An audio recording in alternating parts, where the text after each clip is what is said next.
Belgium in Kortrijk. We just got the last bit of that. So anybody who's stalking us, you now know where Mia lives, or you can at least put it together. It is a city with about 100,000 people. Good luck. I actually don't know how big my city is.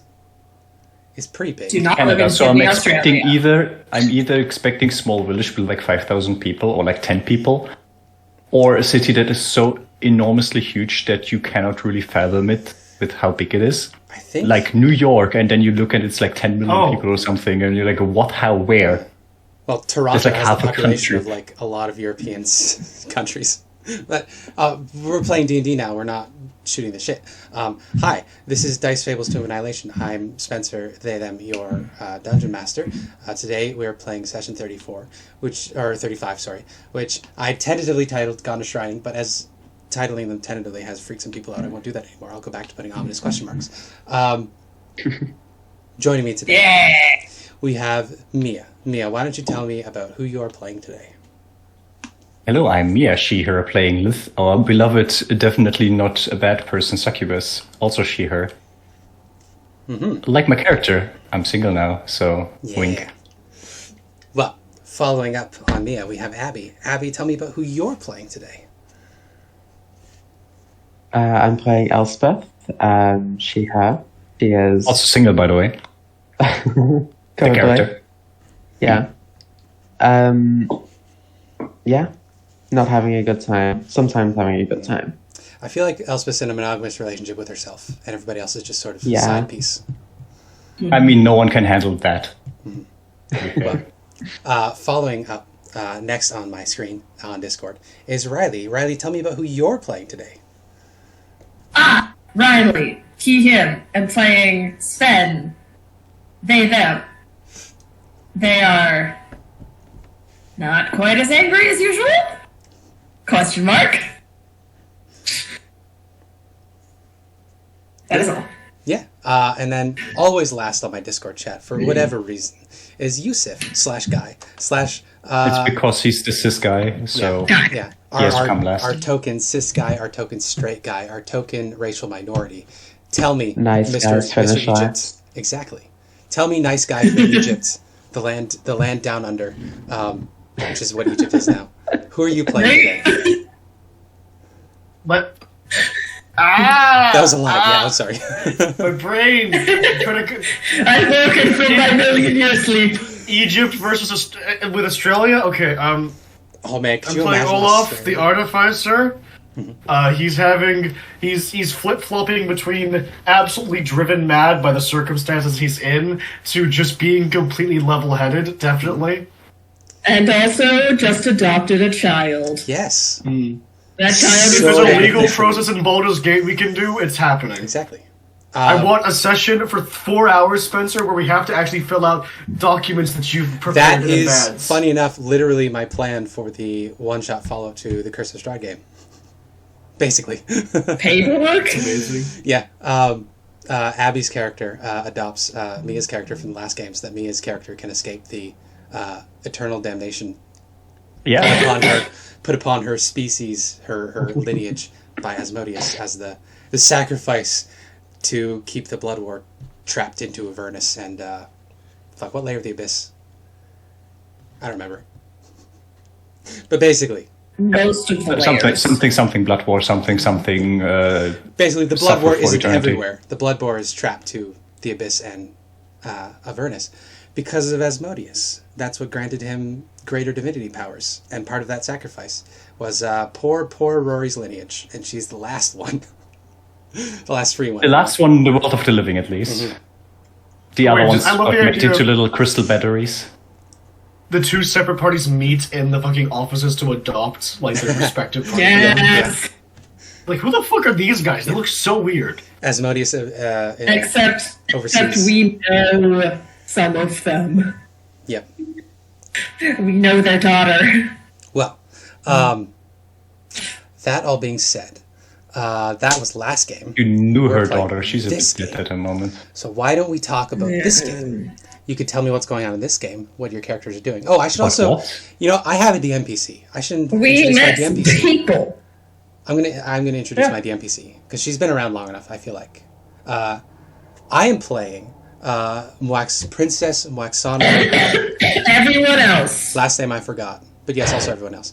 Princess Moaxanre, she, her, is a naive, increasingly less naive, princess of 17 3/4 who is struggling and grappling with the reality that is colonialism and the heritage that she wants to take on when she becomes queen. That's my character. Or maybe not take on when she does not become queen. Maybe. We don't know yet. She's thinking about it. She's grappling with the weight of colonialism and what it means. Continue.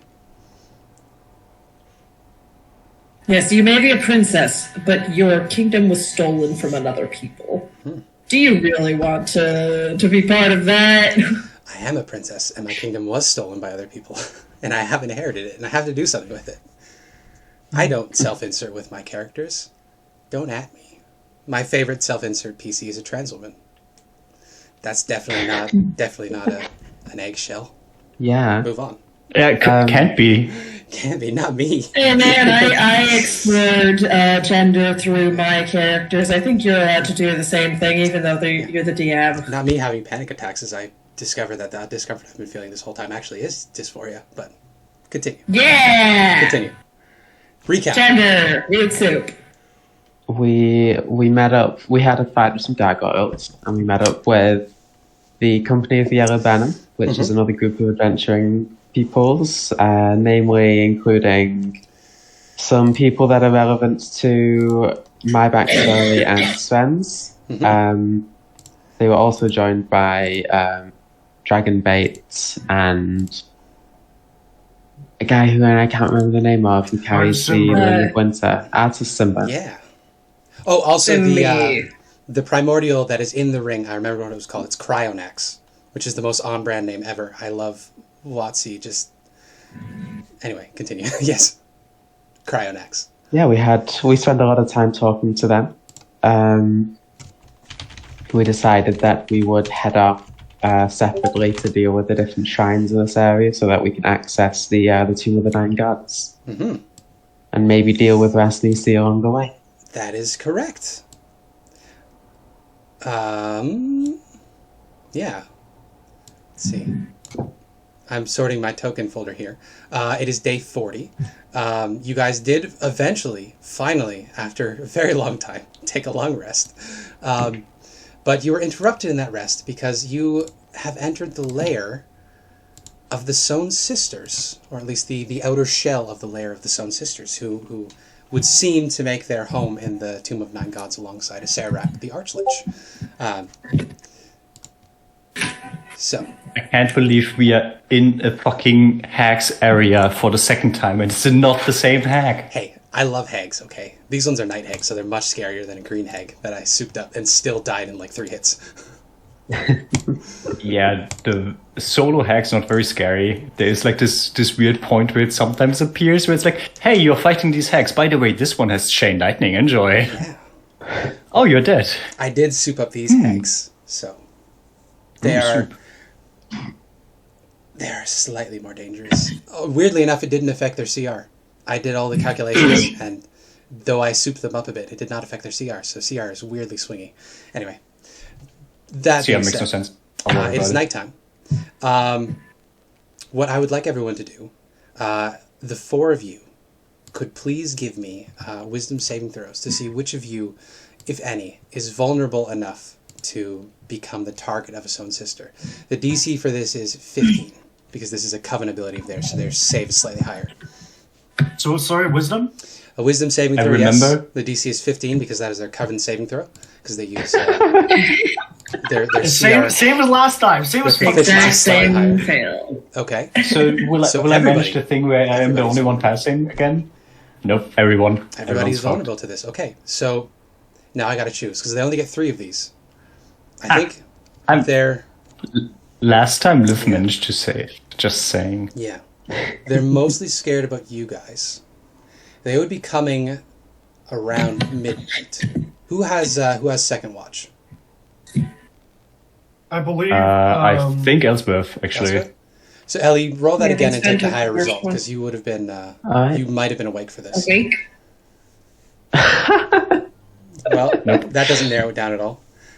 So that means I got to roll. In theory, wouldn't it be the ones that were originally a part of the original party?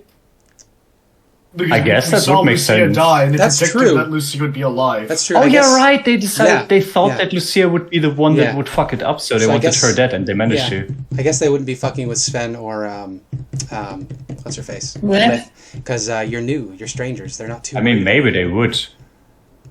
I don't So- think they care about me because they think they could likely manipulate me, which is maybe not even that wrong.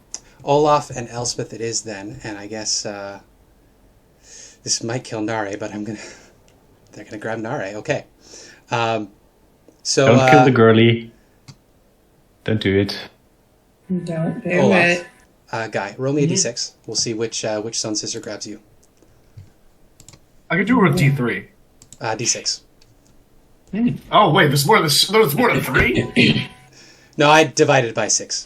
I mean, D3 would also work, but okay. So Olaf, You can do a D3 here. you I'm can. gonna pull Yes. up the While the you thingy so I know are, which one I'm looking at. you guys did get a picture of them. It's in the overhead. If you may recall, Named they're NPCs. Baggy Nana, Widow Groat, and Peggy Deadbells. Peggy Deadbells has bloated black blue skin of a corpse. She's decorated completely in what looks to be children's teeth that she's collected over the years. And her pores just ooze this yellow slime, and every time she exhales, it's just noxious gas. Widow Groat looks to be a mummified corpse of like tanned leather. Her head is poked full of holes, and there's ants that live inside of her head. She has coins over her eyes, and she carries a ring of keys in her mouth, which jingle when she talks. The last of them, but certainly not least, is Baggy Baggy Nana. Nana. She's got big boobs. Yes, she's big and fat. She's got big old titties. She's got a big bag that has like arm parts of children sticking out of it. And she has a bag that has been completely stitched over her head and stitched to her neck. And instead of a head, she seems to have 3 squirming vermin in there. And anytime she talks, a cockatiel head or a terrier head or a viper head will stick its face out of the burlap sack and talk for her. But they only say a few words at a time. It's maddening to look at. So anyway, Olaf, Perfect. you have the wonderful distinction of being visited by Baggy Nana tonight. So in your dreams, you hear the distant sound of skittering rodent feet. And you hear the chittering of vermin that interrupt your otherwise pleasant dreams. And you begin to feel this sensation of something gnawing on your fingers. Many, many tiny mouths. And you awaken. Hypnagogic hallucination. You are paralyzed on your bed, and you see Baggy Nana sitting on your chest. That horrible bag face in front of her with the little faces poking out of it. She's got her hands wrapped around your throat, and she's strangling you, laughing as she rocks back and forth. Lucky you. Abby, you can roll once for Elspeth, and then the last one will go to Nare. Alright. Another 5. Oh, I guess that doesn't quite work. Did you roll a Bonus D4? roll then? again. A D4, I guess. They do a D4. I planned this out 1. really well. In that case, you got Widow Groat. This works out well. So similar thing with you. Widow Groat's approach is punctuated by the crawling of termites. You have the sensation of having ants crawling all over and under your skin, bees in your bones. And you wake up feeling the cold press of coins against your eyes as Widow Groat is sitting on your chest strangling you, preparing you to be passed off to the river Styx as you feel ants crawling all over you.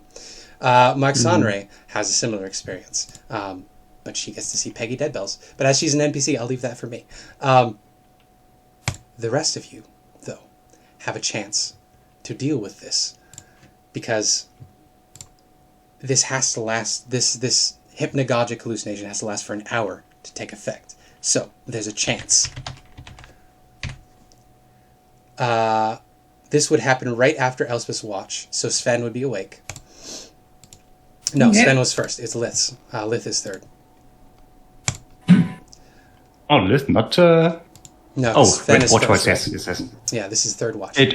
It was Olaf, then They Elspeth, said it then was Lith, second and then watch. Sven. I thought I was the first one. Yes, this would be the third watch Okay. this would kick in for. I will post the ability so you can read what's in store. While on the ethereal plane, the hag magically touches a sleeping humanoid on the material plane. A protection immune good spell cast on the target prevents this contact, as does a magical circle. As long as the contact persists, the target has dreadful visions. If these visions last for at least an hour, the target gains no benefit from a long rest, and its hit point max is reduced by 5, 1d10. If the effect reduces the target's hit point maximum to 0, the target dies. If the target's evil, the soul is trapped in the hag's soul bag, which you know each of these has. The reduction of the target's hit point max lasts until removed by greater restoration spell or similar magic, so this does not heal with a long rest. So that is what's at stake here. So, we have a very important role for you to make, Lith. Where are you on your watch? Do you watch from inside the hut, or do you trust that Seward has things covered outside? I will just be outside, having a bit of a Okay. Well, time to think to myself, especially after just trying to snuggle up to Elspeth. Okay. Some true. realizations happening. That's true. I will give you a perception check with disadvantage, because this will be happening mostly while you're outside of the hut. But there's a chance you'll catch the beginning or end of it. It's a 1. Yeah. Yeah. Okay. Sorry, guys. So Sven is asleep inside. Also disadvantage perception check to see if you notice that this is happening. Okay. Disadvantage. Perception. 13. Okay. And the other one is a 23. I don't actually know how to rule this. I want to give you guys a chance to interrupt this, because otherwise I'm just fucking hurting you for no reason. I mean, What would be about my like, snakes? Do my snakes notice and wake me up?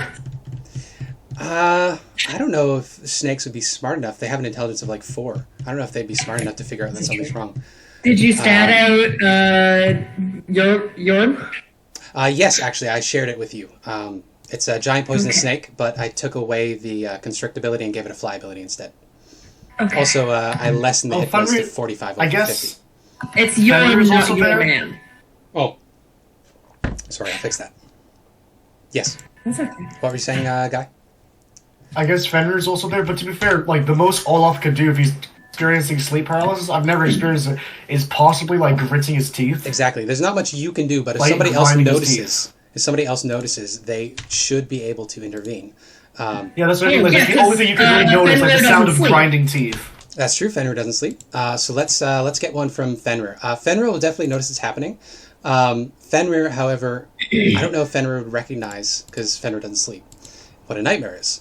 So I'll have Fenrir make an I insight mean, check instead. distress of pain, maybe. Yeah, insight check from Fenrir instead of perception. Insight, not... Okay, insight, so that's a wisdom, right? Mm-hmm. So I believe that's a flat wisdom check. 12, so not much better. And remember, Six Whiskers can help with checks. She can add 2. Oh, Six Whiskers helps. guidance, if I'm not mistaken? Mel's version of guidance. She adds her Yes. proficiency, which is +2. Oh, right, yeah, so she'll do that. So, Because it 14. still has 3. So, 14. 14. Yeah, the hag's spell save is 14. So this is reasonable. How do you think Fenrir would react to the 3 of you just shivering and shaking in your beds? I think Fenrir would try to drag Olaf out of bed. Not much help to Olaf. He'll probably fucking hit his fucking face on the way down, but not move. Okay. And then the loud thud would possibly wake up Sven. Yeah, their save DC for their spells is 14. So Fenrir can make me a medicine check 14 to see if he can wake you up. He's not trying to wake up, like, just try to move him, and then seeing that Olaf is unresponsive, hopefully get Sven to act. But we'll do that, yeah. We'll do a medicine What's check. going on? Medicine check, would that be intelligence or wisdom, again? Intelligence. Oh, well, that's a -3 for Fenrir, so let's go. Oops. 16. Okay, yeah. So Fenrir is able to shake you awake. All of a sudden, Beggy is replaced by Fenrir's face, with Sis Whiskers inside as they shake you awake. I like the idea of a little mouse hand trying to, like, Slap you. Exactly. slapping his nose, just wake the fuck up, Exactly. you idiot. Olaf wakes up in a cold sweat. He just wondering what the fuck is happening. He's gonna take like a scan of the room. Yeah. What's going on? Fenrir just kind of like grabbed you and pulled you off your bed. My fingers. You okay? My fingers. What? He's gonna look over to the other sleeping people to make sure You they're can fine. make a perception check now. Yeah. I like the thing is I know as a player, but I need to still make a check to make this fair. Yeah. Right? See if you notice. 13 and a 22, but that was an advantage, so it would be a 13. Yeah. They say it's 14, so I don't think so. But This is real messy, guys. I'm sorry. I mean, planned he this out. knows what he's looking for. Is the Apparently, I thing. didn't plan this out good enough. That's true. And you do have Sven helping you. Yeah, like maybe not like an advantage, but like a +2 bonus or something. I'll let it be advantage. I don't know. I'll let it be advantage. And Fenrir probably noticed everyone, so Fenrir could be like pawing at them. That's true. Yeah. So would we take the 22 then? Yeah. Yeah, you can use your action to wake them up. It's just Sven, wake up, Nari. Okay. And he's going to just sort of like shake Elspeth shake, awake shake. and try to get her to just shake her by the shoulders, which I know women hate. I understand I now. don't know why women would hate that any more than men.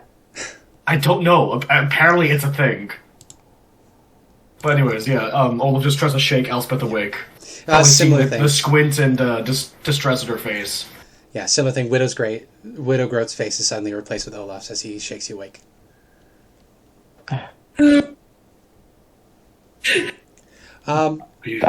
Maybe the compromise is exhaustion. Because they did target you, and you did save against the hit point reduction. Maybe that's the compromise. I don't know. Continue. Sorry. Are you okay? I mean, I don't think you are, but I should ask. I could feel like ants in my bones. I don't know. Wait, what was mine? Mine was the ants and The bones. ants, yes, you had Widow Groat. And the cold corns in your eyes. Yeah. I felt like my fingers were Right, being Nari? eaten by unseen vermin. Is Nari okay? Yeah, she's I just have shivering. woken her up. She says, black skin, peg leg, noxious gas. She's coughing, Ugh. wafting in front of her face. Olaf is going to try and make a history check, try to piece 2 and 2 together, if that's alright. Yeah, Volo does write about night hags, so you can do this the Volo's Guide check History or nature? for night hags. History or nature? I'll leave it up to you. Either is I think applicable. I think history is more appropriate because it's Religion more would like also be applicable here. They're all relevant skills where you might have heard about night hags. they're all +3, but I want to use history. 14. 14, okay. With a 14, you know that night hags can haunt people's nightmares from the ethereal. Obviously, you can't touch enemies while they're on the ethereal unless you have that ability. True Sight would let you see creatures on the ethereal. Otherwise, they're invisible to you. Night hags have the unique ability to attack people from the ethereal while they're sleeping, which means there's not much you can do other than waking the person up. So it might be a good idea to do that. You know that if they kill you, they will take your soul. And night hags are essentially the soul merchants of the planes.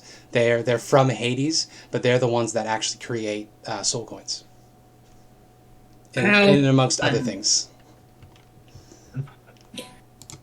Oh, vermin. That's Berginana. Ants? Is that the red one? It's been so long. It doesn't matter. They're going to die anyway. That felt real. We need to stave this off whatever way we can. How? I don't know, but there must Be they're awake reaching at through the midnight? ethereal. Somehow. They're touching us, but there must be Can I roll an Arcana to see if I can think of a way to protect from this sort of attack? You would know. You would know based on that check earlier. Just based on Protection that from check. evil and good, or a magic circle would protect you. But otherwise, anywhere that touches the ethereal, they can catch you while you're asleep. We need to either construct a magic circle or get the boon of protection of evil and good, but Ow. I don't... We don't have those abilities, do we? I Can you make a magic circle? I've learned to ward my mind because of what Gondor's been doing, and I can maybe confer that to someone else, but it requires me to have some power left at the end of the day. It's third tier magic. I think...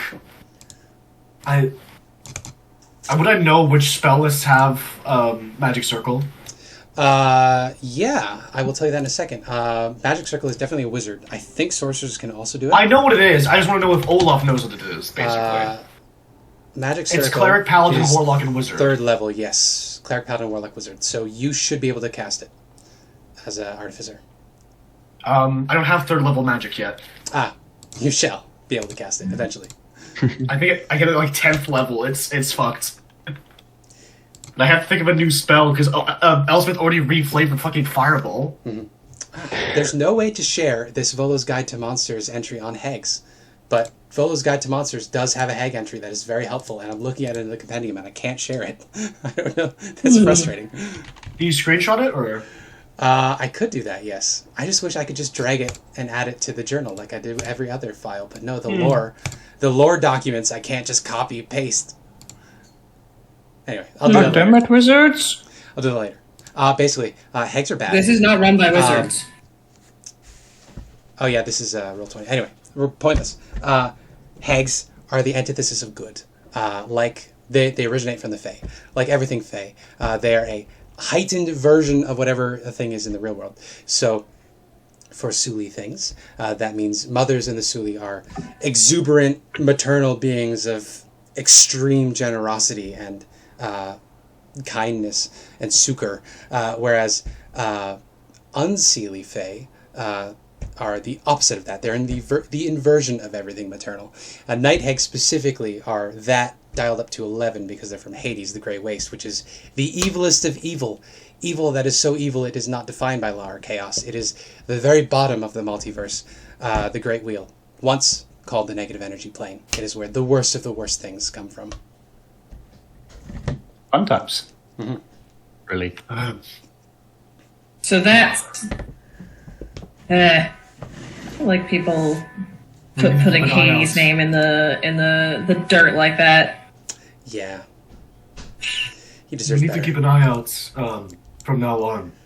We were only saved by the fact that Fenrir noticed the distress in me.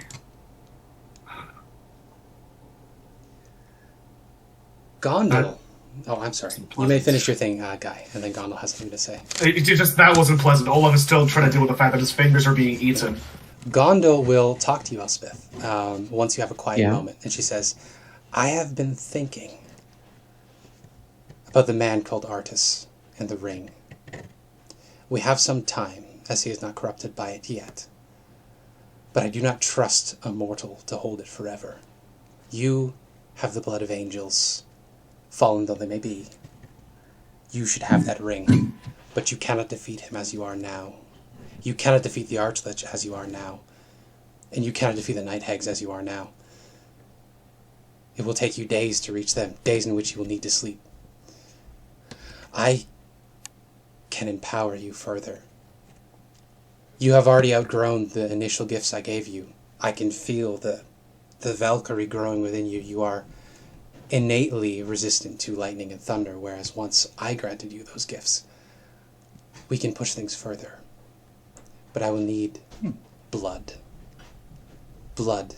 And I will empower your ability to bend the weave to your will. Whose blood? Your blood. 1 hit dice. Permanently. 2 sorcery points. Permanently. Ooh. 2 sorcery points permanently. That's the equivalent of a first level spell. That's not that bad. For a loss of 4 plus your con modifier hit points. Yeah. So So it's 5 hit she's points. offering 2 extra sorcery points. And she will take one of And your hit she'll- dice and con modifier. So you'll Oh, I lose a thought it level of was hit both points. of those. Oh, so not recovery hit dice, it's actual HP. Oh, You so I lose lose a actual hit dice from your HP. maximum hit points. Oh, This is actually no. a magical device. It's just she's offering to do it through the helm.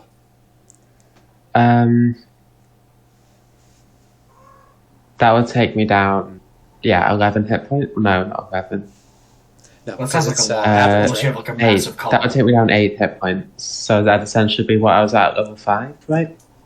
Yeah. Yeah, it basically takes you back a level, Yeah, for hit HP points. wise. But 2 sorcery Yeah. points, nothing to snuff at. I think that's how that item works. I'm going to double check that real quick. Watch me be stupid and have missed it. Oh my god, 7 sorcery points, wow. It It's won't an be that item much. called a blood vial. I believe it's from... Oh, actually, I might not have it. I think it's from Eberron. Budwell vial. Bloodwell vial. I'm gonna double check this. Blood in there. It may just take your recovery hit dice. It might not lower your maximum. I don't remember. To attune to this vial, you must place 3 drops of your blood in it. Vial can't be opened, blah, blah, blah. Whenever you roll any hit dice to recover hit points while you are carrying the vial, you regain 5 sorcery points. Oh. That's what it is. I'm sorry. It works differently. To attune to Oh, the it's from vial, you must Tasha's place a guide. few drops That's of what I have blood. because I don't own Tasha's guide. That sounds better than just getting It does, 2 yeah. 2 sorcery points, honestly. No, that was me fucking up. I'm sorry. I had this idea. No, you just get it for free. You don't have to reduce your hit dice at all. Never mind. You just get it. No, I mean, I think the boon she is- would. I think she would still be parasitic. I think taking away, she won't take away your con modifier. She'll just take your hit dice. So you're dropped by Okay. 4, plus that. Do I get the saving throw and attack bonus? I did intend to base it on this. Spellcasting focus. Yeah, so you would have to use the helmet as your focus. Okay. We're uncommon, so it's a +1. Yeah, no, that makes sense. Right, yeah. Gondol's Um, helmet. Elspeth That will means just say... Olaf can drop that attunement. Sorry. Yes. Go on. Elspeth will just say, so...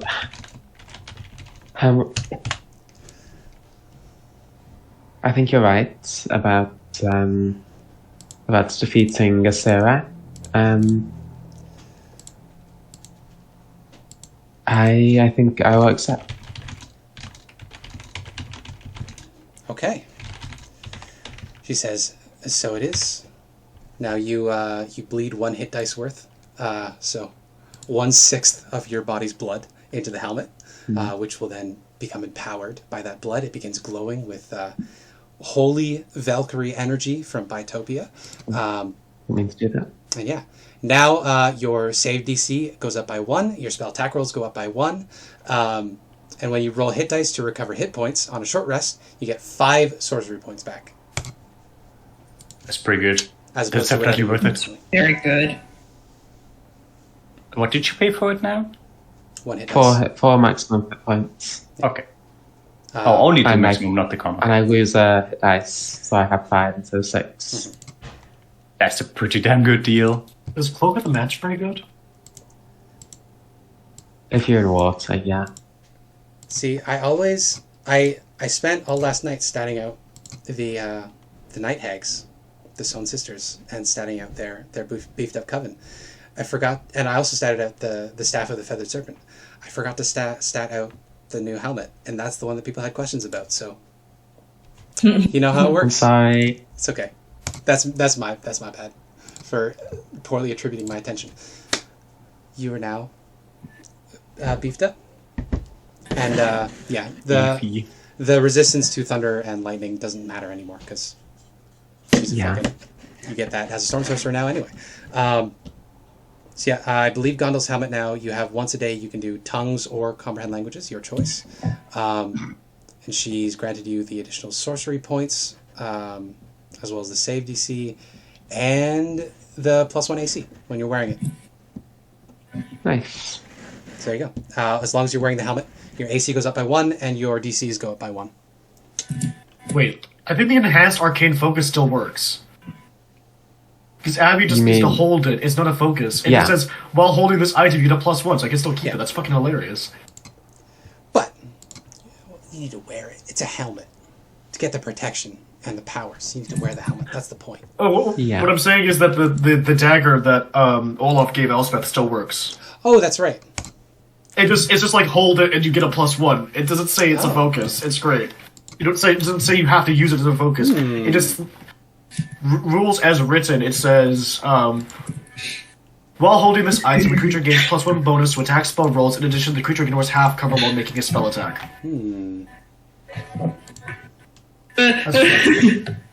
Also, you should be able to edit the name if you want to spell it Jorm. Yeah, I did. It's just very funny that it's just like completely wrong. All right. Sass me. You get that tonight. Yeah. At the start of your next long rest, Jorm has finished growing. Well, that's all the night stuff I plan to do. You guys lose the ability to fly, except for Lith, who can do it innately. Yeah. So, day continues as we established last time. Elspeth opens the door, goes to fly, face plants. It's a great start to the day.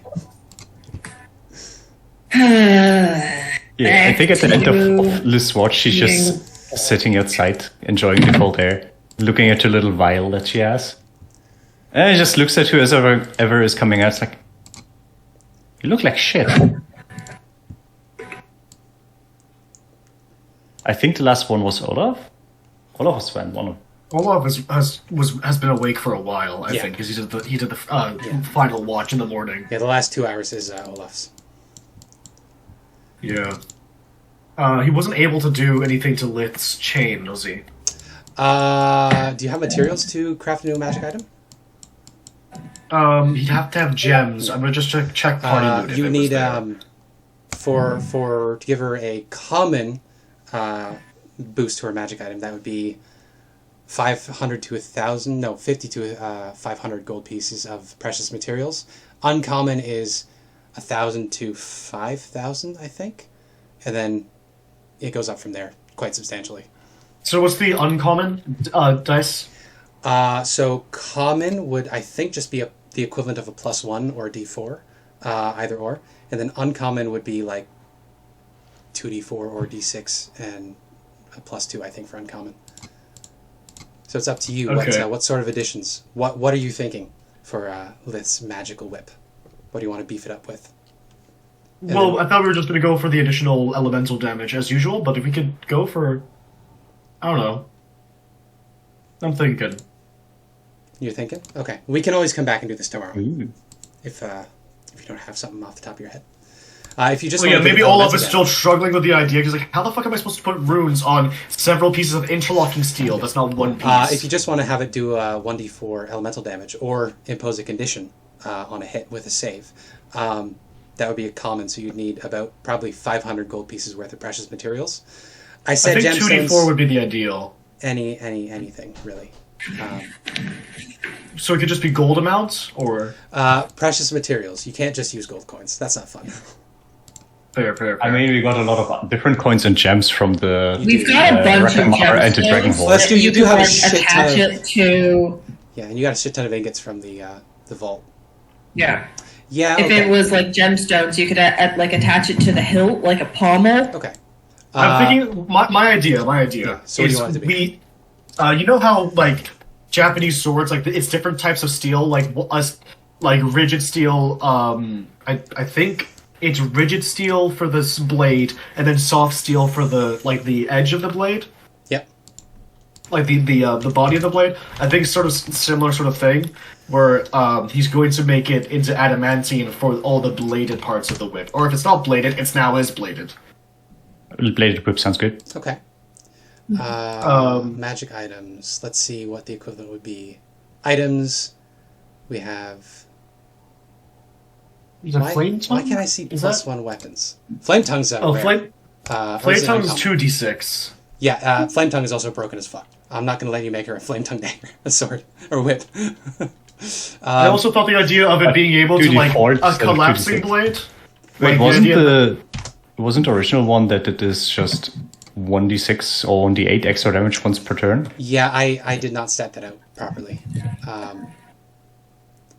like the idea I'm going for at least is I don't know if you've seen sorry. Scooby-Doo and the Curse of the Samurai. +1 but in weapons that are movie, there's uncommon, so it'll be about 1,000 gold worth of precious materials. But have you seen Scooby-Doo and the Curse of the Samurai? I don't think I have, actually. In that movie, there's this one lady, and she has a folding chain blade whip, where it's like a sword one moment, but then she flicks it, and it becomes a chain blade. And it's Okay. really cool. So you want to be able to turn it into a sword. I was thinking that if it's alright with Lith, like bonus action or something, just convert it into like a short sword or something. Okay. But she could have I two reckon it short would be swords the appropriate one for her. Yep. Yep. So what would the I don't benefit know. of that She be, though? very rarely uses the rapier instead of her. Yeah, her whole thing is Weapon. built around range for her whip. Yeah, So because If I you're need to ever have forced the into sweet close spots to combat. actually do damage. If I go and just attack with it as a normal sword or rapier, my damage drops to like a third.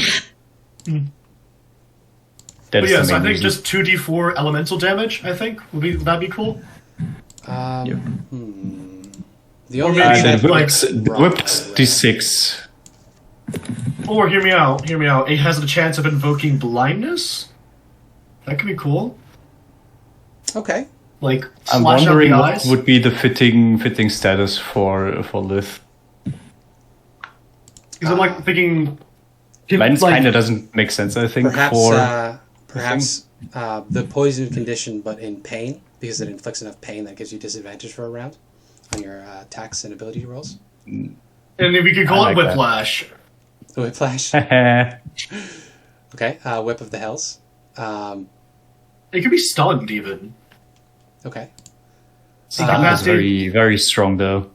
True. No. Stun that's much higher. Poison, I feel like poison but flavored different, I guess.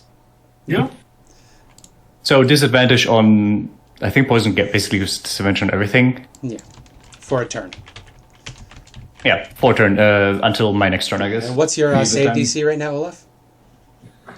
I think it's 14. Okay. It's soon to be 15, I think. The moment he hits level 8, I'm getting a +2 to intelligence. Okay.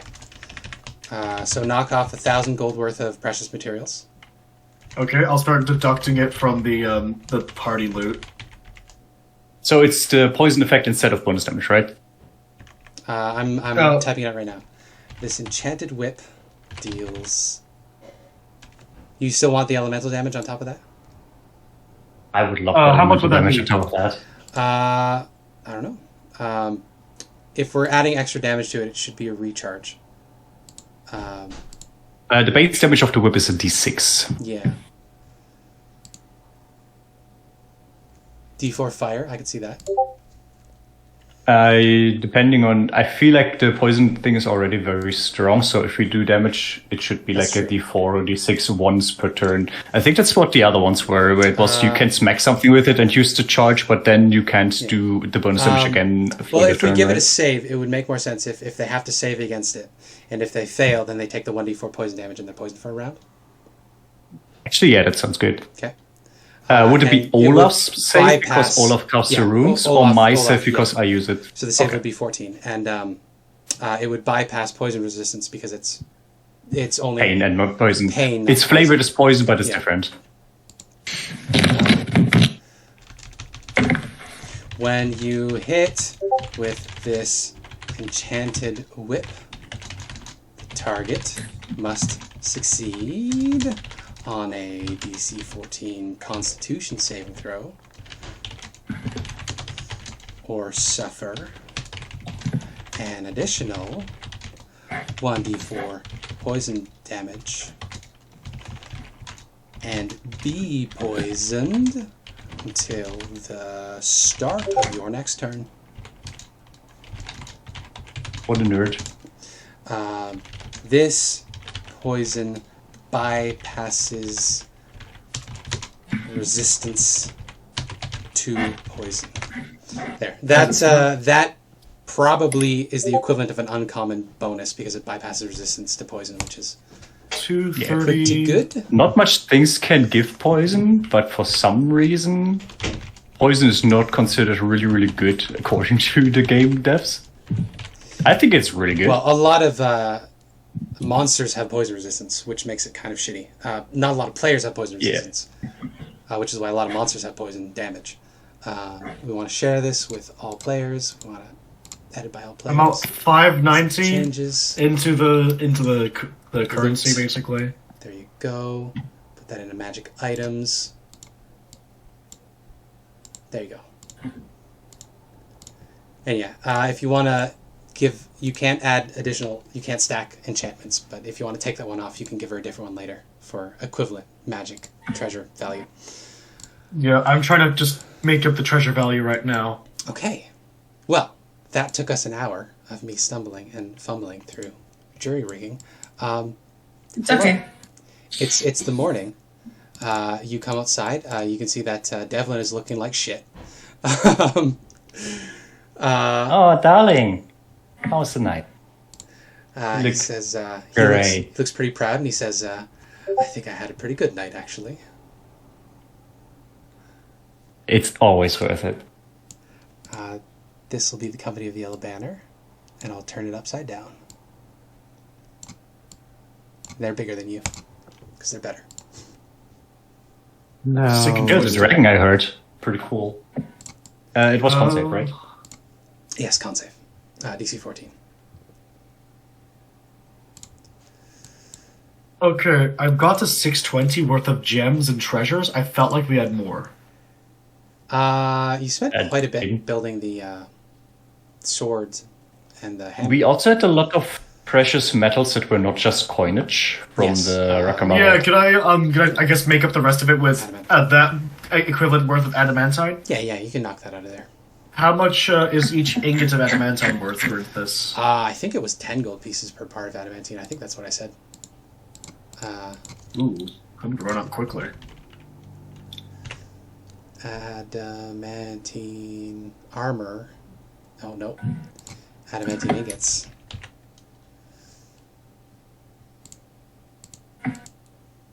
No. DM tools, maybe? Nope. Fuck. It was in Rakhamar. Scroll down to the treasury. Yeah, could you also tell us how many adamantine bars there were? Because I lost that somehow. Yeah. Good job. Thank you. I'm very, very good at this. Yeah, each adamantine ingot is worth 10 gold pieces and is 1 pound.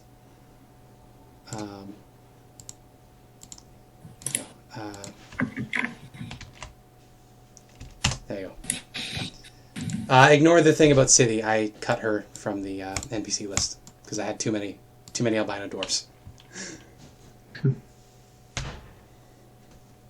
I used Musharib instead. Also, I made thousands of adamantine ingots. Could we put a number on that? I think I said you only could collect like what could fit in the shelter and then still be able to use the shelter. So, fucking 100 bars of ingots makes sense. So in the corner of the folding shelter is just a stacked 100 bars of metal. Can we go for 200? No. Well, 100 iron, 100 adamantine. So yes, 200, but 200 of the different kinds. Oh, Olaf already had 30 ingots of like iron, so but you're carrying those on you, so you've got 100 of each in the shelter. There you go.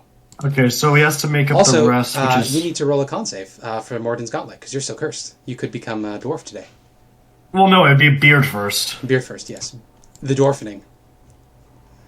I don't like it. I don't want to become dwarf. I love it. So he uses 38 ingots. He's down to... so 100 ingots, and then I'll put bracket shelter. The fun thing is the Dragonborn get really tall, so Sven could eventually be taller than... That's true. Olaf. Yeah, so it's a DC 10 con check. +2 for every day the Gauntlet's worn, so it's a 12 today. So DC 12 con save. I thought it was. I thought Or con check, sorry. I thought it got worse each time you failed. No, I said we every changed day. it. Yeah. No, wait. Originally, yeah, didn't we want to change it because it just never happened? The wearer must What? pass a con check or suffer level of exhaustion.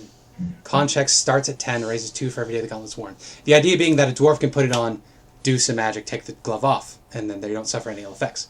But if somebody who isn't a dwarf wears the glove, they can sure craft a lot of stuff, but it'll kill them over a period of 6 days. I would like to use an inspiration. Do I have an Oh, come inspiration? on, dude. I think you I might. don't want to become a dwarf! You can't get a nice 10. beard. I can shave it, I Yeah, can so braid you- it, you make would it get, look nice. You would get a level of exhaustion in addition to the beard.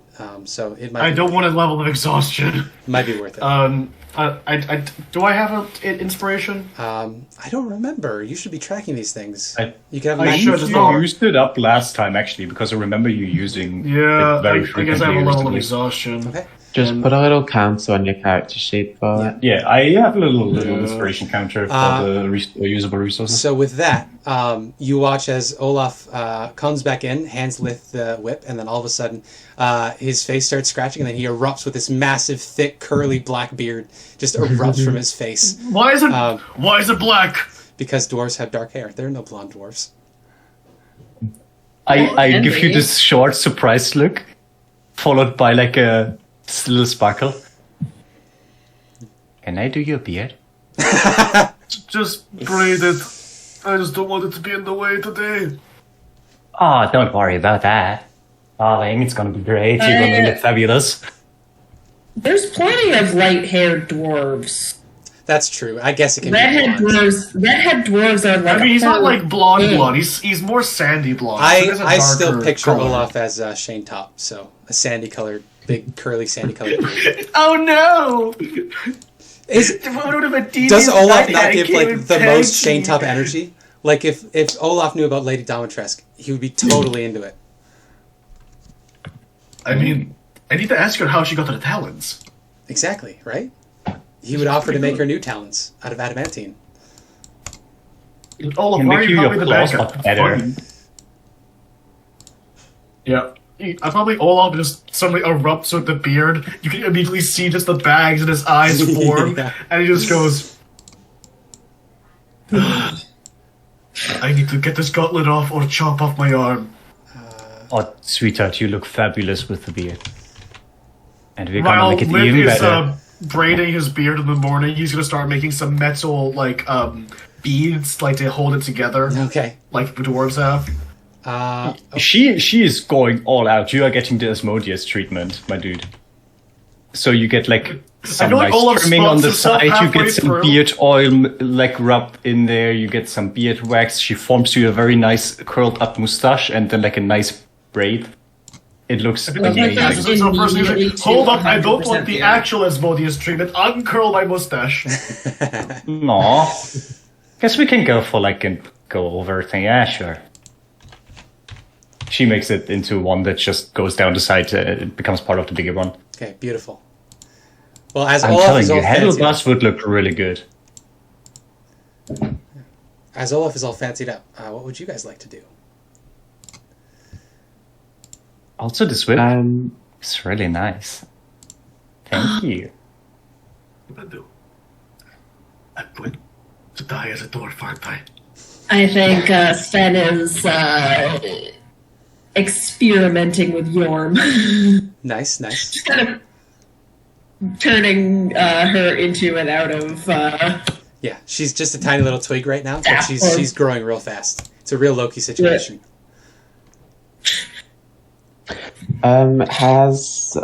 Did we decided what each of the two groups were doing? We were going to do the That's the leftmost. green and orange lines.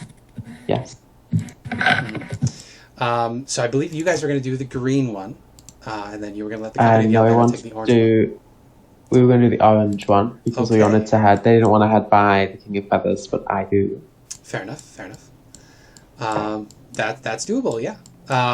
That's perfect, actually, because this shrine and this shrine were the ones that I fucked up. So if they tackle that one, you don't have to see my mistake. They can handle it. Hey, Because this one, you're supposed to get ambushed by a bunch of feathered serpents over a pit of magma. Very thematic. But instead you were attacked by jaguars that had no way to get back across, and so were just there starving with their cubs, I guess. No. Anyway. Cubs! Yeah, you missed them. You kept rolling poorly when they went back to their hut. But yes, they had cubs. Also, I just looked through the yellow banner. None of them have greater restoration, so I'm sorry, you're shit out of luck for that exhaustion. Unless... It got it for something, right? Dragon bait. Yeah, this is your reward for being able to create fucking magic items like crazy. Outside of what your class should be able to make. He still has to have the beard, though. Yes. Just no exhaustion. Well, you could shave the beard off, or you could leave it. That's up to you. I mean, I think it would take a long ass time to get this big of a bushy beard. Also, I feel like the exhaustion is just because the amount of vitamin D that had to get sucked out of his body just to make this beard. Yeah. You lost like 3,000 calories put into the production of the beard. Just, poof, you're starving. Is this why they're so short? All of their energy goes into their beards? Nari says, maybe that's why they're drinking all the time. I've heard beer is like liquid bread. Ugh. I mean, this is kind of useful. Sis Whiskers can hide in here now. Sis Whiskers looks disgusted at that suggestion. It's clean! It's just been clean! She swipes her little paw across her neck like, no way. That's not it, fam. And then climbs I inside love how Olaf has soft speak with animals with his 6 whiskers. That's great. Yeah. No, she's a very intelligent mouse. I boosted her charisma. She has a charisma of 8 now, because that's what she uses to cast Sanctuary, which she can do once a day at a range of touch. I think a little bit of Hope's magic entered her through their emotional bond. For sure. So yeah, that is what happens this morning. You emerge from the hut and you can see, Devlin looks exhausted. Lith makes fun of him. He just says he had a great time, so he's not too worried about it. Bertolt is perfect and prim and proper as always. The man looks like he's constantly had fresh out of the shower and makeup chair. Seward is the exact opposite. He's always filthy, but it's in a rugged sort of way. A real Aragorn. Seward would 100% be played by Viggo Mortensen. Artis is looming and cold as always, ready to go adventure.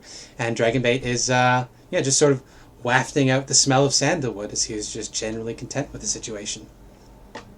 I love Dragonbait. Sven just kind of like silently sneers at Oily Boy. Are you in your human disguise? Yes, of course. Yeah. Berthold just smiles at you. He actually has a decent insight. It's just he is too charming. So he doesn't mind when people are mad at him. He's also canonically asexual.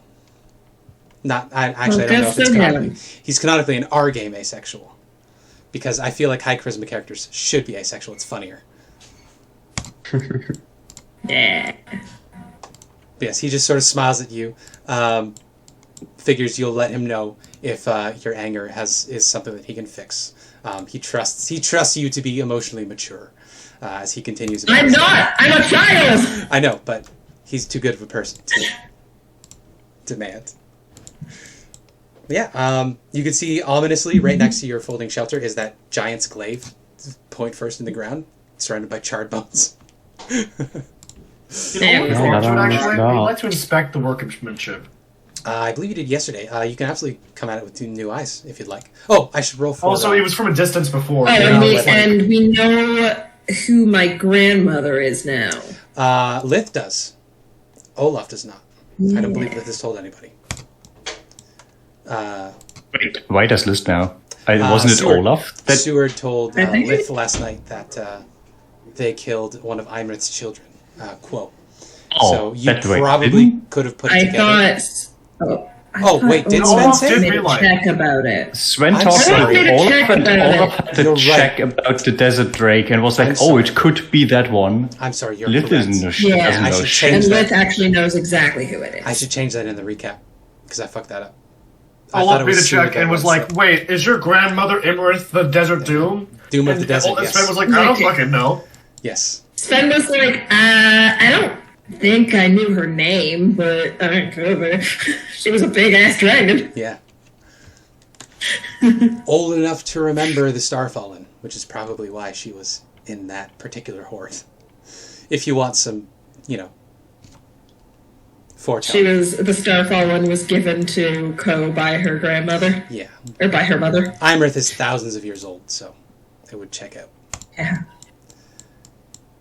But, yes, you know some things. Fun. You know some things about each other. The company of the Yellow Banner is getting ready. You wanted to have a closer look at the glaive in the daylight. You can certainly do that. What skill would you like to apply to this glaive? I think his general artifice, basically. He wants to see how it was made and see if he can take any lessons. Like, is there any signs of folding steel?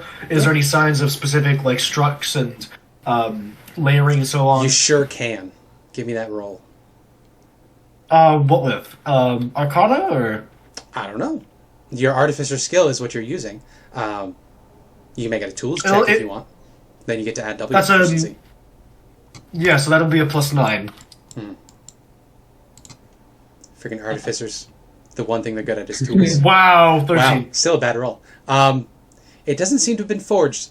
You don't see any hammer marks or grind marks. However it was made out of one piece. It is all one metal. It's just been colored different parts. Like the handle has been blued with some sort of acid treatment, possibly.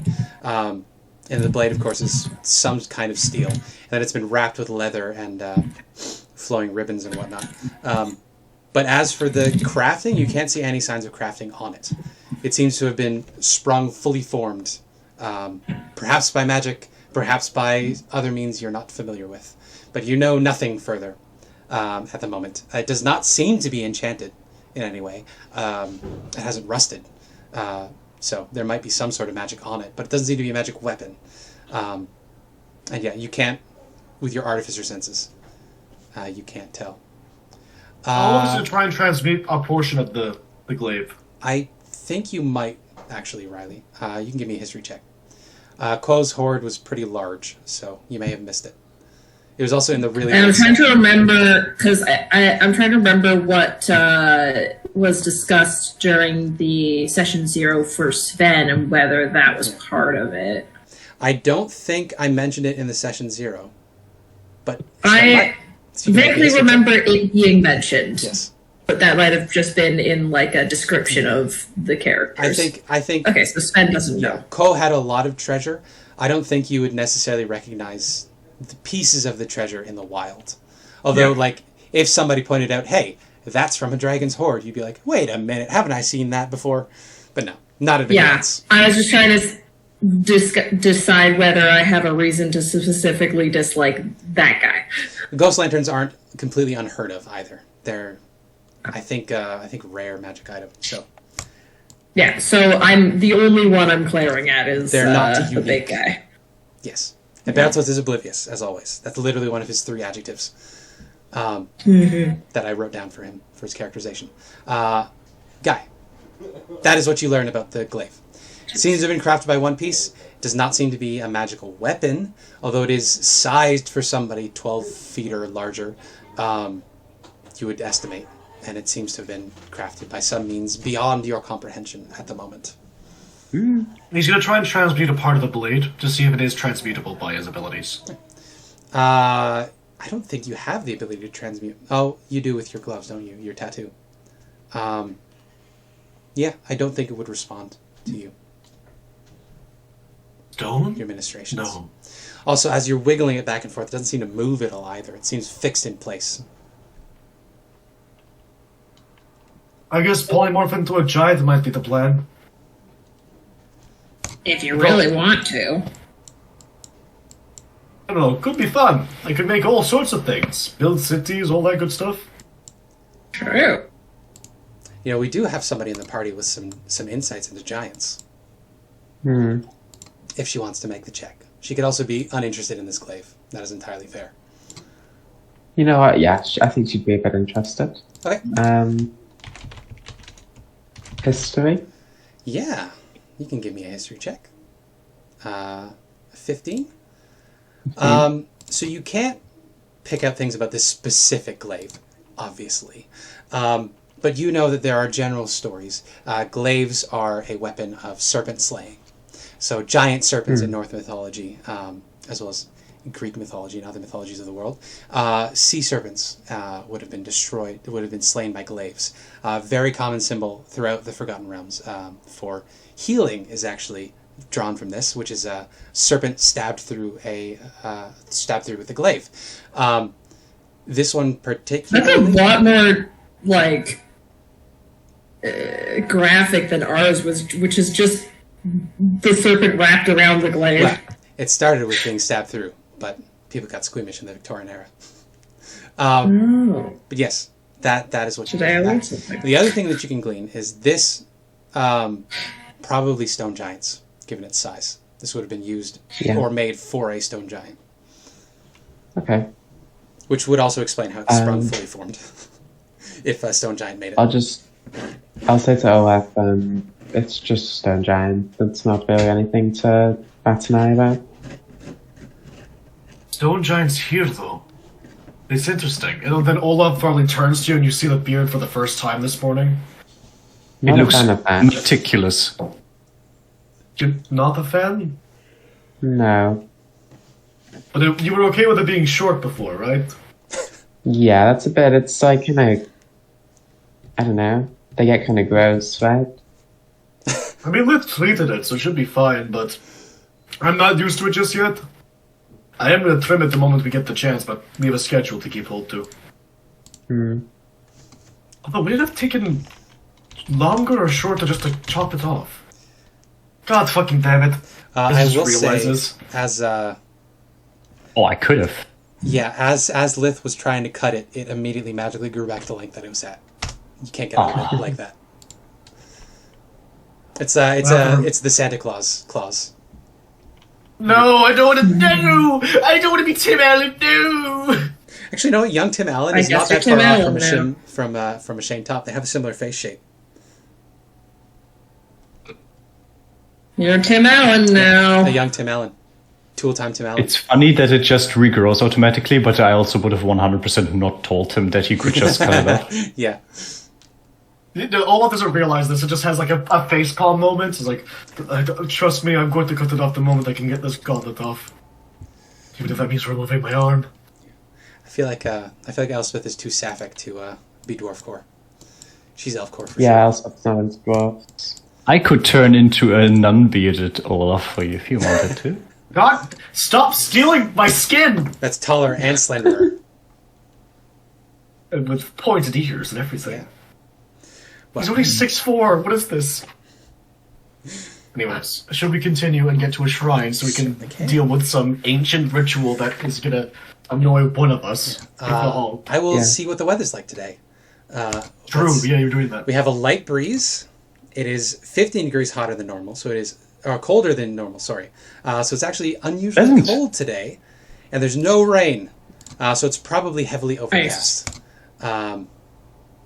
So the weather today, for the VOD later, when I have to check this up because I will have forgotten, it is heavily overcast but not raining. It is fairly chilly for Chult, and there's a light breeze. So that is the situation. Not the Jersey Shore situation, the weather situation in Chult today, in Omu.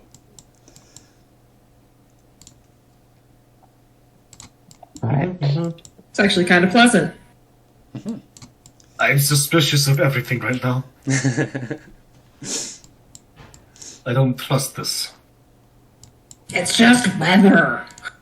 Yeah, Olaf's new things for today is he now has a lantern of revealing and a ring of water walking. Oh, all right. That could be very helpful. Which I read, and it means anything that is considered a liquid, he can walk on the surface of. Yes. Or whoever's wearing the ring. I thought it was specifically water, but is You lava do- liquid? Yes. You do still take contact damage I was from about to lava. say. Yeah. That doesn't prevent the contact damage. It's just you can't become immersed in it. So if you tried to walk on a pool of acid, you'd still take the acid damage. You just wouldn't take the continuing, like the drowning acid damage. Yeah. Plus, I feel like there's a difficult terrain while you're in lava, whereas if you're on top of it, you can just run across faster and be in contact with less time. True. we'll adjudicate that when it comes up. As we know, I'm great and efficient at adjudicating rules conflicts. We're doing orange route, so we have to get across the water gap first, don't we? I believe you're headed to this shrine first, because it's right outside. Oh, yeah, sorry. Yeah. We're doing orange. Yeah. You're doing the orange track. Also, it's kind of strange that we're doing it this way, because they're passing right by that one and not doing it. Yeah. And we have to cross the river twice. The yellow banner missed that one earlier, so they came in here from the same direction you guys did, but they didn't know exactly what they were looking for. They hadn't figured stuff out yet, so they did figure it out. Oh wait, too. I just realized something. Like it would make more sense. We could just do this. I think, if we did like that. And it would make more sense if we did the one we're going to, the third one we were going to, fourth one we were going to, and we met up at the fifth one, which would have been the third one for the other group. But then one person, I mean, we can do that. That means one. And then one we'd end up closer to the city. Okay. Okay. I mean, this is my personal opinion. You can change it up. You guys can ignore it if you like. You can change it up. up. Hear me out. If we do the alternate shrines. routes, if do we want to do more shrines then? Yeah. No, because okay. So there are 1, 2, 3, 4, 5, 6, 7 shrines. There is. So if we did the first one we were going to do, over here, and the second one and the third one we were going to do, okay, and then the one that's in the middle of the water, and then we meet up with them at the last one. This one over here? Okay. That's right next to the city. Okay. Yeah. Wait, yeah. Riley, draw the route that you are suggesting. Yeah. This, if I'm understanding you right, Riley, this makes sense. It's more efficient for us. Yes. Could you draw it? Yes, I can draw it. One moment. I need to open up my... I love the big red freaking square around the amphitheater. Like, go here. Let's like a YouTube thumbnail. There, then to there, then to there would be us. And there... Oops. I don't know how to end this. Yeah, it's a pain. I keep making one shape. I believe in you. Okay. You got this. I'm just gonna delete that and that. Okay, come on. Okay, let's try this again. And let's make it colorful. Orange. So there. Well, we can go directly along the highway to there, then there, and then we end up there. So that's 3 that we're doing. Mm-hmm. And then the company of the Yellow Banner goes to here, the city.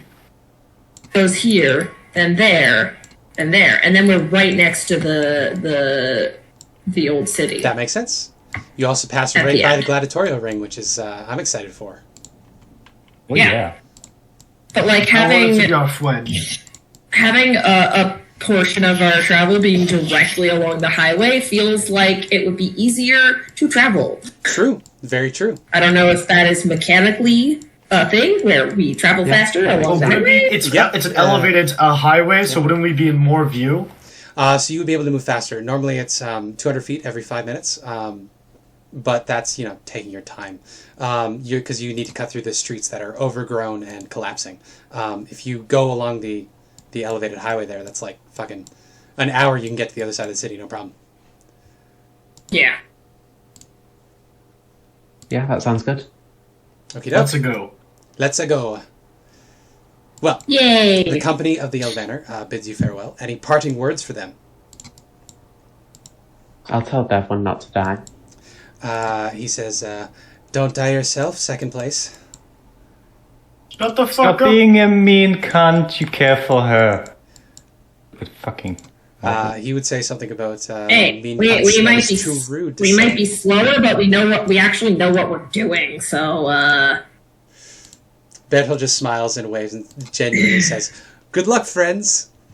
Completely oblivious. Don't die before the tomb! We need the cannon fodder. fuck off. I think Dragonbait's going to come up to you, Olaf, and he's going to put his two little dragon hands on either side of your shoulders. He's shorter than you, so you're looking down at his sorial face. You get the scent of a ham, honeyed ham, just real strong. And he grabs your chin through the beard, and he turns your head over to Lith surreptitiously when she's not looking at you guys. Turns your face back to his, and you just get that strong honeyed ham smell. And he's looking at you to see if you understand. Does he have a crush on Lith? Honeyed ham is good. Looking at Lith. Lith is a good one.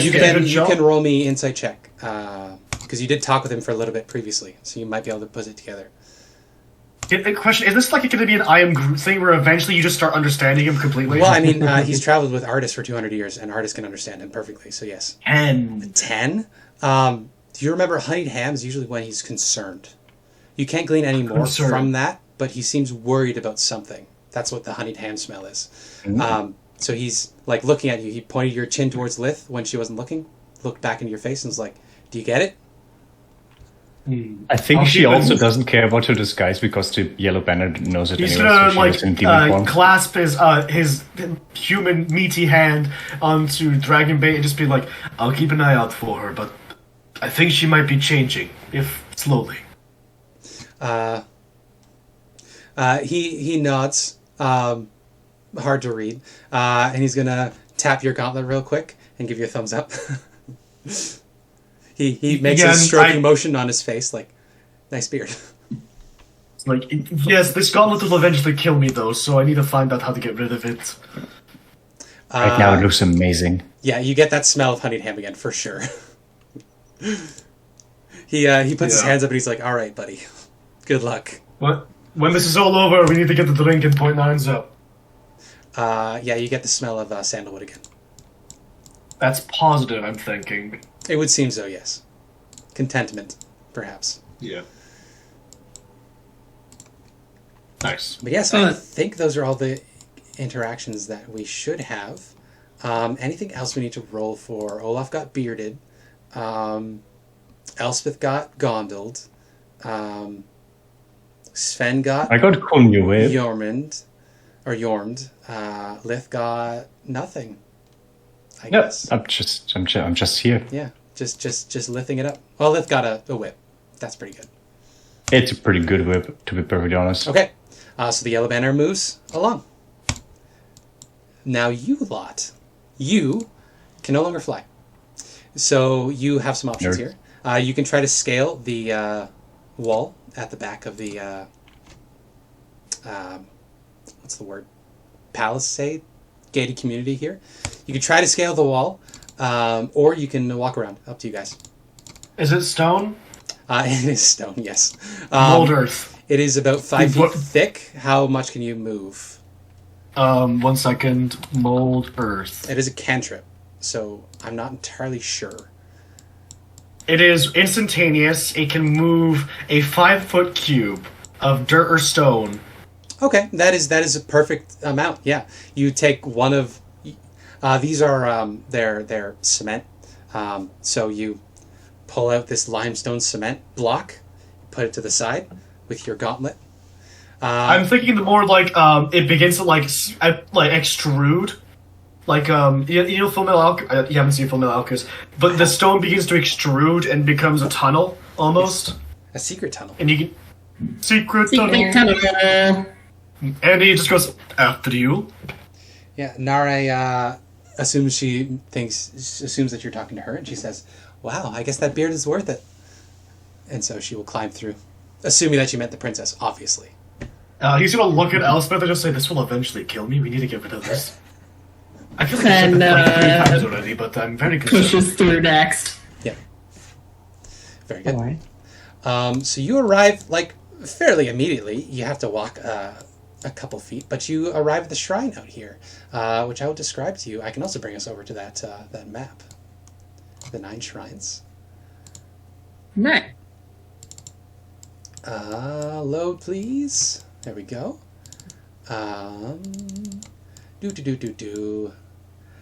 We need to go to the reveal areas. Do a nice little rectangular reveal as we're on the far left of the map here. Okay. The name says it up there. This is Kabuzin's shrine. We prepare for a fight. Yeah, so a rectangular pool of murky water stretches before this vine-draped shrine. Rope bridges that once spanned the water float on the surface, tangled with other debris. The shards of a toppled monolith form stepping stones. I read that wrong. The shards of a toppled monolith form stepping stones to the middle of the pool, where a statue of a stone frog rises above the water. This is Archimeth, isn't it? Yeah. So you can approach this shrine from any angle, because there's no wall around this particular shrine. You can see one of the monoliths is toppled over, forming stepping stones, obviously. Stone frog in there. What else of particular relevance might come up here? Yeah, not too much. That's what you see as you approach. 1 second. Does he have to figure out what Capucin was again? Oh, it's 10 a.m. You guys went to Big bed. frog. You guys went to bed after midnight, so to get your full 8 hours, it took you guys to 10. So you arrive here around 10 a.m. Oh, you would have woken up around 9. We could. Yeah. It looks like we could very easily just go around this pool. Yeah.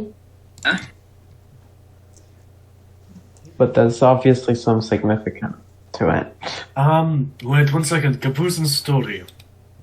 Yeah, you could always look through the legend that artist told you yesterday True. to find out what about Kabuzin might help you. There's also the one monolith is intact, so you may learn some things from that. It's covered in Old Omuan script, so Nare could attempt to translate it for you. Or Elspeth can just do it automatically for an hour. When evening came, a wily obelisk stepped in from his reed hut. He didn't like the Omuans, but without them, he'd have no one to play his tricks on. The obelisk sent a marsh frog to reason with Optal, but the frog was angry and decided to wrestle the god instead. This amused Optal, so he gave frog tentacles to make it stronger. When Kubazan, the Fraghemoth, returned to Pazotl the obelisk, he chased Pazotl into the swamp with his new tentacles. I don't think that means just jump into the swamp, but... You could give me perception checks if you'd like, as you're peering over this. See if you get any further hints. Elspeth is wary of diving into the water, which makes sense. Elspeth is too wary of the water but with disadvantage. a natural 1 on that perception check. Disadvantage because exhaustion, I think? A 9, yeah, that is correct. Perception! Yeah. 7. Oh my god. Alright, we got one more chance with Princess Moxonre. Wait, would it normalize because he has Fenrir with him, or no? Again... It'd still be a 9. Limited. It'd still be a 9. It's fine. Ooh, okay. So Ugly, nothing more. There's that giant frog head just sort of peering up at the sky in the middle. Stepping stones in the water, some collapsed bridges. There's fat lily pads floating in there, like 4-foot wide lily pads. The water is real muddy and swampy. It's full of reeds. You can see little tadpoles squirming about, dragonflies, mosquitoes, all that sort of thing. You probably need to use the last of your, or approaching the last of your insect self today. We're getting there. Yeah. Yeah. It seems unnaturally warm here, even though the rest of Omu has been relatively cold today.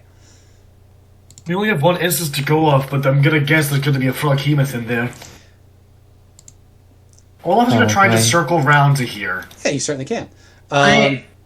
Stop me wherever I get stopped, if I get stopped. You don't. You can circle around, no problem. Sven, you were gonna say? I have more bug repellent. Oh, good. Oh, that's right, because you had Sven your own purchased... Yeah. Yes, Sven purchased, 60 vials.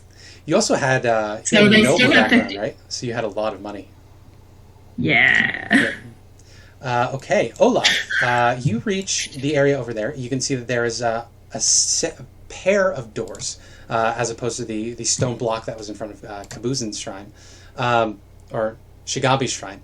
Kubazin's shrine is a locked gate, 2 iron bars, iron gates. see. Can you see into the area beyond it? I see what looks like a spike pit. I could be wrong. Yeah, you can see that beyond the gate there are steps descending to a ledge overlooking. Yeah, you might not be able to see them specifically, but you can see that there's a little ledge and then a drop through there. You can't necessarily see what's in there, and it's very dark in there. So yeah, you can see that there's a large chamber on the inside with a pit. There's some kind of chamber here, but it's locked. You reckon the key's inside the frog's mouth or something? That would make sense. Do you want me to have a look? Lith can do it. She can still fly. That's true. I do have this ring of water walking. I thought it might be useful with all the flooding. Go ahead. Right, that's not me volunteering, but let's go. Olaf is gonna circle back around to the party, so he's closer to the party. Okay. Yep. And he's gonna sort of drop down. How deep is this pit, actually? I can tell you that. What I will tell The water you, surface. the iron gates were indeed locked. There's one big central fat lock with a big keyhole. So it does seem to be a conventional lock of some kind. As for the pool is 6 feet down and clouded with mud and algae. Okay, so it's fine for him just to drop down then. Yeah. He's gonna try and drop down onto the stones, actually. Absolutely. Yeah, you slide down the side and land on the water. It's bizarre. It feels like standing on a trampoline. So it's a little weird. Yeah. Sorry, I'm just reading ahead a little bit here. No worries. No worries. I just reloaded for some reason. Roll 20. Fucking roll 20. Bane of my existence. Roll 20! Yeah,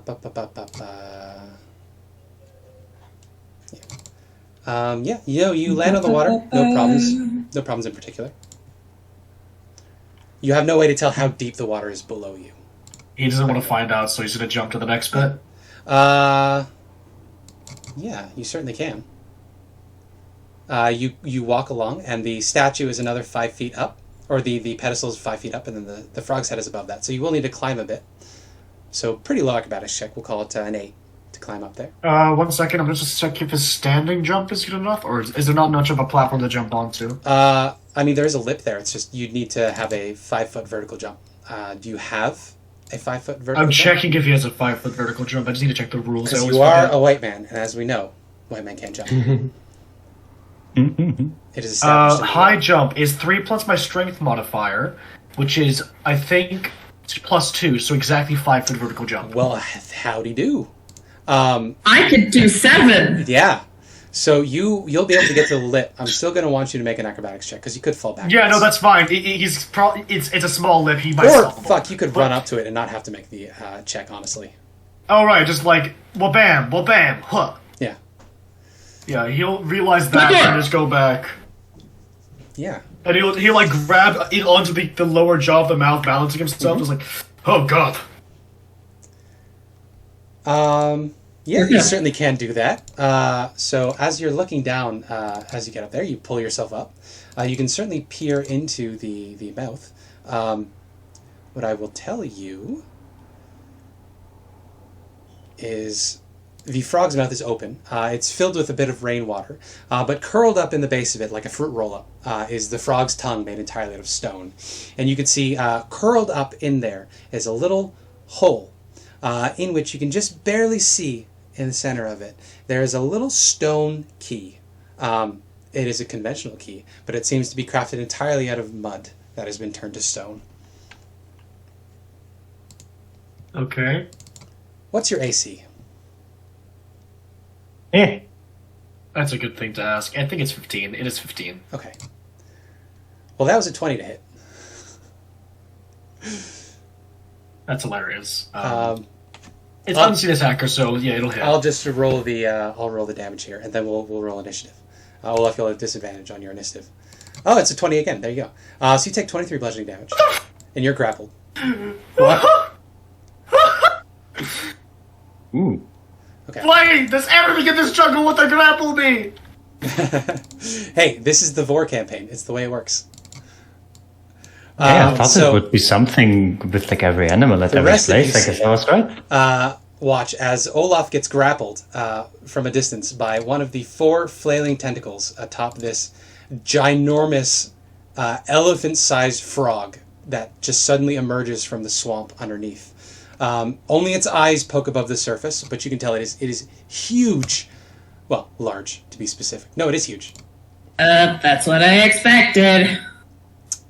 So Olaf, you're grappled. Disadvantage on your... Oh, I need to open the turn tracker. I got a crit fail, so I have a 1 on my 1.1. Oh, that's nice. They made it so that even if the turn tracker isn't up, it still tracks your initiative. That's nice. I'm going to give the frog team with advantage because it only took a 13 to spot it, and you guys all rolled below a 13 on your perception checks. So It's a big frog in a puddle. It should not be that hard to spot. Would our passive not just suck. get it? 21. No, it's. I think it says that it has to be. It is active for this specifically one. hiding. Yeah. Okay. The pool, by the way, is 15 feet down. So as soon as it squats, it's hidden from view. That's the point. And it's specifically camouflaged to be invisible in muddy water. Okay. So the frog goes first in the initiative stack. Okay. So I'll just carry over that first attack as it grappled you, Olaf. It gets 2 more attacks. It has tentacled you. Can it reel you in with the tentacle? I don't see why it wouldn't. Anyway, thank you that you made my whip. It's still functional after he dies, right? Yes. For 3 days after I die. Yeah. Okay. I think it can just reel you in with the tentacle. It doesn't say you can't, but I don't see why it wouldn't. No, it's a melee attack just with a very long range, so Yeah. it can basically. But you're grappled drag them now, around. so theoretically it should be able to just drag you over to its mouth. I think it's going to do Olaf gets eaten again. It pulls you closer with one of its tentacles, and it's going to try to bite you.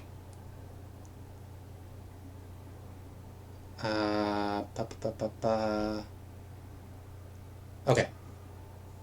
So 19 will hit your AC, I think. Unless you have I'm a gonna reaction. see if shield will do that, but I'm just gonna see if I can cast shield in this state. By the way, this thing fucking walloped Olaf and nearly killed him with the wallop. So this is bad news. Oh no. I can cast shield. It requires verbal and somatic components. Yeah. You're not. You have reactions. Wait, do you have reactions? Do I have reactions? Because I'm surprised. Well, so that would be its second one, right? Oh, Yeah, it gets 2 attacks per turn. Okay. Only one of which can be a bite or tongue.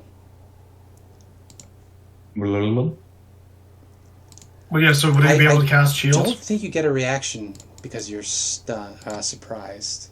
I think that's what we were. If he's surprised, no, then he only gets it once. So sorry, Yeah, no so- shield for I- you. Does anybody else have anything they want to? No, they wouldn't have contribute to this? reactions. No, they do. They're not surprised. You're surprised. Everybody else is fine. No. I do not have don't silvery have barbs. No. I do have silvery barbs. Okay, do you want to but use that?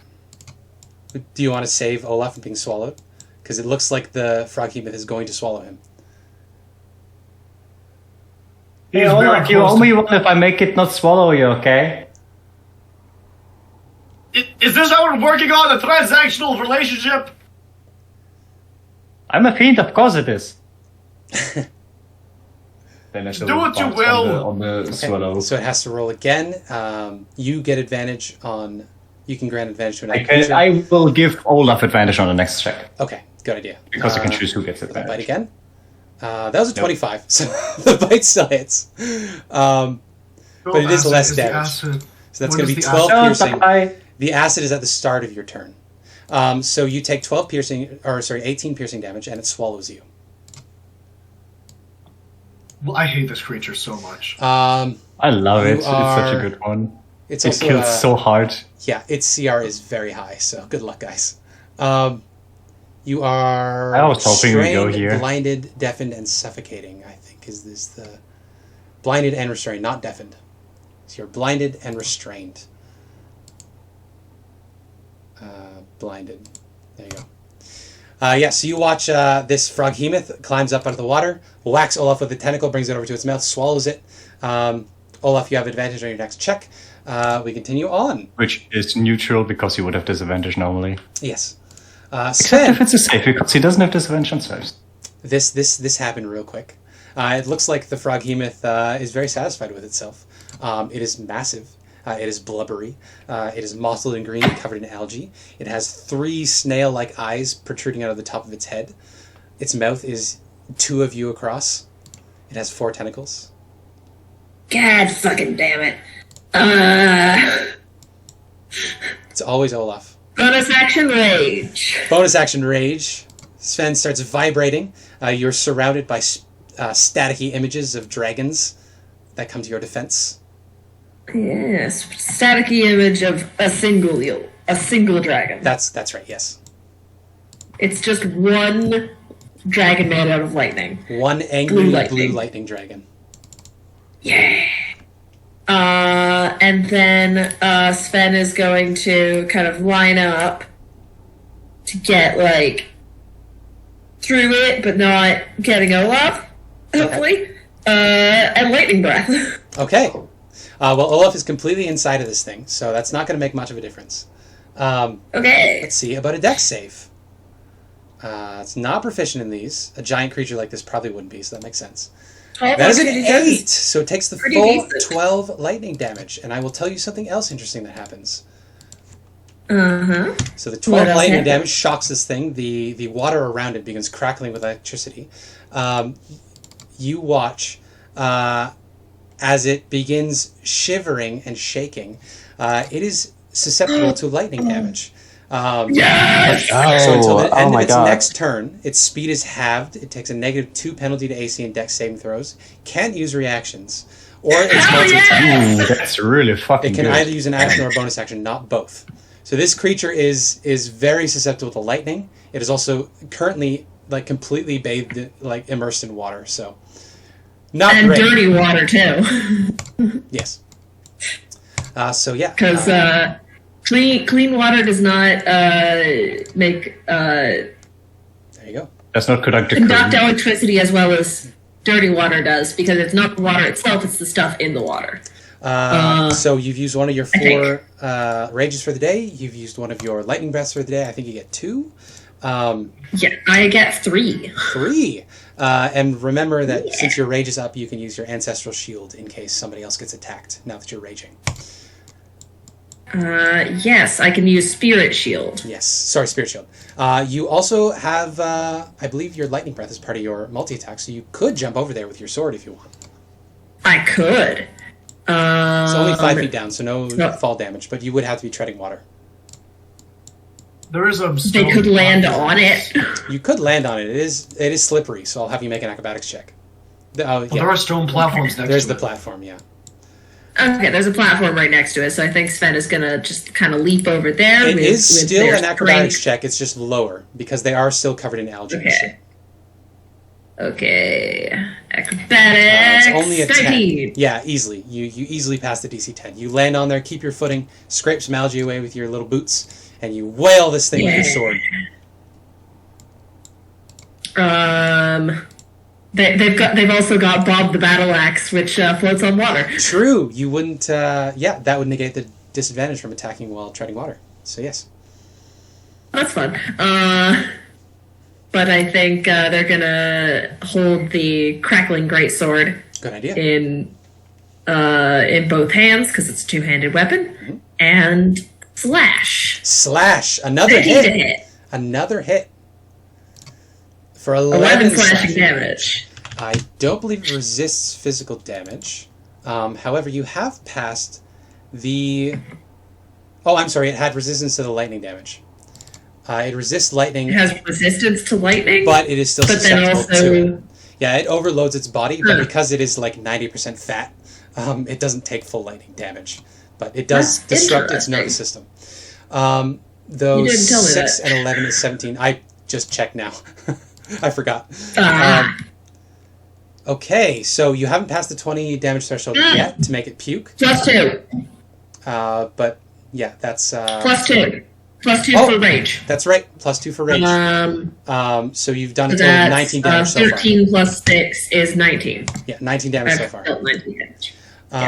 So that is Sven's turn. What else? All right. Anything else? Any bonus? No, you did your bonus action. I already used my bonus action. So Elspeth, then Nare, then Lith. Yes. Elspeth is going to. Did you say that the damage threshold is like you have to hit it in one attack, or you just have to hit that across the whole turn? 20 across its since its last turn. Okay. So just one more damage. I'm sorry. I misread that. It's only from the creature inside of it. So you can't make it puke from the outside. That's my bad. In that case, That makes sense. Would Elspeth be able to command it to spit Olaf out if she used command and said spit? That is a great question. Or buff. You can certainly try. This thing Maybe is I think beast. I don't buff would, understand. work I better. don't understand her actually. I would say you can tell this is a monstrosity. Yeah, obviously, it is not a beast. Yeah. You don't know how. Yeah. That probably wouldn't affect command specifically. Yeah. So you give it a shot. No, I don't think it's gonna work.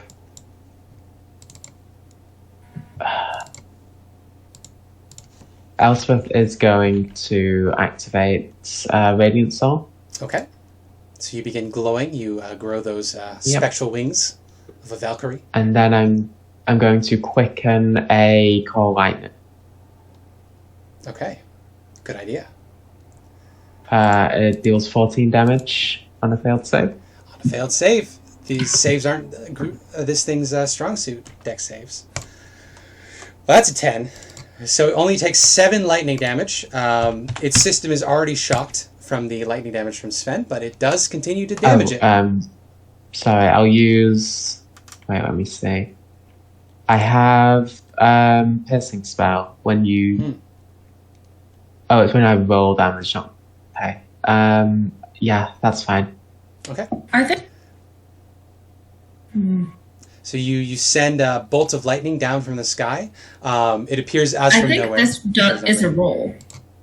The 14 lightning damage is a roll. That's the roll, yeah. Yeah. Piercing spell lets you reroll 1s on your damage, right? Is that what that is? No, it lets me ignore resistance. Oh, okay. Yeah, I spent you sorcery point. did roll. You did roll your damage. I did what? You did roll damage. You roll. You could. I Piercing spell if you wanted to. I'm not What going is to. it It's when you not roll worth a it. hit? Okay. It is not worth it, says Elspeth, as And then- her future husband is being digested. It's. I'll also deal extra 6 radiant as a radiant. Oh, soul. true. All of the 6 radiant goes through. It does not resist radiant. That would be a wild thing for a frog. Mhm. Yeah, any movement, Elspeth. You get to fly, of course. Without provoking opportunity. Yeah, so Not I'll that move 10 matters. feet. And I'll just hide behind this pillar. Okay, you take cover behind the pillar.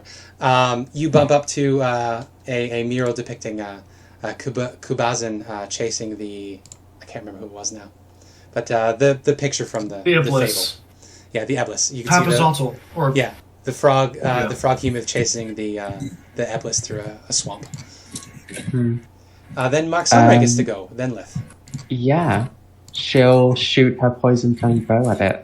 19 to That'll hit. hit. I don't know why it's not rolled. Oh, I need to click the thing. Oh, yeah. 4 piercing, 2 poison. Does not resist poison. It needs to make a con save or be poisoned. Yeah. Probably going to be fine. Oh, yeah. 24 is fine. Oh, It's not poisoned. it's got good con saves. But yes, she fires off the Serpent Fang bow, curses under her breath, and then what? I think she will just take cover here as well. All right. She ducks behind cover. Lith, and then Olaf, you will follow up. Hello. So, this thing is very big, It is. so it's very easy to be Oh, under a so spot like easy. I am already. So easy. It is too easy, almost like, come on. Yeah, I'm just gonna smack it twice, honestly. That is the wrong one button. 14 and a crit. Ooh, All of those hit. Well, so then on the first one, I would like con save DC 14. Okay, so 7 slashing damage right off the top. And then we get a con save DC 14. Probably fine. Again, this is what it's good at. Yeah, it's fine. Yeah, it takes 2 additional slashing damage though from the right. perfect thing. Because you're in range. And then let's do the same thing again. This time it takes. I think this looks right. I think something is very wrong on the. Oh, never mind. Yep. That poison hit would be once a turn. That's the way these magics usually work. Yeah, that makes sense. Yeah. Okay, so that is an additional 7 slashing damage. No, this is a crit, so it's 7 plus 5 is. I should have removed the marker on. 7 plus 5 plus 6, so 18. Ooh. Surprisingly low hit. Yeah, you wail this thing. It does not seem particularly phased yet. As you whip it good. Then what would Lith do? I mean, I just went. I'm just going to stay here. Okay, and just stay Just there. going to wait for it to do something. Yeah. Olaf, Fenrir, and then the frog will go. So Olaf, start of your turn. Froghemoth is going to digest you a little bit. Start of its turn. Start of each of the Froghemoth's turn. Oh, you're right. Never mind. So yeah, you are restrained. You are blinded. You're no longer grappled. Restrained. Can I make attacks while restrained? You can. They have advantage yes. there. Right. Okay. 16 to hit. 16 will hit. Good job with the disadvantage. 17 to hit. 17 will also hit. Boomhammer with explosion. I don't think I can knock him prone while I'm inside of it, but... Restrained. Speed becomes 0. Can't benefit from any bonus speed. Attack rolls against have advantage. Creatures attack rolls have disadvantage. Disadvantage on dex saving throws. Okay, good. Yes, you probably can't knock it prone. But you can definitely deal damage to it. I will do a grand total of... 15, 27 damage to it. Okay, 27. With that's the 4 force damage as well, right? Yeah, 4 force plus the 23, so yep. 27. Beautiful. I'll still do force damage, but I won't be able to knock it back. So you wail it. You watch as one side of this Froghemoth just suddenly balloons out with force damage, and let's see if it throws up. I don't think it... It does! does! Oh my god, it throws up! That was a remarkably bad roll. That was a fucking 7. Yeah, so you watch as Olaf, you get puked up, and you splash down onto the water right over there. So you are Olaf no probably longer skids across the water and is just panting, covered in just steaming stomach acid, and just goes, "Why is it always me?" Welcome back. The monsters just really like you, Dad. If that thing hits me one more time, I'm dead. Well, Oh boy. you can certainly go again. Or bonus action then movement, if you want. He's probably gonna try and he can't run away because he'll just get an opportunity attacked. It looks, you didn't see it, but it looks like it's currently shivering. You don't know that it would necessarily be able to hit you at this point. It seems to be like shaking in place, like something's wrong with it. It's having some sort of seizure. Right. So you might be able to risk it, but you don't know because you didn't see. I mean, I have shield. Like, if I get hit, I get knocked out, but I have a +5 technically. So he's gonna try and... Did its turn? No, that was Olaf's turn. Its turn has not passed yet. Go. So he's gonna try and shaboodle over here. It cannot take reactions while it is shocked. If it has been taken lightning damage from its last turn, it loses reactions. Then Fenrir is gonna go ahead and try to make a jump to over here. Okay. That'll be an acrobatics check, please. Yep. Because it's currently Sven's It's a DC 10. And remember, six whiskers can add two more checks. One moment, something's incredibly wrong with Fenrir's sheet. He has a charisma of 108. What? I That's don't know not what right. the fuck happened. That happened. I think it's supposed to be a 6, but for some reason it's 108. All right. That seems 106, right. sorry. It's a very charismatic. That's Wolf. a flat. Oh, he makes it. So Fenrir lands, does not fall face first into the water. So Fenrir is over there now. Sink. Skadoosh then is going to try and like bite down on one of the tentacles, even if that means that Fenrir gets dragged away with a tentacle. Go for it. Make your attack roll. 18. That'll certainly hit, especially with the reduced AC. 9 force. 9 force damage is some force damage. It is officially looking bloodied. Oh my god, this was so scary in the beginning. You have no idea. Oh my god. Its turn is next. It deals a lot of damage. It remains shocked until the end of this turn. Wait. Takes lightning damage, suffers several effects until the end of its next turn, yep. It can't It multi-attack. can only use an action or a bonus action. It can't multi-attack. So, what it is going to do is it's just going to bite Sven. That's reasonable. So it goes to chomp on Sven. Does a 24 hit Sven's AC? Yeah, just a little bit. Okay, you take 22 piercing damage, reduced to 11. Reduced. Oh, to I'm sorry. 11. Imposes advantage with Fenrir. Okay, I'll roll that again. Sorry, I should have been faster with that. Sorry. That's fine. Does a 15 hit Sven's AC? Beats it. All right, so you are swallowed. Still 11 piercing damage because I rolled the same. Yeah, so you are now restrained and blinded. Fun.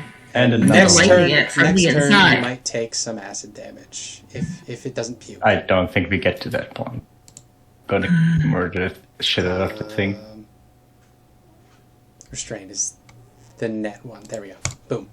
That is its turn. Its turn passes. No longer shocked. Sven, it's your turn now. Well, guess what? Yeah. Oh, if it was shocked, so didn't it say it can't use multi-attack? It only made one I didn't attack. use multi-attack. Yeah, it only attacked once. Okay. I don't see any way it avoids this. What I'll have you make a dex save to see if you can avoid it, because you're blasting this lightning breath off in an enclosed space. You could hit yourself. Splash damage. This is true. hitting Dexterity yourself? saving throw. I am immune. I am resistant to lightning, so Oh, you're fine. that's a natural 20. So it takes 4 lightning damage, but it is shocked again.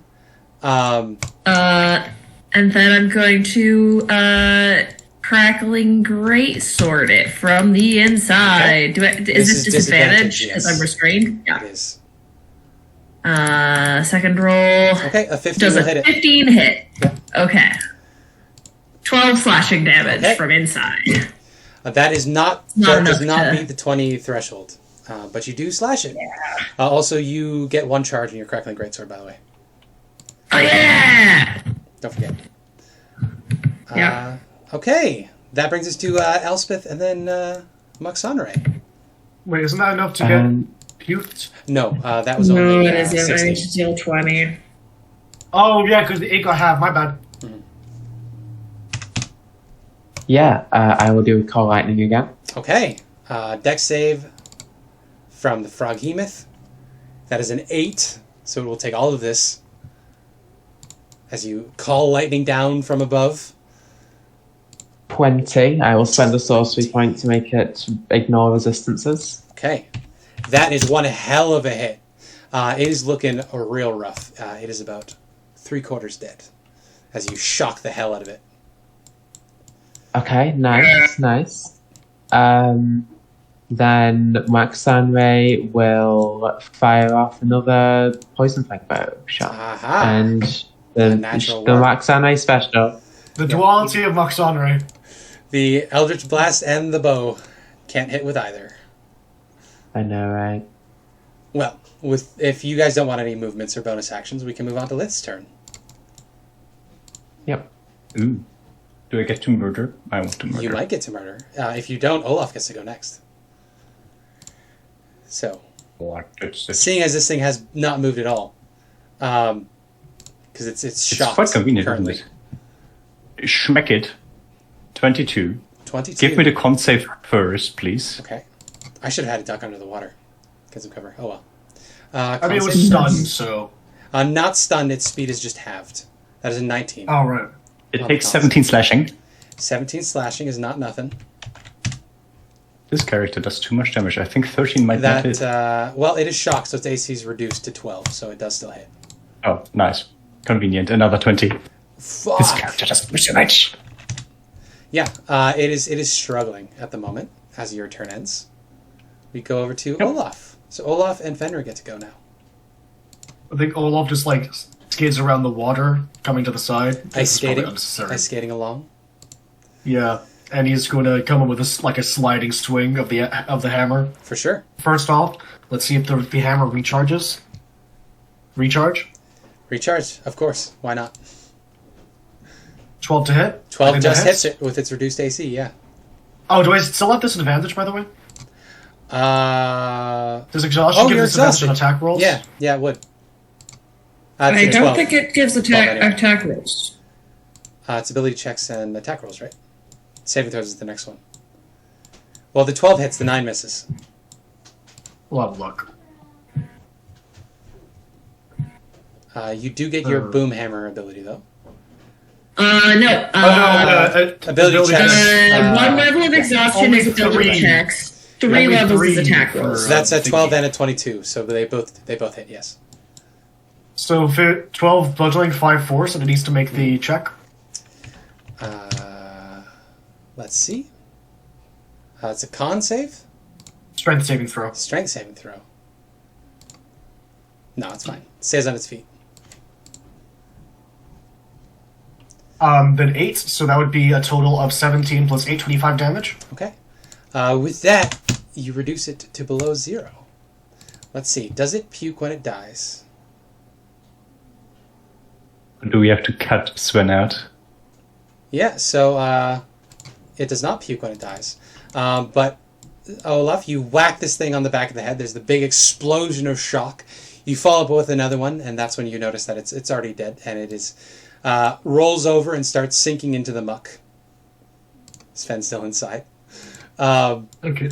Fenrir gets to go. We're in initiative because Sven is still inside. Olaf will just go, Fenrir, retrieval! And Fenrir will probably just nosedive into the water and start swimming. Okay. Or rather sinking, just trying to pry open the mouth to let Sven out. Solid creatures not restraining can escape by the coast within 10 feet of movement, exiting prone. So what we can do... help action? Yeah, help action. The Frog Hemon's turn is next, which means, unfortunately, Sven, you're going to take some acid damage. Yay. It's dead though, right? It's just that it's doing this with the acid. Well, yeah, the acid doesn't... your stomach acid doesn't stop being potent when you die. I know, I just don't want this to come back to life or something. I'm just scared of it still being an initiative. And not as far as you know. This is just because Sven could still get digested. That is 11 acid damage. Do you resist acid damage with your type? No, just... So no. the full 11, and then it is your turn, and you can just climb your way out. No ability check. But Fenrir definitely helps. Well done. You defeated my puzzle. That's not pleasant. It wasn't. So that was a CR 10. What? Oh my god. So yep. Wow. We got 100. Relatively lucky. So that's 1180 each. Wow. Well, Magic experience. I'm like 300 up leveling up. Yeah. I am still 1180, right? 1,000 away. I should have had to take cover. 1180. Should have had to take cover under the water.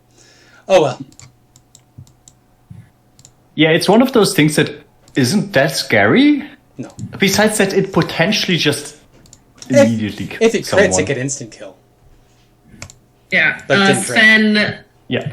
It's... Sven hugs Olaf. So, Oh, good, you're both disgusting now. I think they're like holding each other. They're like, they're holding each other. Elspeth, do the thing. Yeah. I'll cast Prestidigitation to clean the stomach acid Good. off them. Because Olaf's beard is a mop for this sort of thing now. Yeah. Oh, thank God. I mean... Oh... Yeah. thank Odin. Excuse me, can you please not use such disgusting language around me? Thank you.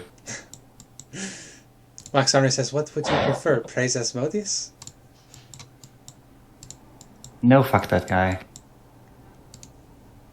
I'm gonna cure wounds first level on both me and So it's 8 on both of us. We used a lot of leveled spells there. Oh, heck yeah. Okay, Oh. 1 sec. I used one. I didn't. Just the one I from used one Elspeth, as well. and I believe just the one from Olaf, so now you're fine. No, I no, used no, two no, no. spells. No I surges. also did the... I didn't get to use any of my dude, so close to it Barbarian so stuff far. because it only attacked me. Yeah. No surges, you're okay. For now. But yes, you are... The Heart of Uptell is such a good idea, because now we can make a Sirak Wild Magic Surge. I don't think we're fighting a Sirak, just out of character.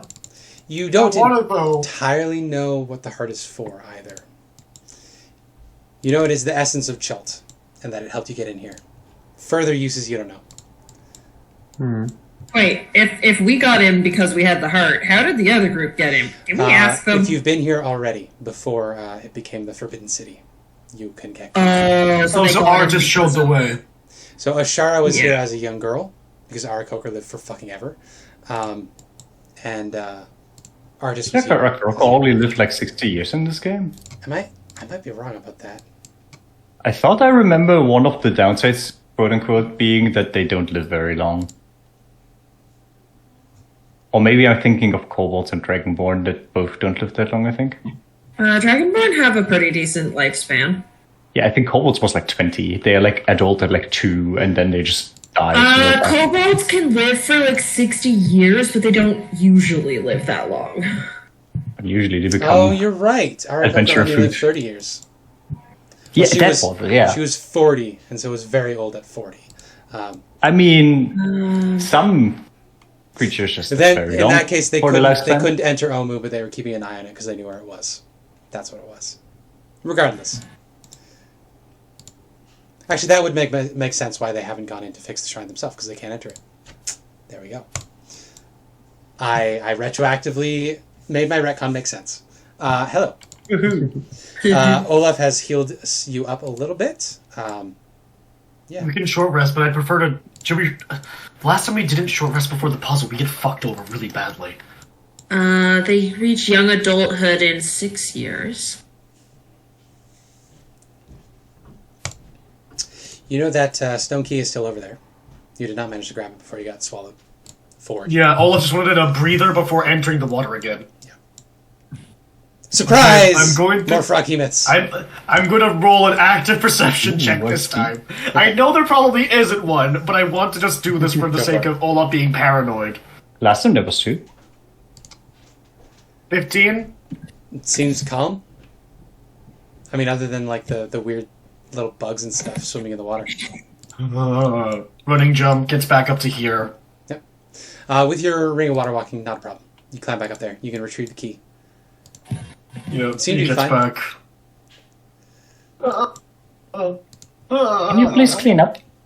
Sorry, did- but do you smell like the inside of a big frog? I wonder why. I thought Elspeth ozoned me. Oh, No, no, I just definitely- cleaned it up. Would you like me to fix the scent as well? Yes, please. Up to your Alright. preference, I don't mind. I'm not going to be your cleaner forever. You should treat your lady better. I, Or I will actually take it. I'm I struggling could with it right if I now. actually wanted to, you know. Good for you, but I have been inside so many monsters these past 3 weeks. Why, that was mean. You did have a pretty rough time.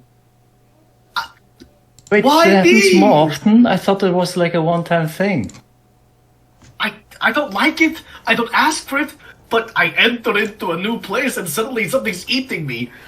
That's I feel like like there's some something sick around. god is doing a joke on me or something. I believe it has this exact conversation, Moxonray says. But I feel... Huh. I Noted don't know for if I pissed off future Mr. or reference. something.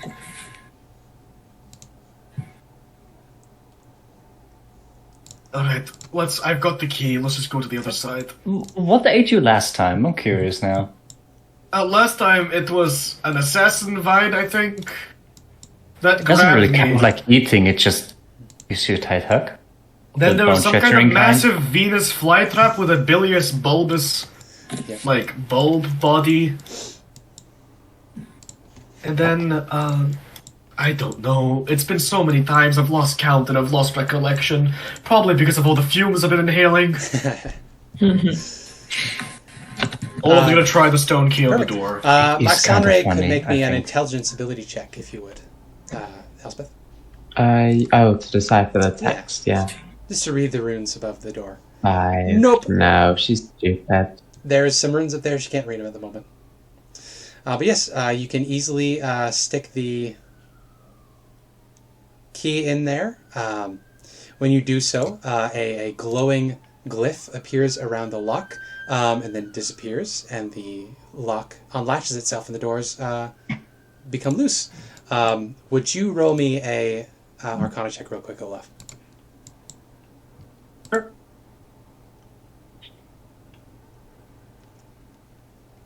Well, out of curiosity, what does Olaf smell like now? Shit. Oh no, because Elspeth changed the smell. Oh, that's a good point. What does Olaf smell like? Olaf will smell like Elspeth wants to make a joke about how he's a dwarf now. Ale. Beer. She'll make him smell like ale and coal dust. So He's worse. like, it smells like home. It's fine. Yes, with the 24 Arcana, you could tell that there was a glyph of warding hidden on this lock. If you tried to pick this lock without the key, it would have inflicted fear upon you, and you would have run directly away from it into the Fraukemon's mouth. Nice. Clever. Very funny. Yes. Very funny. But yes, the doors open, and you can walk beyond. I assume everybody is following along. Yep. Do you have a source of light? Cautiously. Because it is I think I dark. have a lantern of revealing.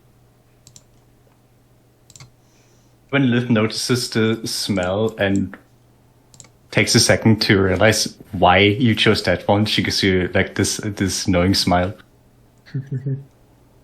You little devil. It smells nice. It smells like hope. It's a very fitting Yeah, smell. dwarf. Short cake. Sorry, what? Nothing. You know, weirdly enough, a lot of people are not attracted to short people and like dwarves and halflings and such. I think they're just mistaken. I do love me a nice, sexy short man. Or woman. Max Sanray says, I like men that are tall. And she sighs. Of course you do. With scruffy beards and big wide shoulders. Also, how he looked like if he would take care of himself and wasn't turning into a dwarf. She nods. Olaf, oblivious to this conversation, is trying to push open the door. Very good. I bet he hit you with something like you look too young or something. She says, I know. I'm almost 18. Yeah, basically. I mean, I'm basically an adult. what does age matter, honestly? Right? It's just a number. Oh, it is just a number, darling. Otherwise, I would have to be questioned by so many officials. She says, well, you are also a I push open the door. Very good. Steps descend to a ledge overlooking a pit of sharpened stakes. An alcove on the far wall holds a pedestal with a stone cube resting upon it. A relief carved into the back of the alcove shows a monstrous frog with tentacles fighting a crane. Wooden beams radiate from the walls at floor height, with 4-foot gaps between them. Carved frog heads extrude from the walls above the beams. I'll point that over. Can we just get Lith to fly over and grab it, Does or anyone have mage hand? You do have somebody with... I have mage hand. I will say the cube weighs about 12 pounds. You found that out. Yeah. God That's fucking damn not- it! It's Yeah, it's a problem. 9-foot square of limestone. It's not light. Or soapstone, I think. Lith can still fly though? Lith can still 9 fly. inch square of limestone, right? Not 9 foot. Oh, sorry, inch. Yes, I meant inch. I It's don't like think that's massive. Holy shit. it's like that big. Solid rock. I can go over and get it. I will say in advance if there's suddenly some weird stone soldiers trying to murder me, I accept that. Olaf's gonna do an investigation on the expect help. frog heads because he feels like that's a trap. Some kind of like How are you ensnaring investigating trap. them? You're just looking at them currently. If you're just looking at them, it'll be a perception using your wisdom. If Oh, you want to use perception, right, intelligence, you're going to have to get over there and do something physical with them. He basically just wants to observe if there's any kind of like recess or some kind of trigger in the room. So I guess a perception check would make sense. Yeah, perception check works. 13? 13. 13's not bad. What you can tell is the wooden beams seem to have gear mechanisms underneath them. It looks like they're retractable. You don't know what would trigger them to retract, but if you tried to hop across, there's a chance they would disappear. But again, you don't know what would trigger them specifically. Is it spiked? Yes, there are spikes below. The pit is 30 feet deep, so you would take 2d6 fall damage in addition to the spike damage from hitting them. Or sorry, 3d6 plus the spikes. Oh. Let's avoid the Tony Hawk spike trip. So, okay, what's preventing this? So it doesn't look like there's anything specifically preventing Lith from flying across. No, you don't see anything in particular. I am going to have you guys place yourselves on the map though, because this puzzle is location based. So 4 people can stand on the entryway there. Everybody else will have to be outside. Yeah, Lith. It looks like safe travels if you just fly across. You don't have to shout, I'm standing right behind you. Well, he's shouting like into the thing. He reaches without over, turning his head back. pulls a slug out of one of his ears. He's like, "Oh yeah." I guess slug Sure. shot with the. I guess I'd fly over. Yeah.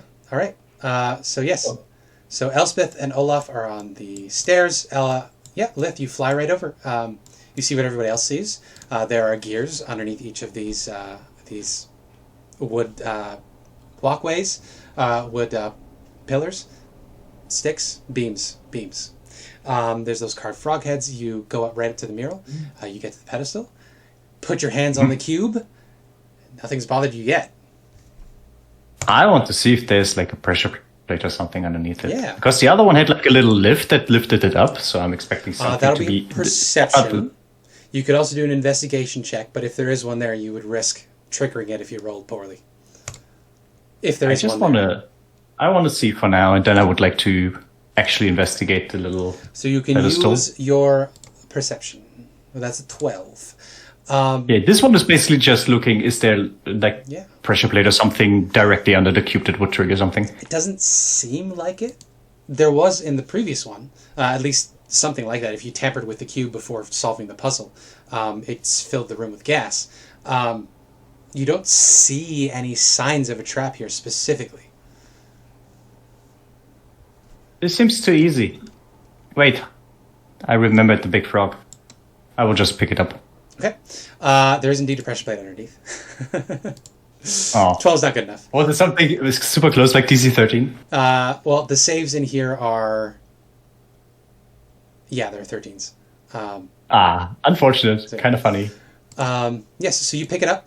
You see the pedestal sinks down in the bottom.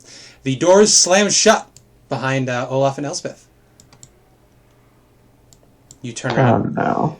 Grab onto the bars. You could see Nare and Sven are on the other side, also grabbing and pulling them. Sorry, I got distracted by a person coming in. What happened? The iron gate slammed shut behind you guys, trapping Olaf and Elspeth in there with you. The pedestal began to sink into the floor in front of you. Boo. The carved frog heads on the walls open their mouths and start belching forth a purple poisonous gas, filling the shrine. Oh, it's an open barred door, so could we just... I think they're just supposed to be iron doors. I think I added the bars unnecessarily. You'll still take the poison damage either way. Is there a way for me to... Do I have any time to react before this poison reaches me? It doesn't say how long it'll take to fill. We'll say 1 round. So we can get initiative rolls for everybody. As you, as the shrine begins to fill with shit. Then we'll go in initiative order on how you guys react to this situation.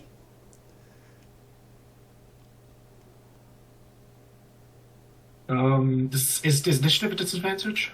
No. Well, it is an ability check, actually, so it would be. I think I can't get much lower than 5.1. Probably not. Yeah. Yeah, 5.1. So just adjust me to 5. Sven, what a roll. crit fail on initiative. All right. Lith, so you are the first one to react. You can see the frog heads above the wooden beams are beginning to belch forth this purple poisonous smoke. It looks like it'll fill up the room in about 6 seconds. You got some options here. The gate is shut. You don't see any way to open them. From this side, there's no handle or lock bit or anything like that. Spikes below you, wooden beams on the walls. You could do that investigation check if you want. Sure. Because it doesn't seem like there's any... Are the wood platforms still extended? They are, yes. They did not collapse. Okay.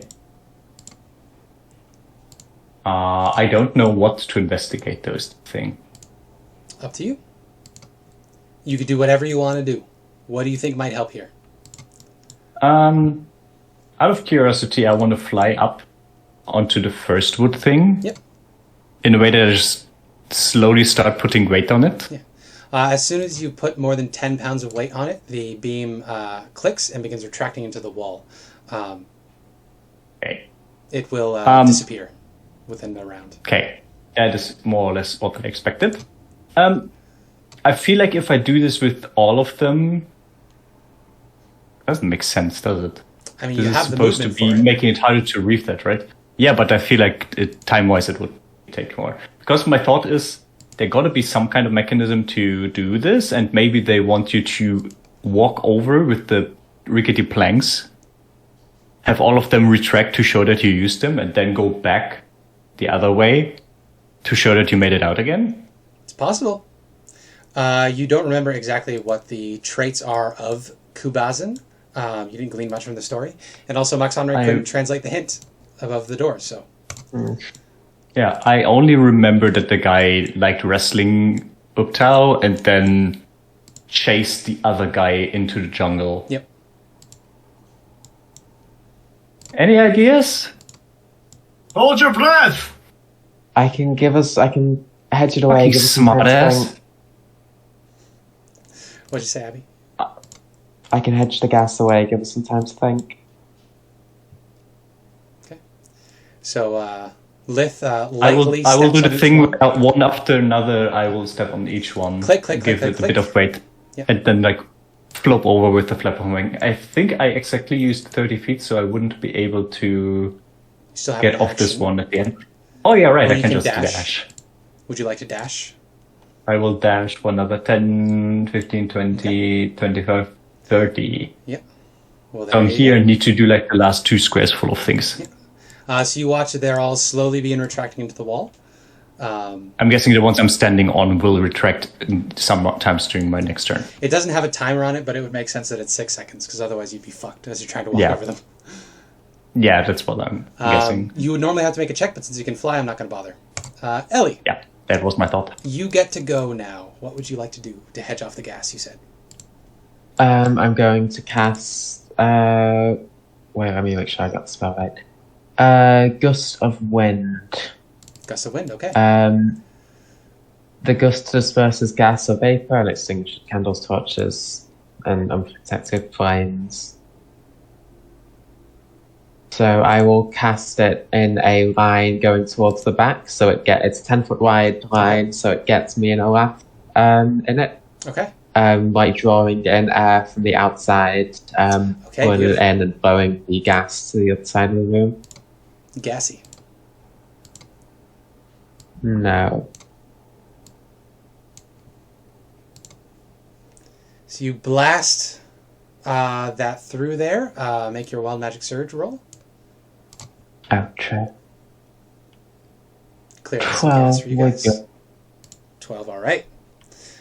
No wild magic surge, but that area is now clear of poison gas. Good plan.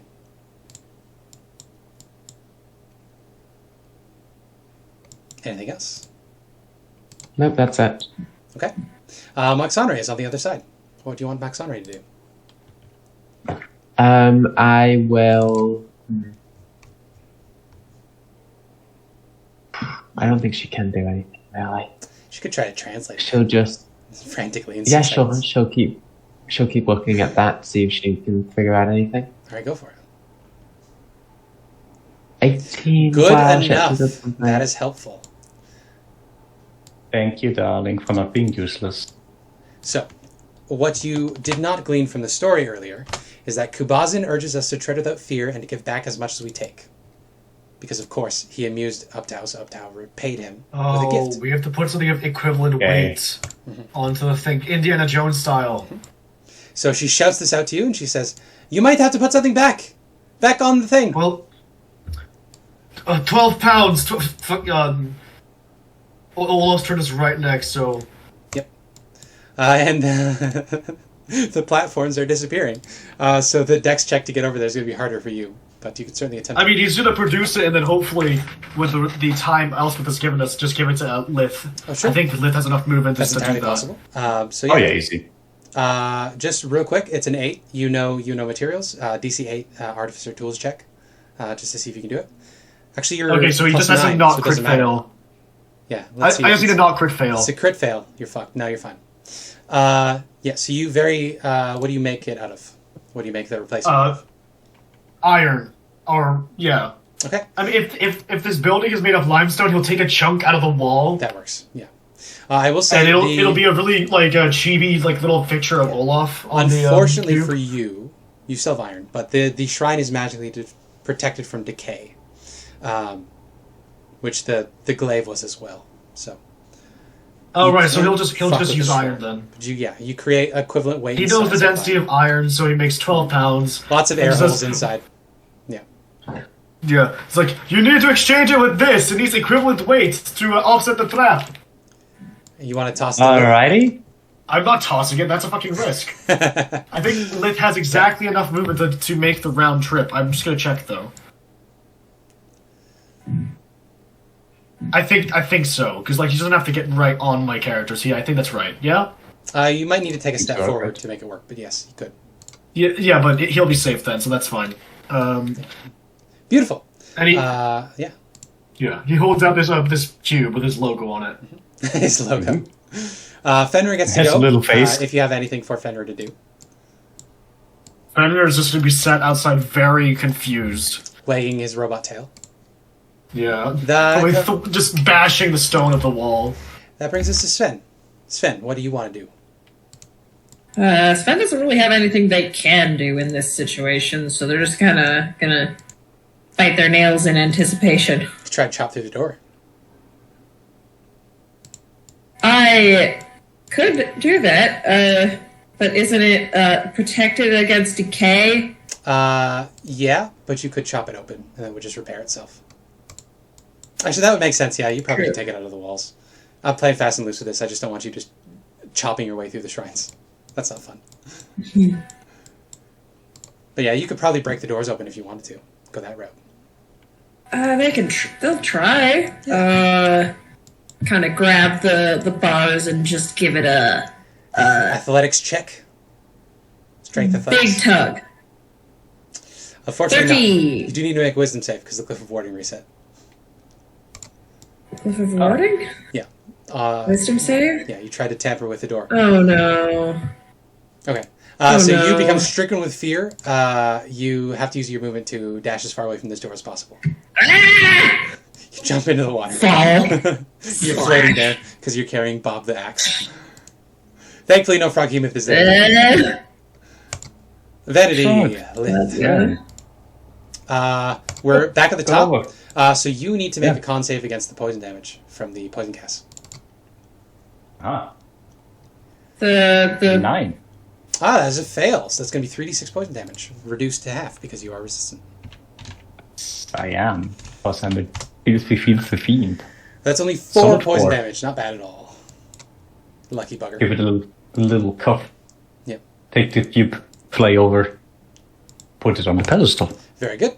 Immediately, the frog mills close. The gas begins to disperse naturally. The door clicks and unlocks. And the pedestal begins raising again.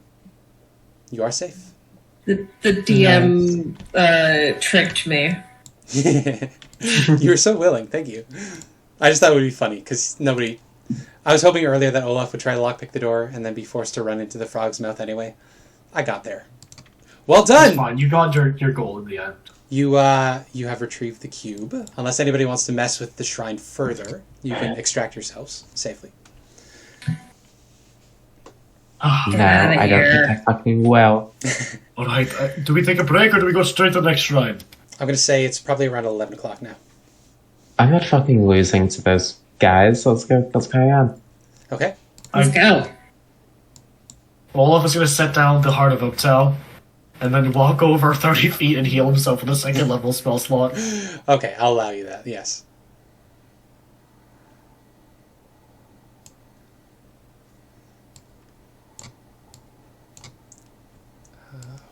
There we go. Very good. You can certainly heal yourself. Take your time to do that.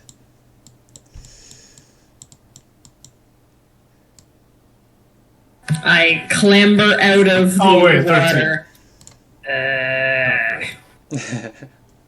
I forgot to mention that, didn't I? As he walks back and picks up the folding shelter. Yep. Oh yeah, because you're the only one who knew about the glyph board. Yeah, because it only flashed briefly while he was over there. Okay. Everyone's so mischievous today. I like it. I didn't do it on purpose, it's just... I think I saw a bit of a haze. Yeah, that's alright.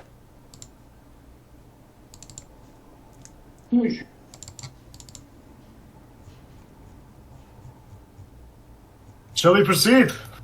Elspeth, Yep. can you blow try me? I'll apologize, Sven. Thank you. It's not very warm. In fact, it's probably quite cold. That's fine, I'm a Dragonborn, I have scales. I thought it'd be the opposite, because, like, cold-blooded, right? I'm not cold-blooded, I'm a Dragons are warm-blooded. Dragonborn. They're Well, warm-blooded. except for white dragons, I would imagine that. Oh, it'd still be funny if they were. Like, at the very least, they're mesotherms. I watched like 3-hour video from Mr. Rex on the evolutionary development of Everything dragons, about wyverns, dragons? and dinosaurs. They share common that's ancestors, which were dinosaurs, which were warm-blooded avian reptiles. Not all I actually did some research about this today. Not all dinosaur. It's debatable whether they were. The point is that wyverns, dragons, and avian dinosaurs all share a common ancestor.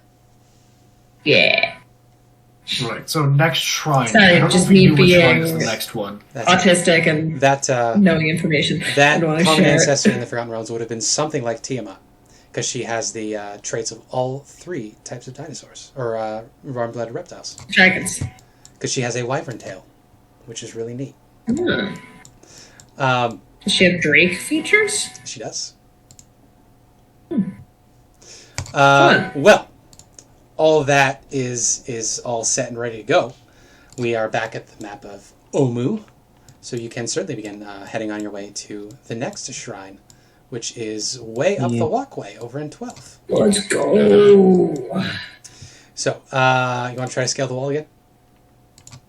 No. And then pass back. Stop trying to trick us.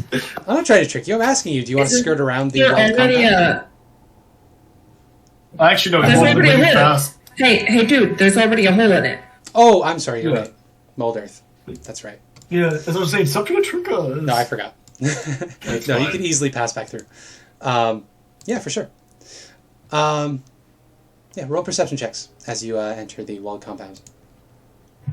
Oh, no. Scared. Fear. Oh, dear. 17's not bad. Perception. Olaf is just distracted by the beard. Valid. Don't worry about it. You look good with it, 18. even if Elspeth doesn't like it. But Elspeth's the one who wants to like it. 14. 14, okay. I need to roll a check real quick. Fair. Don't worry about it. It's not important, probably. Okay, what was the highest perception check? 18. I think. That meets it.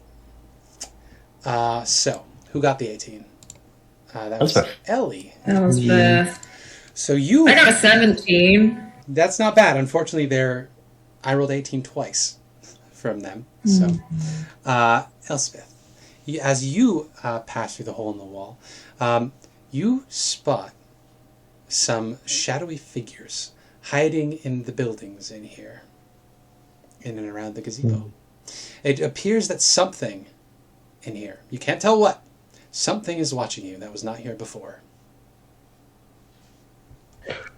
I'll say to everyone, something's watching us. Somebody's watching me. Should we be I ready for got no combat? privacy. Oh.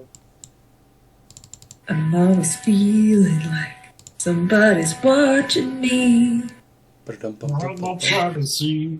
I'm very bad today. I'm sorry.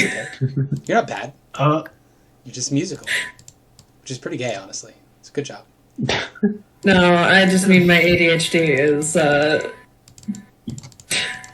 Fair. yeah. you know what? I might design the cabin, even though it's a fucking 3x4 structure, in Dungeon Draft, That's fair, yeah. and make a tile. For the meantime, you guys have a few seconds. They seem to be aware of you. They are not aware that you are aware of them yet. So, you have, let's say, a round here to figure out what you're going to do. You guys going to run back through the wall, or are you going to trigger this ambush?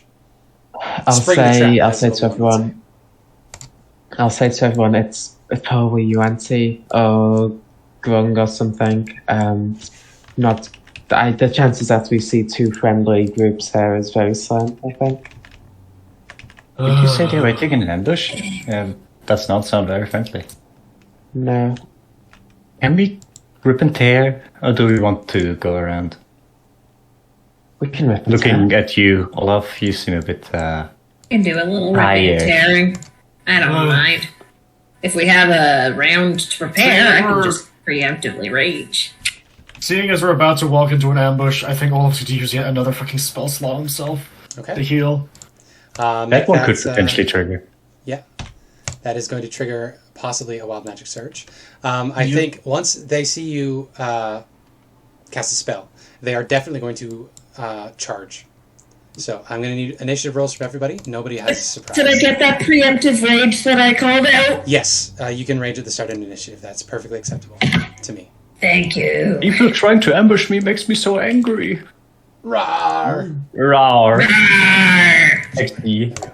Okay, I'm going to draw a gazebo real quick. I also have to pee, so I could run and do that real quick. Pee break! Pee break. Do you guys know that how big Varric is that means I love you and dinosaur? What was that? Nothing. Oh, Lars, I love you in Dinosaur. It's also I love you in Dragon. Yes. It's also I love you in No, Trans Woman. With And her- Trans- Yeah, that's Illyrian. It depends on the kind of Yeah, transformer. the trans woman is Ugu, isn't it? Spreading misinformation. the Spencer. programming variety. So proud of you. The programmer variety. You sure you're not already trans? That's a very trans thing to do. Well, spreading misinformation. I'm not a programmer, so no. I'm also Okay. not a programmer. Doesn't mean anything. Uh, Abby's also not a programmer. Abby's a student. I'm a except if programmer. you say in Minecraft, because then she is. I'm literally a computer science student. That's what I do. Yeah, this is like I said, you're a student. trans-inclusive radical Wow. misogyny aside, I need to pee. I will tell you who you are encountering here. One of you roll me a d6, one of you roll me a d4. D6 time. I'll roll the 4. A 6. 6, okay. Is it the 4, numbers? max and max. please let it be So that is numbers. going to be 4 Malisons and 6 Purebloods. Come Oh, running at heck you yeah.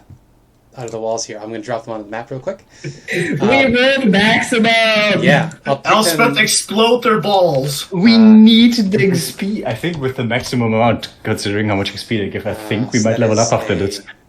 Plus I don't resting. think The I- long rest after as well. No, I need that's 3d3 is what I need actually. That's not very, very likely, will, because Long after all, rest or short rest? relatively close. I I still think need you have to like long over rest for it, 1,000. so Yeah, we do you long shrines rest. until we are too tired, and then we would have to long rest. 3, Yeah. 3, 1, and pure blood. This staggered EXP is definitely a choice. Hey, I've never done XP before. I figured it might be fun. I'm learning. It can work depending on the thing. The problem with it in this campaign is that it can be very random how often you fight and what you fight. So either you're stuck leveling up super fast, or you're stuck not leveling at all. I think it's been The good. problem is also so you far. can't I really like do the thing. milestone in this because nothing happens in the jungle exploration for like 30 sessions. There's I not think specific enough milestones. like if I think I would do like party XP and then everybody levels up at the same time, that kind of thing. That would work too, yeah. Like you still do the division by how many people there are, but then you just apply the exact same number to everyone. Or rather, we I can just mean- multiply the threshold, like, as a party, Or, yeah. and set that as the threshold for the party XP. I like the There's definitely lots of different idea. ways of doing it, and I'm You not like it, like. Yeah, You let, You should let, pee, let, my dude. Yeah, so let I'm the going to have DM the go for his tea Purebloods, break. Purebloods are going to share an initiative tracker to make things simple. I will... Oh, I'm gonna confuse the shit out of them. They're just gonna attack themselves. Yeah, I wasn't like criticizing it. I was just being me and making a comment. That's great. I like the idea of potentially having different levels depending on who did like more like solo stuff. Especially considering we had solo stuff happen at the beginning a lot, Yes. but in the end it never mattered, I think, because was- every single time was Yeah. I was also planning on giving you guys, like, boons as you traveled for caches and stuff, but we never rolled on the cache table. So I was going to have you, like, find a little magical enchanted stone that if you broke would give you, like, I don't know, 10 D10 experience points or something like that. That's cute. But I didn't do that. Minecraft XP modules. I'm a P. hey. Yeah, go do your thing. I wonder if it's still recording. We better not say anything. Oh, I'm pretty sure it's usually still recording. Yeah. Time to explode some balls. Explode it, Elspeth! Spencer Oh, yeah. can spy Hey, on us baby, by listening you like to how this to after. you know how to treat me good. Eh. Explode them. Where? I'm Waluigi. Where? Best fucking character in any game, by the way. That's so funny. It's not even Waluigi. close. I just Right. my voice is still a little You get blungy, that. I guess. So Like honestly, like midway through your voice changing, you will have the best Waluigi impression. it's so much fun. Okay. I'm so excited. It's finally here. I honestly think it's About time. transphobic that trans women don't get any voice changes on estrogen. Yeah, you have to do it manually, and it's annoying. Yeah. I think that We at I least had don't have a- to have a forced operation, unlike trans males. So I think it's a fair point. Oh yeah, because we've got to remove Depending on how big your tits are, I think even with small tits, it would likely still be very dysphoria-inducing. True. Yeah. I mean, I know how it is for me with the male bits, I but for me they're fine-ish. Well, Hello, you were talking about tits and dicks and exploding I balls. heard. We're recording this too, so Explosions. that's going to be fun. Yeah, double fun. Explode them, Elspeth! I So- still think it's We're funny. ready to go. Who's streaming? I cast dick Who got distracted? You're what? Olaf. I'm making Guy. a cabin. How dare you love this game and want to create stuff for this game that we're playing together? I was gonna make little bunks for everyone and have them colored and have special things underneath them depending on who we are. Cute. That's adorable. They are 30 feet away from the gazebo, so yeah, that works. That's And where then the it's- encounter will start. They'll all be running towards you from different directions. Oh, they're not just all grouping up in one line. No, they're not. Or Stupid. in a sphere. They're not stupid. They've seen Elspeth before. Yes. It's a little fucked up and rude. They were coming at you from all directions, so I'm just putting you guys in the gazebo for convenience sake. We'll probably run up to the gazebo to get a defensive position, and then that'll start combat. Yeah, that works. Also, this fairy dragon's gone. There you go. So that's where they are running towards you at the start of Patience. this encounter. You can place yourselves anywhere within the gazebo. That's where you were at the start of this encounter. And then Lith gets to take her turn. Damn, I'm first. Yeah. They did not roll. Didn't expect to go first with. I didn't expect to go first with a 15. Not gonna lie. I will have to check the range again. 10-foot radius sphere. So I would like to have a circle. You should be able to draw one. There you Are go. they actually spaced out enough so it doesn't work on 2 of the big ones? I did that completely at random. There you go. You can hit all 3 of them, yeah. Hit those pure bloods. I think it's not worth it because they're below. You don't know. No, do it. Do it. Yeah. Alrighty. I will cast Confusion Okay. at the 3 on the right here. So they make an, I think, intelligence save. I think it's a wisdom. Never mind, this one is wisdom. The Thoughtlines was intelligence.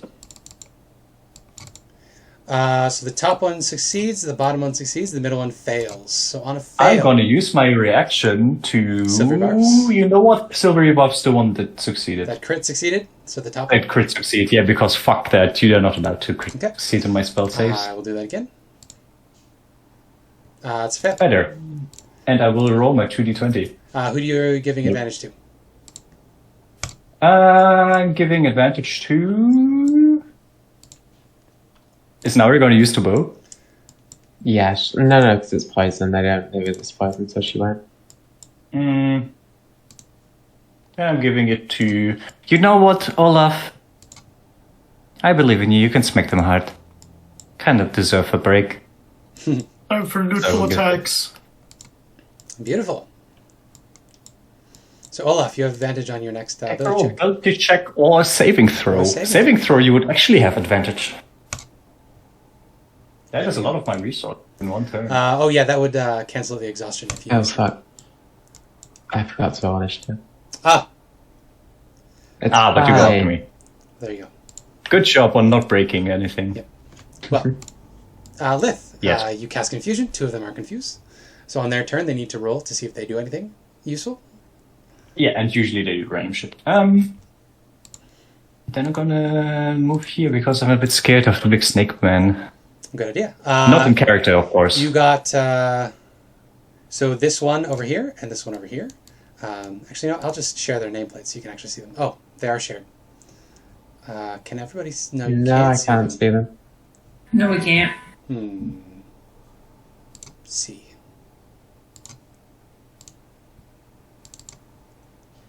See. Can you see them now? Yes. Yes. Okay. There you go. Now you can tell. Yes. The Type 3, as a reminder, Type 3 have the snake body with in place of legs, and the Type 1 has a snake head. So the 3s can constrict you with their tails, and the Type 1 has a poisonous bite.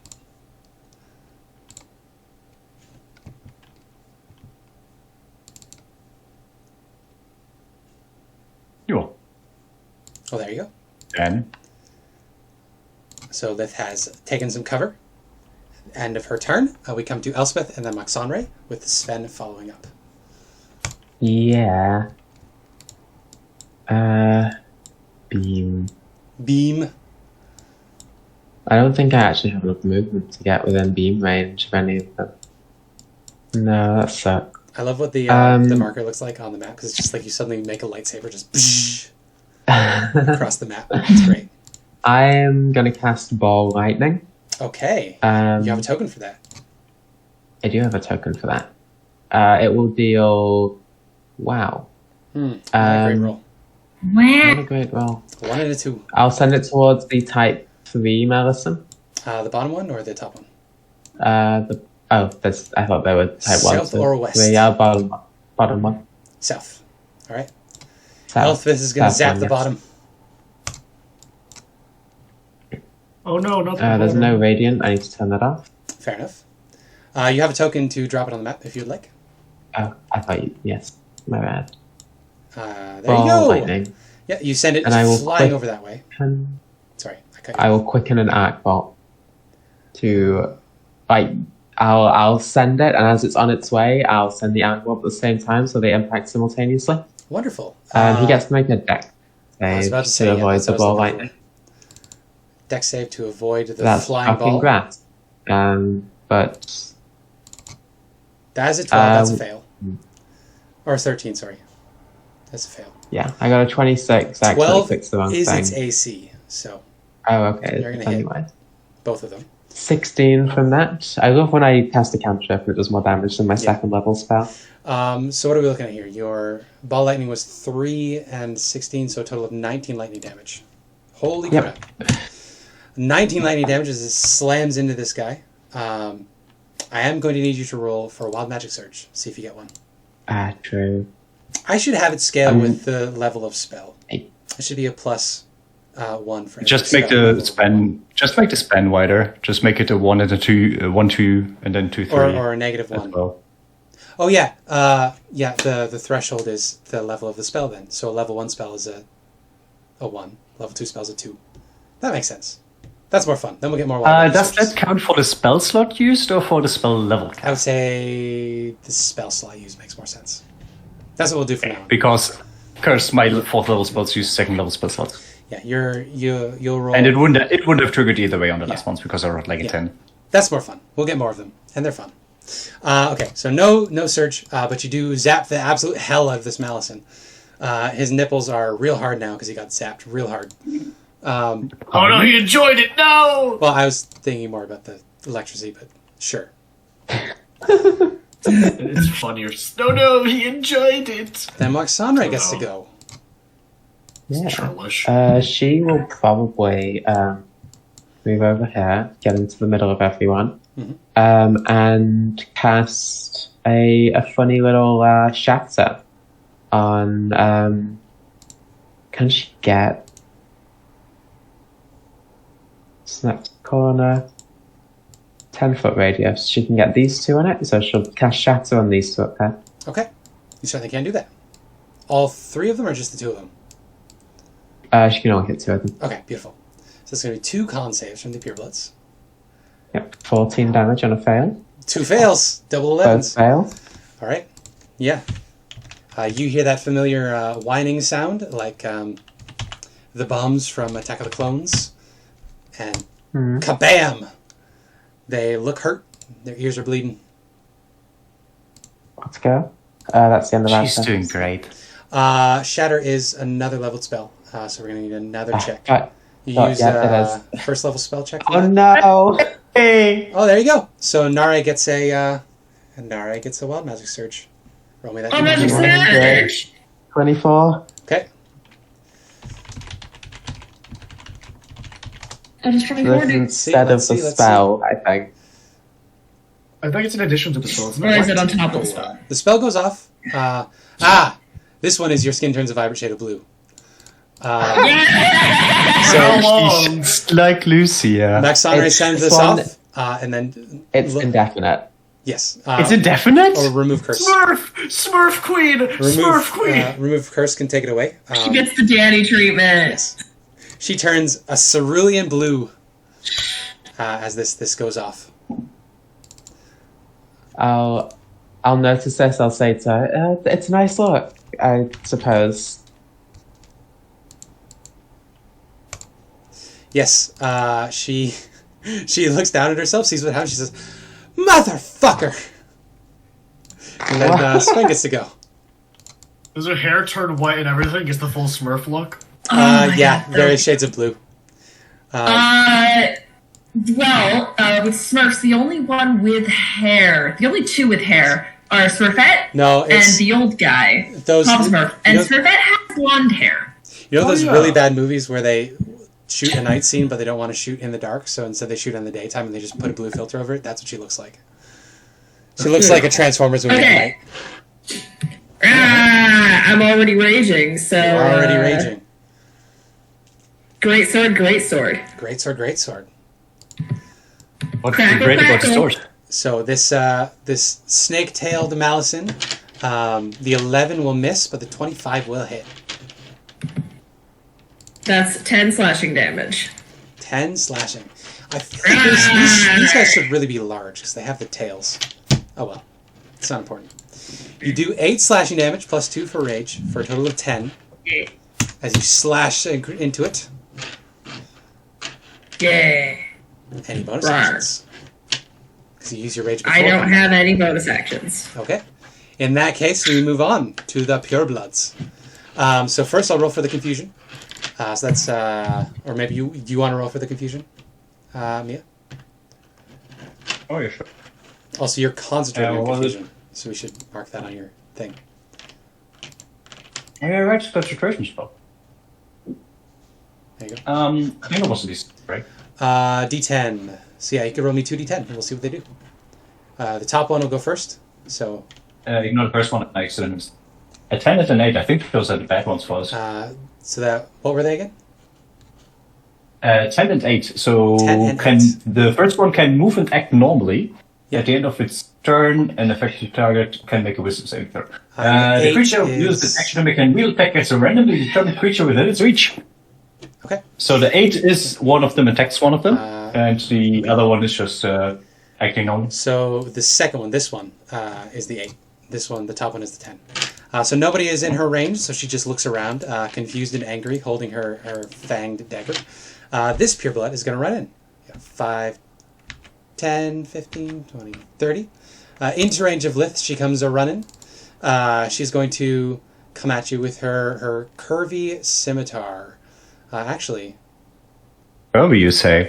She has a cantrip. She could hit multiple people with a cantrip. I think she's going to do that instead. She's going to use poison spray. She has 9... Can the other one hit anyone with the cantrip from a position? It does say melee attack in the confusion spell. I have to check that. Yeah. Poison spray is extend your hand towards a creature you see within range and project a puff of noxious gas from your palm. The creature must succeed on a con save or take 12 poison damage. DC 12 poison, or 1d12 poison damage. They have 9 hit dice, so this would be 2d12 with the scaling. I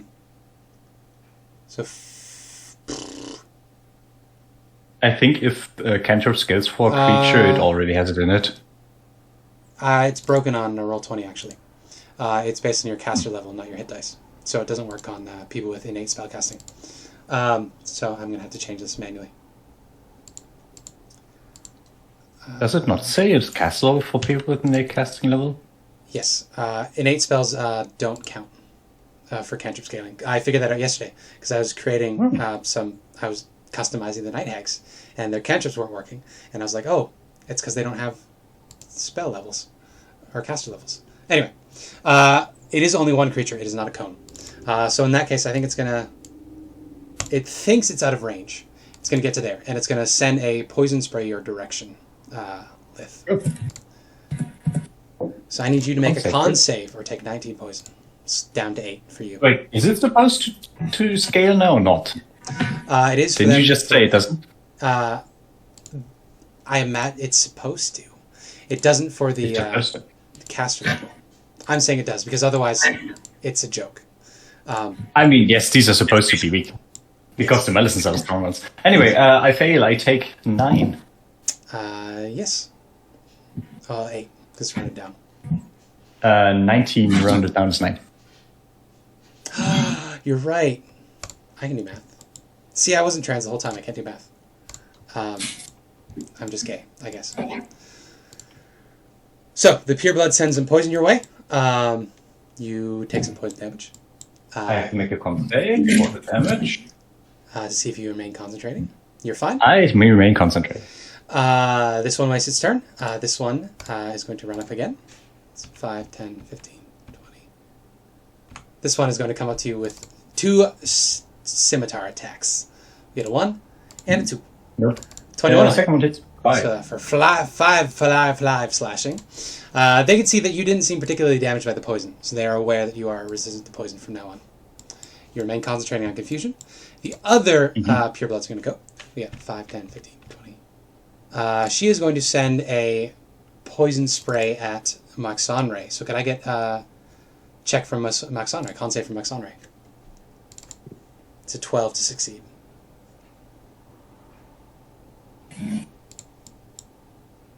She's fine. She takes no damage from the puff of poison gas.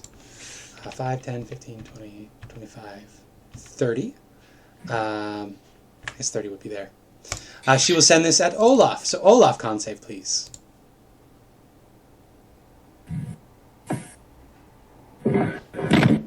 Why did the sound cut out? I don't know. Oh, is the sound out? Can you hear me? Hello? Hello? Check, check, check. Those are just silence. Silence. Can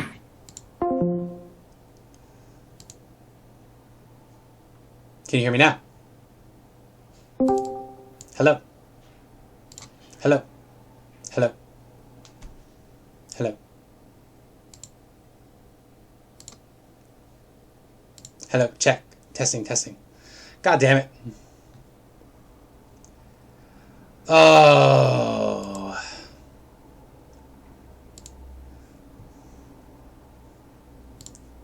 Well, hey there, Vod. Discord decided to die for no reason, so fuck Discord, I guess. Hello? Can you hear me now? You back, Spencer? I'm back. Hey, there we go. I think it was Guy streaming that fucked it over. My bad. That's okay. Oopsies. I stopped watching. This pureblood is going to run up and try to poison spray Olaf. So Olaf, I need you to make con save. Sure. This is It's only 3 poison advantage. damage, so this is real bad. I have to use my advantage, don't I? It's the first check I make, Yes. right? So it's a flat roll for you.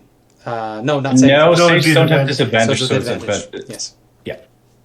14, I'm very Yes. consistent. So no damage. No damage. This I like final how one. the supposed poison-resistant target took a Yeah. shitload, and he would have taken Yeah. nothing. Don't fall off. All right, this final one is going to run up to you, Sven, and she's going to make 2 attacks against you. That is a 20 and a 15. Do both of Beats those? it, beats it. Okay. Yeah. So that is 7 down to 7 3. reduced to 3. Down to 1. So only 4 damage, and you get 2 charges on your sword. Nice. It reset because we weren't in battle, so now it has 2. Oh, also remember The your. 2 confused ladies can make a wisdom save to see if this is effective. Oh, true. Remember your shield ability as well for your rage, Sven. Oh, for other people, yeah. Oh, 16. Does that pass your DC? 16 outside 15. Okay, So so it's she's no fine. longer confused. Yeah. Okay, only Elspeth, Nare, and Olaf are in range. Did Nare take damage? They were saves. So I Okay. don't think it would count. It's for attack rolls. Okay, so the snake-tailed Malison in front of you, Sven, takes its turn. It is going to attempt to constrict you to start. So, No, it takes damage. What for? If you're raging, another creature you see within 30 feet of you takes damage. Oh, okay, there You you can go. use reaction. Did she take a bunch of damage, or was it just a little? She took a decent amount. It was like 3. 3 isn't enough. It only reduces it. It reduces it by 2d6, and I mean, you That's can not save her. bad. She doesn't have a lot of hit points. She's only PC level 4. I think she'll be fine this time. Okay. Very good. So you keep that to yourself. The Malison on you is going to attempt to grab you with its tail. 10 isn't going to hit, though. Nope. Seeing as that didn't work, it is then going to wail at you with its sword instead. 18. That'll also. hit. So you get 7 slashing damage as it cuts you across the chest. Reduced to 3. Reduced to 3. Then it is Olaf's turn. Fucking bitches. Okay, he's gonna go over here to get advantage. Okay. Because I think still, even though something optimal range is still technically threatened. Yes, that yeah, entire 15-foot yeah. range is They are within my threatened range. Yeah. So Which is really good. Yes. he'll do a normal attack against this. Boom hammer. This one, first one, 21 to hit. 21 definitely hits Needs to for make sure. a DC 14 strength save. I added an aura to you, Lith, so that everybody can see your range. How much? Fucking strength save. Okay. Yeah, 6 bludgeoning right at the top is good. And then let's see if she stays standing. She Yes. stays standing. But she takes the force damage. So yeah, 14 damage total. Mhm. Then the next attack. Don't know why I closed my sheet, but we'll move. 24 will hit again, yeah. 10 damage. 10 damage. You wail against this this pure blood. She is hissing and bleeding.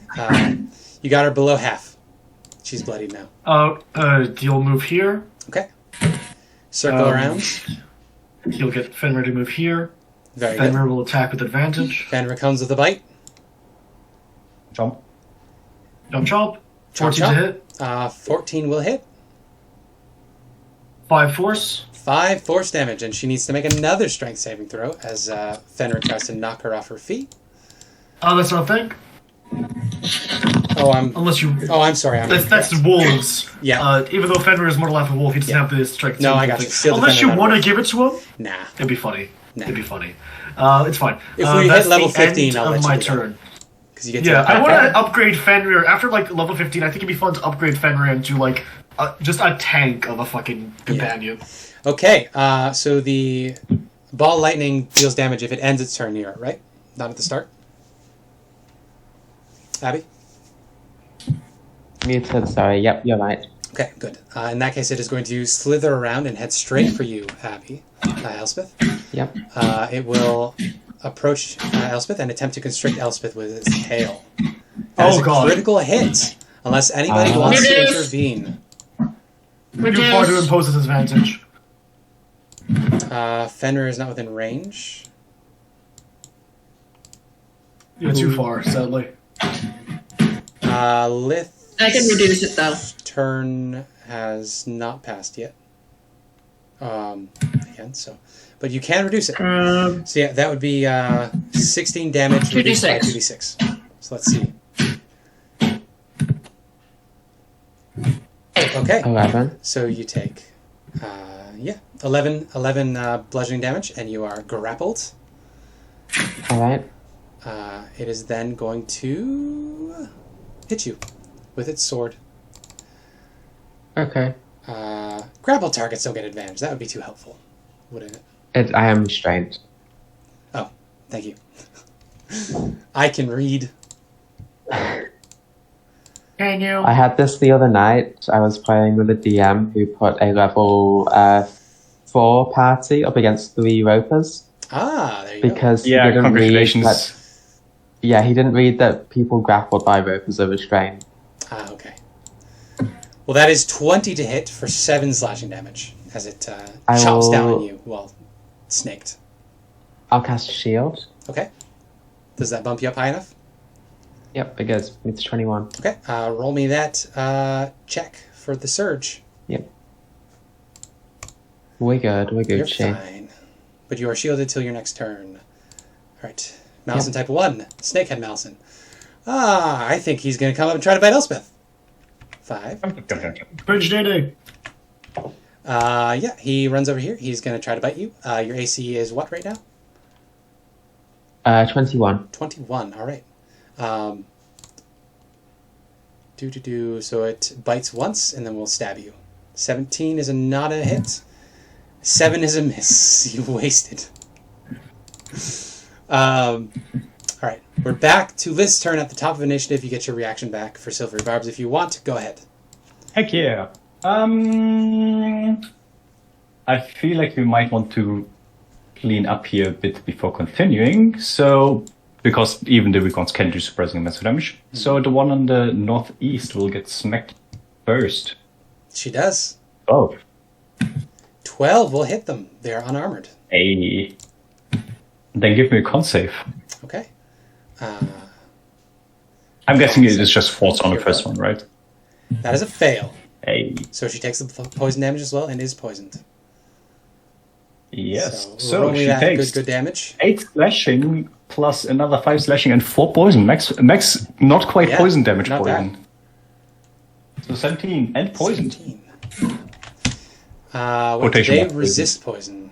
Oh, it doesn't matter. But It doesn't Yeah, we resist said it doesn't. We said it's flavored as poison, but Yeah, it's not it's actually pain. poison. It's like That's correct. the pain that it's Yes. getting induced from something.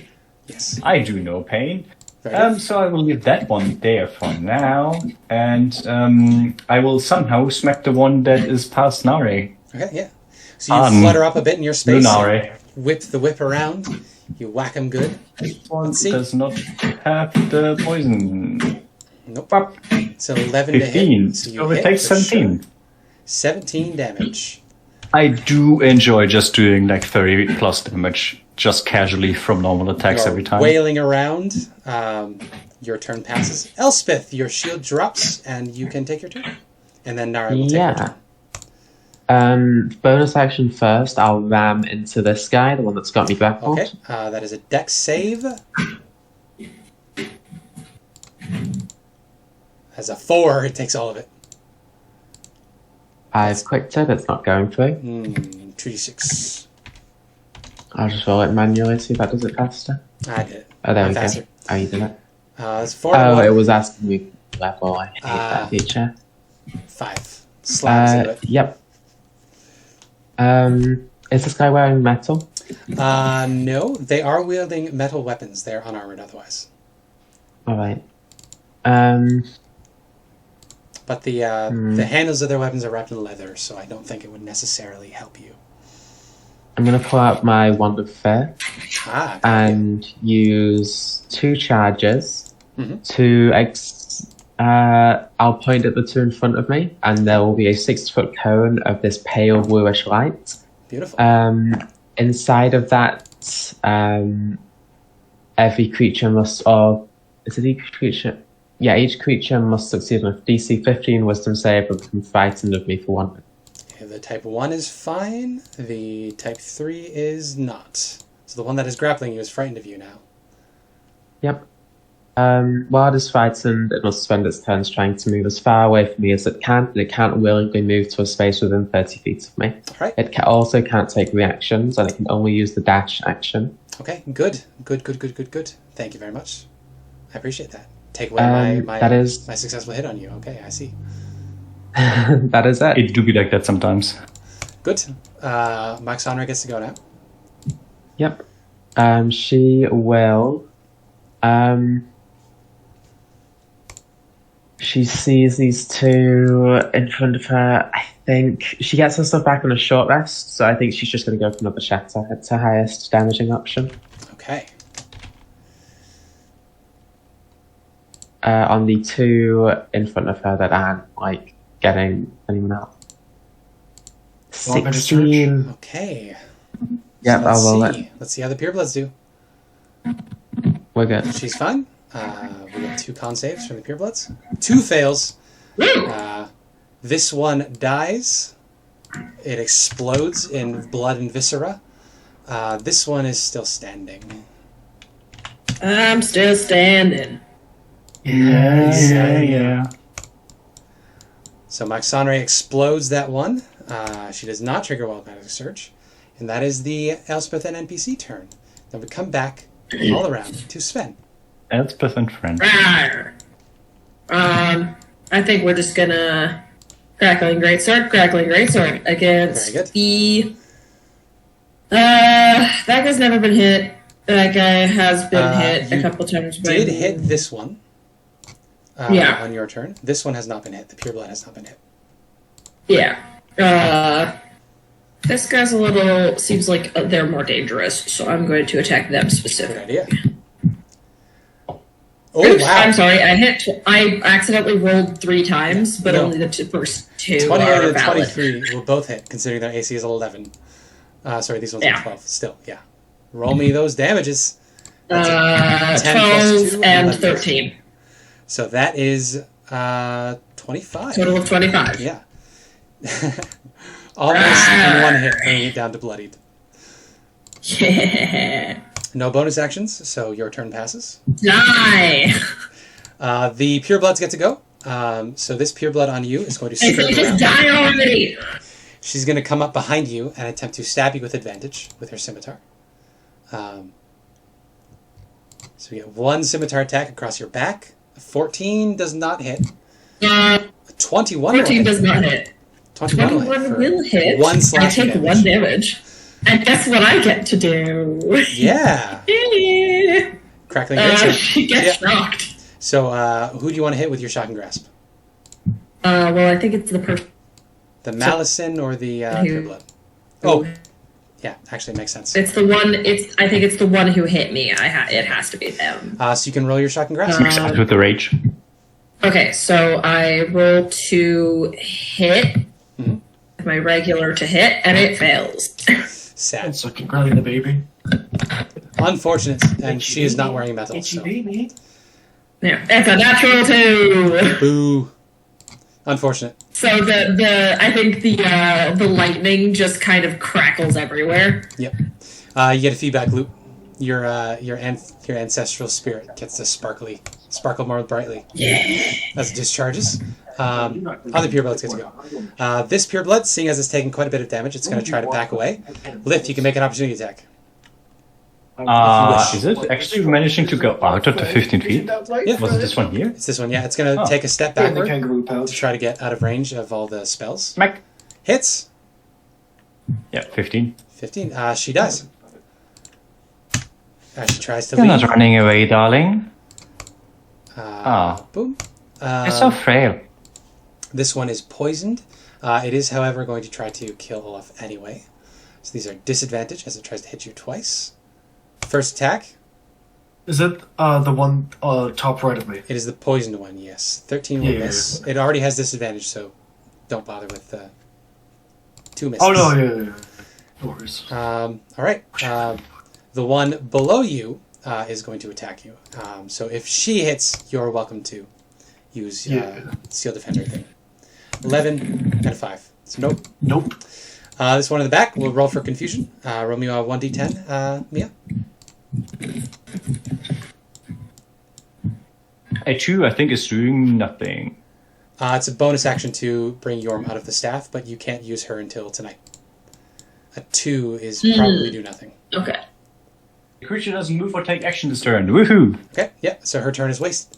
Confusion remains. She gets to make her wisdom save at the end of her turn. She is still confused.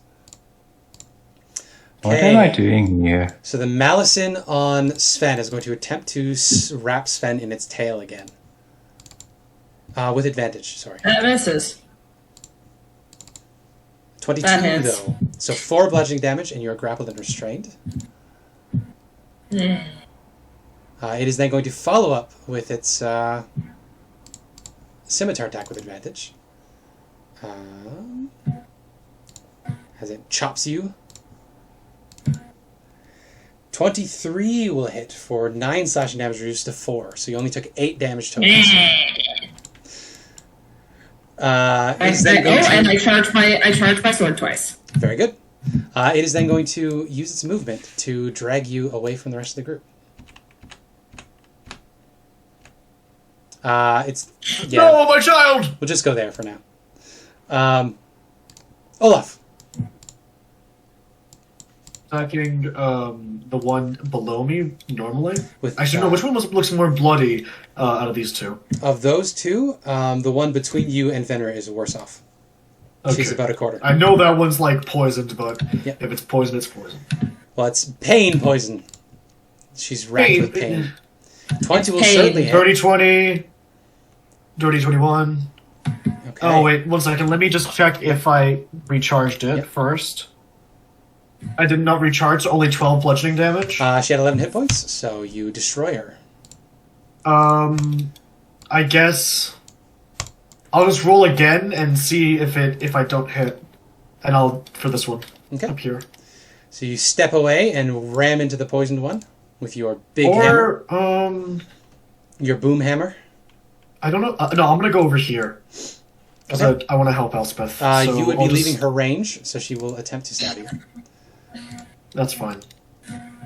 A 10 is nothing. So yes. Yeah. Elspeth, would you prefer that I hit the one that's grappling you or the other one? The other one, because the one that's grappling me is about to run away. Yeah, you can tell that it you is. You can probably see it. Guys. 9 to hit, so that misses. Sadly. Anyways. Yes. So the Malison. I'm sorry. 1 second. Yes. Fenrir will. 1 second. Fenrir was here. Here. I think he has 40 foot of movement, so he can get here. I think. Okay. Let me just check that for you. Yeah. Where do you want to put him? Just that we're flanking. Okay. Yeah, he has plenty of movement. He has 40 foot. So he will go here. Actually, no, he'll go here, because then flanking with Elspeth. Yeah. And You Elspeth also is would not flanking take the against- lightning damage from being near the ball lightning. True, that is a good idea. You know what? Smart. Sadly, 12 to hit? that is its AC. Sad for me. Oh, right, I was going to say, oh no. 10 force. 10 force. Good boy. Very What a good. Good boy, Fred. Well, Sorry, I have the baby in the hands. That's the end of my turn. Malison 3 is going to let go of its grapple. It is going to then run away. So, Olaf, you will get an opportunity attack, as will Elspeth, if you so desire. Yep. Keep in mind that when it takes damage, it can save again. Or attempt to save. I'm not gonna make an opportunity attack. Good. Should I? Because if I do, it stops moving. Yes, if the fear is broken, it will not be frightened anymore. Otherwise, it has to I don't move know 30 feet if away. I don't know if this one actually gives it another save for taking damage. I don't think it It's the does. fear spell, right? I'm pretty sure. No, it's it's not the first spell. It's something very similar. Okay. I'll post it in the chat. Opening the... Oh, come on, compendium. Load faster. Just I have it over here. At the end of each of its turns, it does not say anything about getting damaged. Oh, okay, beautiful. That makes things easier for me. So yes, you can hit it without worrying. So would you both like to opportunity attack it? I'm not gonna hit it. Okay. Would you like to? Olaf? I'm going to. Yeah. So roll your attack. With disadvantage. So 12 to hit it. Sadly, not good enough. We get 5, 10, 15, 20, 25, 30, 35, 40, 45, 60. It is another 2 squares this way. All right. At the end of its turn, it is going to attempt to break free of the fear effect. This is not advantage, so it's a 2. It remains Sucks to friendly. suck. At do, Sucks to suck. Malison type 1 is going to step this way. Elspeth, you can make an opportunity attack if you would like. Because Malison type 1 is leaving your range. Unless you're muted, of course, which would change things. Would it? Are you muted, Abby? What were you saying? Malison type 1 is stepping out of the ball lightning, which means you could hit it if you would like. I'm good. Okay, you are good. That means the Malison steps over there. It is going to... It is going to bite Olaf, normally. Impose. Oh, yeah. By disadvantage. Okay. 22. So that hits still. So 7 piercing, 9 poison. Yep. So Is it'll going get to... Yes. 16 damage. Yep. Just calculating. Follows up with a scimitar attack. For 21! So 6 slashing. 20, 17. Finally good rolls. This Malison then is going to risk further opportunity attacks to retreat. So first, Olaf, no, you made your opportunity attack. Nope, used it. Sven, or Fenrir can, though. No, As, because he uses it in reaction Oh, that's to right. impose disadvantage. So it can leave without, so that's 5, 10, 15, 20, 25, 30. It gets out of range. Lith, Oh no, Return. it's going towards me. Hey. you have a poison So the with one pure on blood. top is no longer poisoned. That's right. But let's see if the thing still lives after this. I will smack it. 16 hits. Is the poison effect forced on the first hit, or can I choose when to apply it? Once a turn. So it's up to you. Okay, then I will not use it on this one because I might kill it. 12. 12 does not kill it, but it is a decent amount of damage. It looks to be about a quarter hit points now. If you were gonna, Well, I will just smack it again. A 9 unfortunately is a miss. Miss. Well, With is that, unfortunate. Lith's turn. Any movement from you? nah, I'm still kinda comfortable here. Okay. Sven is Sven gonna be alright? Do you two deal with that? We've got him. Don't worry. Actually, this All guy's right. 1 square this way. Them. 30 feet. We got them, don't worry. Thank you. Okay. Then I trust my teammates. Okay. Wow, character growth. Roll me wisdom save with. Wisdoms. 19. Ah, very good. That's for me to know and you to find out. Elspeth, and then Moxana. Light warrior. You get to share a turn. Yes. I will circle around Olaf. Mm-hmm. Sven, you're not scared of me, right? That's you, Riley. If you're muted.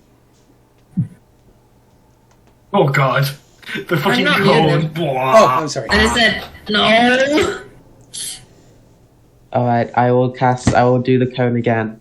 This time on these three and Sven. Apologies. So that is another 2 charges. So wisdom save from Sven. You're not the type of barbarian that gets advantage on those, I don't think. That's a berserker, I think. Yeah, I don't think so. No, I get strength checks. Or is it berserkers are immune? I don't know. It doesn't matter. Point is. I'm feared. All right. I'm sorry. And the Malison is not. So Sven becomes There's afraid. 2 more. Oh, that's right. I'm sorry. There are people in the way. My apologies. Sven is frightened. Fucking fear. There it is. Then we get 2 more. Thank you for reminding me. Type 1 gets to do it. I can't take reactions now. Yes. That's This one needs to fail, otherwise I'll blood. feel really bad. Pure blood Okay. fails. So the pure blood is not frightened of you. So it I'm has to very use its sorry, action to Riley. dash away from you. I can't do anything useful on my turn. I'm sorry. That's fair. Anything else from Elspeth? And then we will go to Moxonry and then I will Sven. quicken a ag bolt on the one that is on Sven. Okay. You can certainly do that. 22. 22 will hit it. 11 damage. 11 damage. Holy crap. Your cantrips are nuts. Very good. Now Moxonry gets to go. Yep. She is she's liking her spot next to Lith. She likes feeling covered from all angles. No I one will think be able to get close to her or they get a boot. she will probably keep on hitting the one that is most threatening her. So she'll Eldritch Blast to the closest one. This one right here. Go for it. That's an 11 to hit. 24. Hey, look at the 2 damage. Oh, yeah. I fucking hate this fucking. Oh wait, right, she doesn't have the child. 2d10 yet. Yeah. Nope. Didn't Yeah, suspect it. it's always she hits. Yep. But it's always a 1. Yep. That's Very good. the end of it. So she sends an Eldritch Blast that way, hits it for a little bit of damage. Now we It is very low, Spencer. so even the 1 does count. It does, yeah. That got it to officially 1/4 its hit points. Exactly. Sven, you are afeared, but that doesn't matter. You have to use your next action to dash away from Elspeth. I can't, but so I have to dodge. So yeah, you dodge in place, which is I great. use 'cause my that action makes to dodge. that makes the next attacks against you flat. And I don't have any reactions. Very good. Purebloods get to go. The pureblood that is frightened runs away from Elspeth. 5, 10. Oh, it's running right towards me. 30, 35, 40, 45, 50, 60. So it's 5 squares this way. It's so far. So far.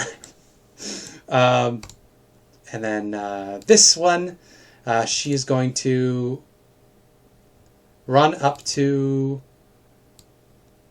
she could tell that Nare is the more vulnerable target. She's going to run up and try to stab Nare twice. Oh, An 8 and a critical. Anybody want to intervene with that critical? Yeah, I'm gonna use my. I'm gonna look at the UNT and be like, oh no, you don't. So rebuff it Okay. and roll 20 for it. Yep. Maybe I also turn blue, Nope. but not today. Yeah, so that is disadvantage, so I'll roll that attack again. Watch it be more damage now. 15 still hits her, I It think, could have been. for 2 slashing. So Nare takes 2 slashing. And who do you want to give advantage to? Nari. Nara gets advantage on her next check. Very good. That is Lith your looks turn. pissed. This how pureblood- dare you attack the channel? This pureblood. Roll me that d10. See what this pureblood does. That is still confused. So confused. I think 8 was the attacks the nearest enemy, but there's no enemy. Okay. Yeah, so her turn is wasted. Let's get 2 wisdom saves to see if the check ends. So this is against the confusion. I believe your DC is higher than that. Is that correct? My DC is 15. So she remains confused. The other one against the fear effect, still feared. That is the purebloods. Okay, the type 3 Malison on Sven. It is going to attack you twice with the scimitar. These are flat because you are dodging in place. So 2 normal scimitar attacks against Sven. Don't hit me. So an That hits 18 me. will hit for only 2 slashing damage. You were spared a really Everyone bad doesn't hit. hit, though. I think it is going to continue backing away. So we'll go another 6 squares away. It's actually, it's probably in cover now, inside of a house. So I'll also add a little cover symbol. He ducks inside of a building. Olaf, and then Fenrir get to go. Oh, wait, so I'm sorry, but right now Sven's 70 feet off screen. Each of those is 5 squares, so he's only 45 away. Oh, 35. He? I'm sorry. They are only How dare 45 you. feet away. I corrected the wrong part. Fuck. Wait, is that right? 7 times 5 is 35. 35 feet away, yeah. Yeah. They Quick are math. 35 feet away, and the Malison ducked inside of a building. So, cover. Right. Okay, I think we just have to slowly approach. Oh, you approaching me? Yeah. Well, you pass right by the Type 1 Malison. Are you going to continue moving? Dashing? I have 30 feet of movement. I'm gonna just. It's better if we just kill things on the way so that they don't have All reinforcements. right, so you run up to this bad boy. He snarls down at you with his snake head, hissing at you, tongue slithering up. 14 to hit. 14 hits. The other one was a crit! Aww. Roll your wait, d6 one to see second. if you got your boom hammer charge. Yeah, I was about to do that. Nope. Nope. But you do 12 get... to hit. 12 will also hit. So you can roll your damage on those two. So 12 plus 10, 22 damage. It is bloodied. Dog will first Fenrir move. runs 1 up. second. Bites with Fenrir was advantage. here. Yeah, plenty of room. You're okay. Just making sure. So 25 movement, so 50 foot of movement left after. If he kills it. We'll see. So advantage. I don't think he will. Oh, a critical hit, though. 26 crit hit. So max plus your roll. Oh, is it max? Oh, right. So that would be instead 3 plus 3, so it would be 5 plus that. So it would be 3 plus 3 plus 0. So it would be 5 plus that total. So that would be 16, All right. I believe. Nearly there. It is not Wait, like since we do max damage for crits. Wait, no, that's right. We didn't do that this time because Roll20 was set up to do I mean, I wouldn't Straight mind rolls. because every Two single rolls. crit on Lith would just absolutely destroy fools. But No, I think we didn't do. No, we've been doing double rolls. We'll just keep Okay, Yeah, so that would be 11 then. the boring vanilla one. Yeah. That'd be 11. Fenrir moves here. Okay. Still, pretty Although pretty I do solid. like the one max damage plus roll rule. It is more fun, but yeah. Actually, here. Changing it up this time. All right, good to know. Okay, the Malison Type 3 over here. It is a feared. It does not have to run away because it's not within 30 feet of Elspeth. I think it's going to haul back. Does fear only get disadvantage when it hits you, right, Elspeth? It's if I'm in its line of sight. When the Okay. target and of it its has- spear is it's- within sight. Okay. In that case, these are both a disadvantage. It is going to try to shoot you twice, Elspeth, because It can't. It can only use the dash action. Yeah, While- that's while what you're in I line of sight? was complaining about. is that Yeah. It's just Each creature, forever. while it is frightened, it must spend its turns trying to move as far away from you. Oh, I thought that was That's- just the next turn. My apologies. Okay, it is going to dash No, into a building. it's What is just- so fucking busted? What the fuck? Yeah, it is going to dash into a building as well. Beer is really good. So that is another. Let's call it another 5. So it is also 7 squares away, and it is now in cover as well. And then I'll roll to see if it cover. I'll roll to see if it breaks free. repeat the saving throw. Wisdom save. It breaks. Fear's over. No. But you managed to drive it away from you still... and keep it away from attacks, so that's good. Malison type 1 on Olaf. It is going to attempt to bite you, Olaf, with disadvantage, I'm assuming. Yeah, go on. Okay. Chomp. Fenrir gets in the way. Oh, yep, that disadvantage. Oh, no, wait, the first one was 9 anyways. That's fine. Scimitar attack. That is a 17 to hit you for 6 slashing. But you don't take the poison damage, which is good for you. Then it is Lith's turn. Yeah.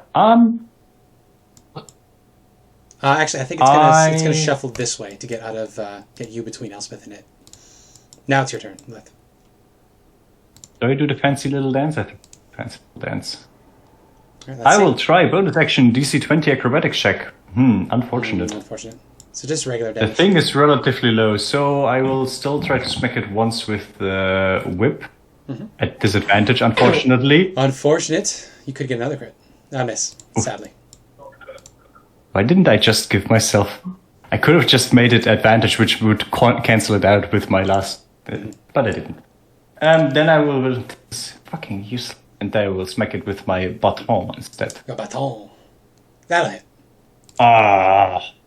6 piercing. 6 piercing. It has 4 hit points remaining, so unfortunate. It remains standing.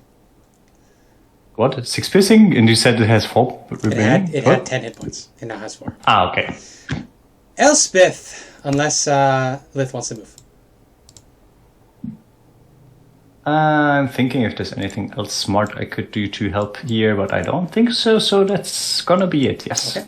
Then it is Elspeth, followed by Maxonray. So Elspeth, what do you want to do? Yep. I'm going to move my thing 30 feet and have it ram this Vanity. Okay. So she will make this dex save, or attempt this dex save, I should say. Oh, critical success. I think that's half damage. 'Cause it's still level spell, right? Yep, half damage. So Level spell, you say? I'm not casting it, it takes 4.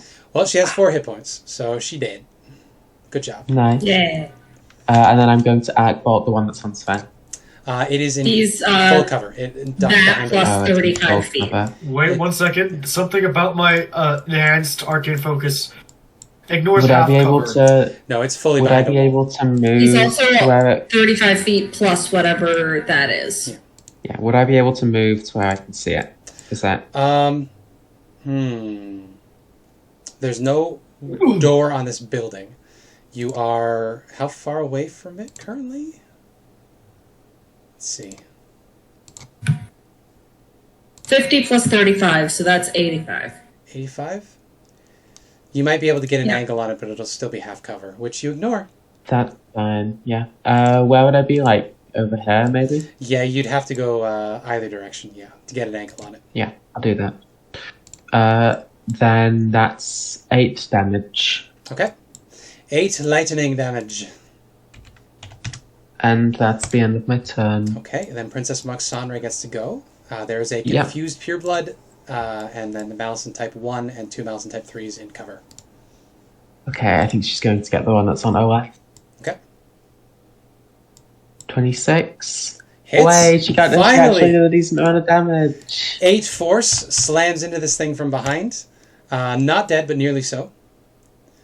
Then we come back to Sven. So Sven, you have to use your dodge, take your dodge action, and then you can make your wisdom save.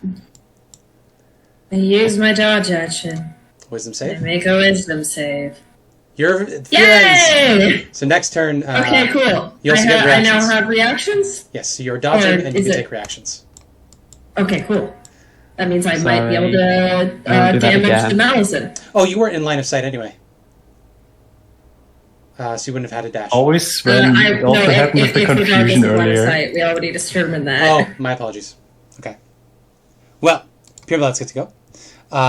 So this Pureblood is going to dash away. So that is another 5, so she's now 10 away. She's going to duck into a house as well, so she's fully covered.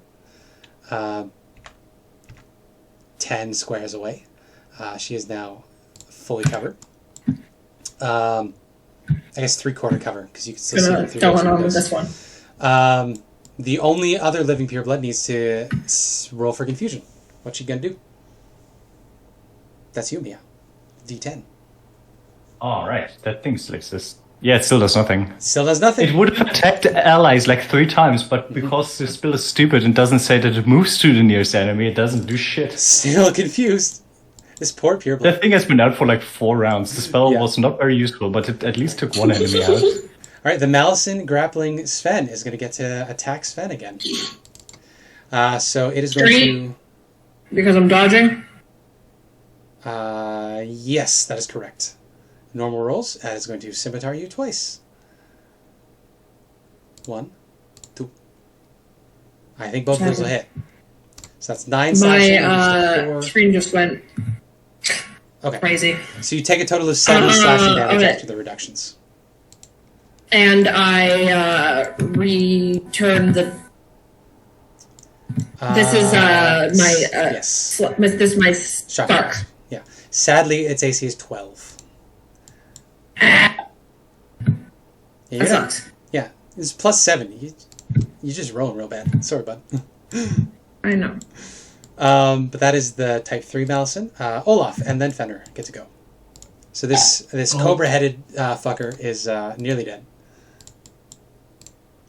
We still have like almost all of the big Roll your guys, d6. Oh, yeah. That's 1d20. Not quite. No, it No, doesn't it's not. recharge. You do hit though. 12 12 bludgeoning. It now has 3 hit points remaining after that hit. Nearly dead. Yeah, he'll just have to... Hit again. That's Your minimum dead. kills it. With that, this fucker dies at long last. 25 feet of movement to get closer to... So I'm 1 extra square off frame. It was actually no. I'm not going to tell you that. Never mind. Yes. So yeah, you can easily get within range of this thing now. It is not going to benefit from cover because you're close enough. Then I'm 1 extra square off frame for Olaf because that's still 35 feet off, isn't it? Yeah. Actually, yeah. Fenrir it's still being is covered from you. 4 squares. Is 4 squares closer. Is going to dash and get next to the thing. Okay. So Fenrir is now in the doorway. So next attack, it can impose disadvantage if it so chooses. Good. This one, no longer feared. It is going to lean on a window. It's 35 feet away. And then from everybody else, it is... I have too many things open on my screen. It is 80 feet plus 35 feet is 115. It is just within range of its longbow. So it leans out the window and shoots you twice, Elspeth, with its longbow. Okay. It's like, fuck you. 21 How dare and you do 24. this to me? Do you want to use your shield on the first Yikes. I will use a shield, yeah. one? Okay. Roll that wild magic surge.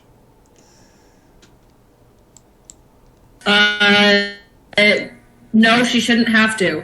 She's far away from. Oh, that's Olaf. right, because it's on Olaf Olaf. has the. No surge for you, but you do take 13 damage from the second hit that bypasses the shield. Yeah. It will then duck back into cover. Type 1 is dead. Vanity Lith gets to go.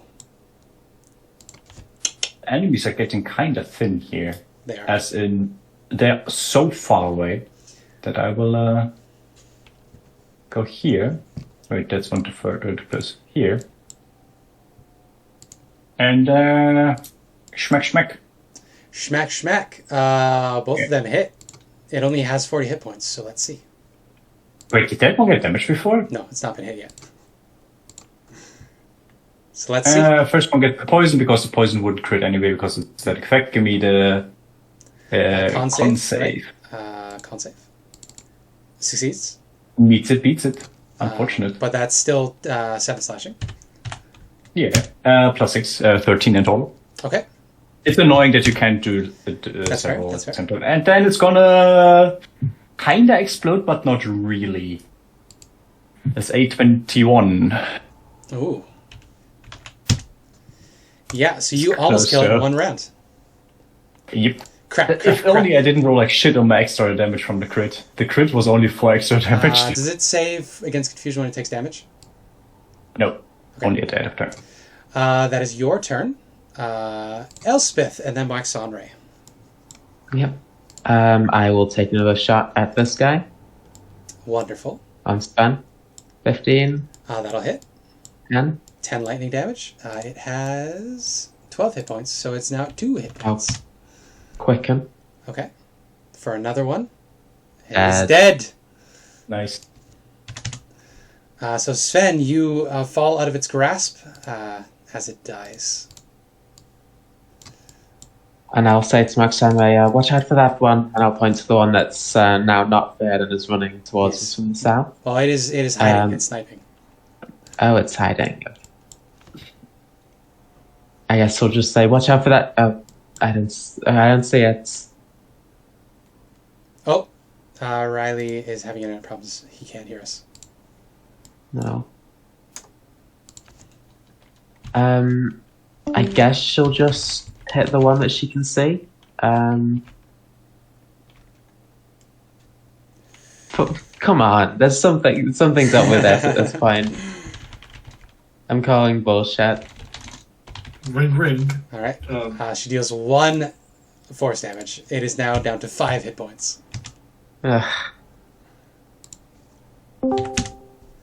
Riley is back. That is Elspeth's turn and Mike Sonray's turn. Riley, it is now your turn. Okay. So you can see outside of this hut, a pureblood is running away, afraid of Elspeth. I can get rid of my grappled and restrained conditions. Mm-hmm. I'm within range of it. I'm gonna run after it. Okay, very good. You certainly can. So you've been taking... hits. Victor. Yeah, both. Sorry, I don't know why I keep hitting... That's okay. I keep clicking it 3 times. You can roll just your the damage first 2. twice. 2d6 That's plus 2 10. That's 12. Okay, so... So that's a total of 22.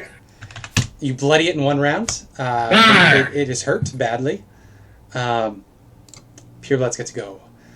So this one needs to dash to get away. So you can make your opportunity attack, Sven, if you would like to. Opportunity attack. Sadly, a miss. It is then going to... It reaches the wall. I wasted my luck. It reaches the wall of the compound at that point. I'm just going to make a quick... these things have claws, so I'm going to give it a chance to get over the wall without making it an action. Nope. So it is now at the wall of the compound. So it is like quite a ways away. It is another 6, so it's 16 squares away now. Actually, no. And I'm would have 10 been another squares 30. away. So another 6 is 22. 22 squares away. The other 10. pureblood gets to go. Roll me a d10, Lith.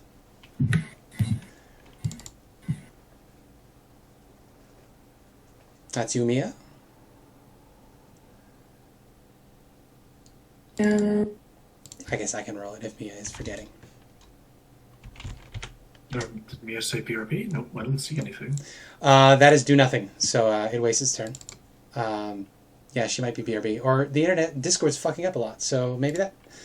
Finally, the confusion ends. Yesterday. Finally, the confusion ends. Thank you, Discord, for being a piece of shit. Confusion ends. Her turn ends. Malison type 3. It is going to take 2 more pot shots at Elspeth. Actually, no. No, I know what it's going to do. It disappears from sight. You guys can't see it anymore. Oh, that's bad. Yeah, we don't want them escaping. Olaf, it is now your turn. Oh, I'm sorry. I mixed up the order of the Malisons. The dead one went first. So is that one not actually missing? The one that's very far away? Yeah, this one's turn goes after you. The other one's dead. Right, okay. So I'm about... How many squares off frame right now? You would have been 7. Yeah, you're if you go near me. 3 movements away from the one at the wall. Because Sven had to move their whole movement to get to it, and it dashed last turn. So it's 3 movements away from you. Right. I guess I'm gonna have to firebolt it. I'll get closer and firebolt it. Very good. That's 120-foot range, so you are plenty of space. But I'm gonna send Fenrir afterwards to Charging. get the other one. Gotcha. Disadvantage. No, it's within range. Far. When I have exhaustion. Oh, right. Oh, no, it's not. No, that's not... Yeah, it's an 8. Not attack? Not on attack rolls, no. Just ability checks. So you send a firebolt. It misses. Unfortunate. Fenrir chases after it. Oh, wait, I've been doing that wrong then, because I've been giving myself flanking and then not giving myself advantage this entire time. Oh, I'm very stupid. That's me. No, that's me. me. That's me being dumb. Yeah. Anyways, Now did this you Malison correct disappears. yourself? Now this Malison disappears. Well, 1 second. Fenrir is gonna move and dash towards 60. it. Yeah. It is still 35 feet away. And Technically 80 foot of movement. okay. But he's still off frame a little bit. Yeah, so it was in 3/4 cover, and it also took its action to hide. So That's fair. Is we can active perception check then? Vanity, you dashed. No active perception check. I came back. I got my HelloFresh. I can cook. The Yay. pureblood succeeded on its Savian's confusion finally. So it can be there when I murder it. Yeah, 11. it can be aware when it dies. That's its AC. It has 5 hit points. You demolish it. She dies. So it looks at me, finally clear from its confusion, and then just sees this huge hunk of metal, slightly looking like a whip, just smash her head off. Exactly. So yeah, there's the one last one trying to like climb a super wall. powered. Yeah, it's trying to climb a wall, but it's like a couple hundred feet from you. The other one ducked into a building on the far side and then disappeared. So I guess we had 4 Millicents, but 2 of them disappeared, basically, right? Yeah, 2 of the Malisons are dead, and 5 of the purebloods are dead. Okay. And we don't see the Millicents, so I guess I will... Yeah, one of the Malisons disappeared, and the purebloods, running. I will go over to Nare. Okay. And we'll try to check out her little step wound. Are you okay? She says, I'm been better. Let me... You look a bit blue. Yeah, you don't say. Wait, let me try something. It's gonna be alright. Does it hurt? It's Yeah. not gonna hurt anymore. I hope Gonna pull that's- out my little vial and carefully put a bit of the liquid on the wound, which I'm guessing then is a little swish Yeah, a sizzle. as it closes up, and Lith does a little grimaces a bit Yeah. as she can feel the pain of the wound that she just closed. Abby, could you have Moxandra make an insight check? Yeah. I used the item before, but I feel like it wasn't really reasonable to use it before, so this would be the first proper time to use it. Yeah, kind I of. think Lith is a better liar than that. What's your passive deception? Oh, my passive deception is Yeah. 20, my dude. Yeah, no, she doesn't pick up on it. I don't think I would actively try to lie though. I would, it would very, very obviously If be you're painful. trying to hide it. I'm not trying to hide it. Okay. So she just gives you a hug. Oh, That is Lith's turn. Now Elspeth gets to confused look. go. You can see this guy's trying to scrap up the wall, and the Yeah, other one do I- is gone, as far as you know. I'll shoot this guy that's trying to get away. Okay, 21. that'll hit it for sure. 18 damage. It has 18 hit points, so with that, you kill it. Yes. Nice. Then I'm not- Moxandra gets to go, unless you have something else. Nope. I'll drop concentration on this ball lightning at this point. Okay. It's kind of just there next to us, bit menacingly. So Moxandra gets to go. I don't think she wants to continue fighting. She's just gonna hang out with Lith, if you don't mind, Abby. Yeah. Yeah, So- I thought so too. So Sven, would you? Your Yes. rage is gonna drop unless you can find the other guy. I don't think I can get to him in time. So I think Sven will just kind of make their way back towards the group. Very good. You do that. Purebloods are all dead, so get rid of that. Olaf and then Fenrir. So Fenrir is going to get a chance to look around before the Malison's next turn. Yeah, Olaf is going to dash and try to get closer. You definitely get closer. Fenrir can get inside of the building and have a look around. So Fenrir can make a perception check. Good. Fenrir making an active perception check.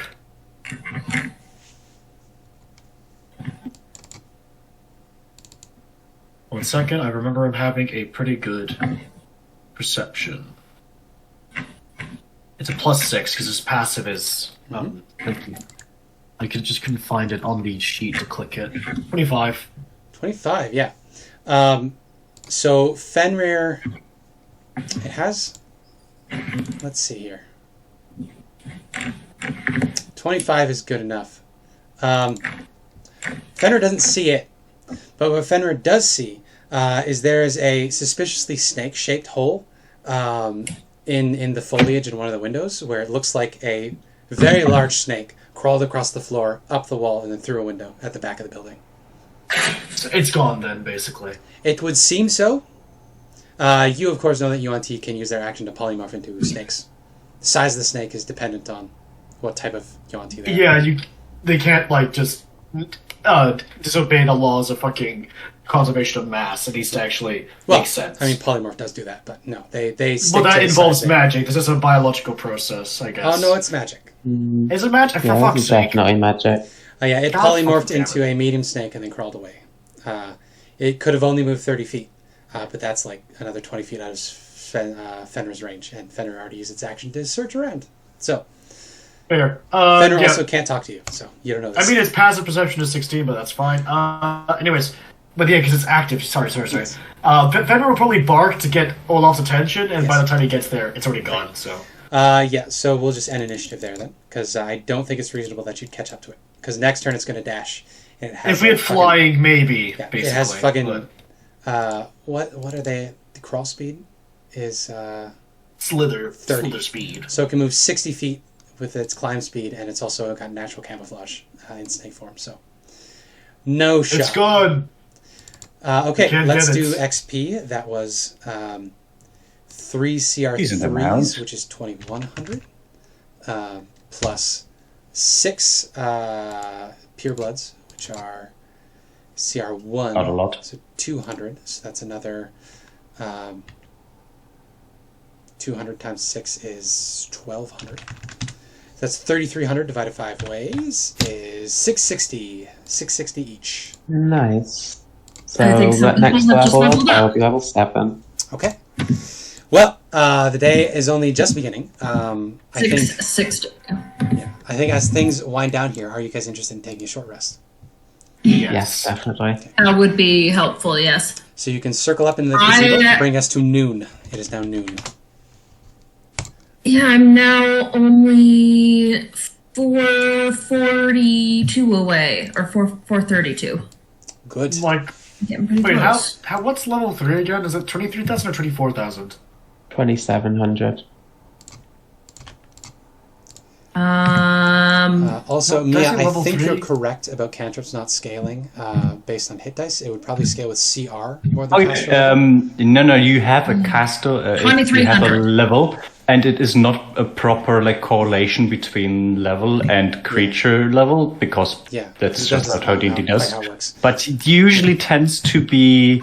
Well, 22,000. First, they don't use a lot of cantrips on creatures, besides the low-level ones. I would- Usually the higher ones say firebolt to do 10 damage, for example. Yeah. I So remember. you're probably right. Since it's CR1, I would probably just have it be the first level of cantrip. But also these are... I'm fine with this. You guys are a high level. These are UNT in the homeland of the UNT here. They're boosted by Maybe these are the slightly more elite former ones. a undying paladin of Uptow, so it makes sense. They'd have beefier cantrips. I will also use my cook's utensils to prepare something small for everyone, and that Good. will 1 extra hit point per hit die spent. Good. We have about 7 minutes left till the end of the recording. So, while you are sitting around recovering, is there anything you want to talk about? Yeah, I will, since Nari noticed the thing. I think, even though I used it before, I think this is, canonically the first time she would use it. This one is such a fucking dick. So he gave me this thing. It's like, I don't fucking know, my regrets or some bullshit. And the way it works is I can use it to heal someone, which is considered a good deed, so it helps me on my path of redemption. And I basically get all of the pain from the person I healed, but super amplified. It's ridiculous. And apparently if this runs out or gets destroyed, I will just forever condemned to hell or something like that. He teased me with it and left it in front of me when I was chained up. Fucking cunt. So, those are your tears? I think so.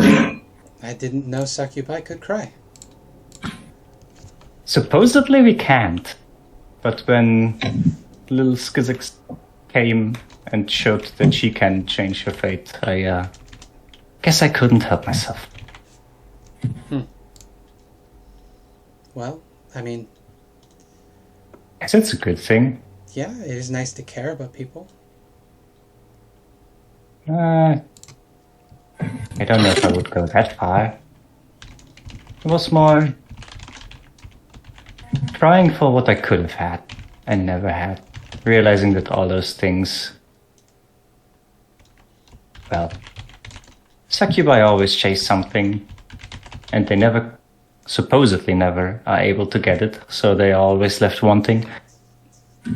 So maybe if I did something different and didn't just play by the rules, it would have been different for me. I think that's more or less what this is.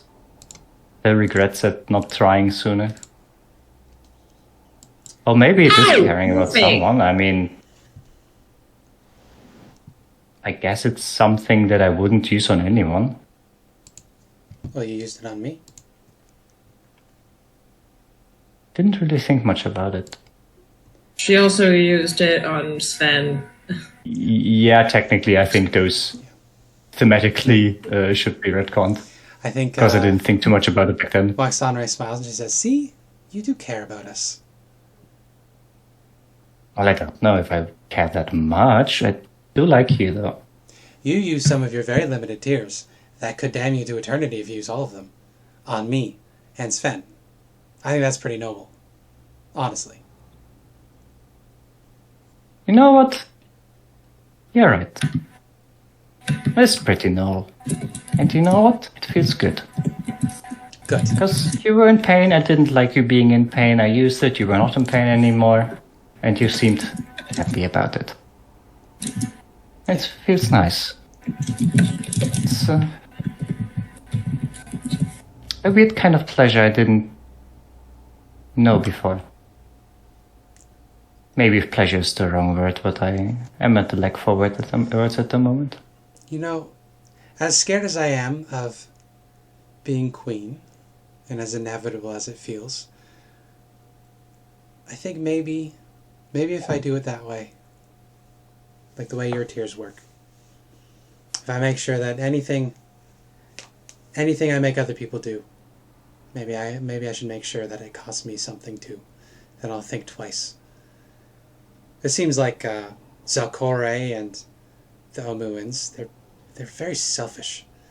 They make people do terrible things, and they did terrible things to other people. And like Artis was saying about Erasnisi, they thought they were kings, they thought they were gods, untouchable, they didn't have to pay for anything. Maybe I can be a queen that pays for things. A queen that does her fair share. Would be a nice change of pace, at least. Usually people in power are very selfish because it's very easy to be selfish when you're in power. And it's more fun. Because if you have the option to just take whatever you want without having to do anything for it, it's significantly nicer than having to work for it and having to pay for it, whichever kind of payment that might be. She nods. And then she shouts out to you, Elspeth. She says, "Hey, Elspeth! I figured out my moral dilemma." You're welcome. Alright. Somehow I helped, I think. She says, I just need to not be selfish, and then I can become as powerful as a god, and it's fine. Oh, god damn it. I would just give her a thumbs up and smile. Whatever you say, girl. You good luck with that. They never believe until you prove them wrong. Right. And then they suddenly come crawling back. You know what? Fuck this. I will manage my redemption arc thing, no matter how many thousands of years it costs. And I want you to be there for the end. So you better become some powerful immortal god or something. It's a deal. So that you can be there for the moment I can spread my wings free of the taint of the underworld. It's a deal. And you're going to be there when I become the first good queen in history. I stretch out my hand to shake hands. They shake hands. Yeah. It's a deal then. It's a deal. Did you just make a Good. deal with a fiend? God fucking damn! She's my The good friend. Omoan queen. She hugs Lith. She's my friend. You wouldn't Oh, I understand. hack her back. No, I'm supportive of the sentiment. It's just the deal part could have implications. We don't know yet. Having a moment here. This is the first time I'm being properly hugged instead of other things. And it's My nice, and I'm not gonna let you ruin it, dwarf boy. Meanwhile, while all of this is happening, Yorman has reached half their size, so she's now like crawling all over Sven's shoulders, and Sven's like, "What the fuck?" Sven's not upset about it. Sven's happy. Fair. Sven's getting a hug. Exactly. She's now a small size snake, so she's getting there. Yeah. She'll be medium by the end of the day. I also can't control her Not yet, her no. token. Right? She's just randomly. Oh, you can't control it. I'll have to fix that. Yeah, no, I can't control her token. But no, she'll be randomly flicking between a staff and a snake. Yeah, she behaves a lot better than Gondor does because she's actually like attuned to me. And she's smarter. I think her intelligence is better than Gondor's. Gondor, on the other hand, is just looking at this feathered serpent, this giant feathered serpent lady with like sparkles in his eyes. If you could speak reptile, it would be like, "I'm gonna top that." And that's where we're gonna end today. Good for you. They have boy, I the believe in exact him. same intelligence. Never mind then. You know what? And I'm gonna Yorm give- Yorm has more wisdom and more charisma. Sorry, no. Gondor has higher wisdom and higher charisma. You should be able to control. He's it. gonna get that sexy big goddess snake. No, I'm gonna give mummy. Yorm one more intelligence. Doesn't change just to spite him. Doesn't change the modifier. Challenge trading.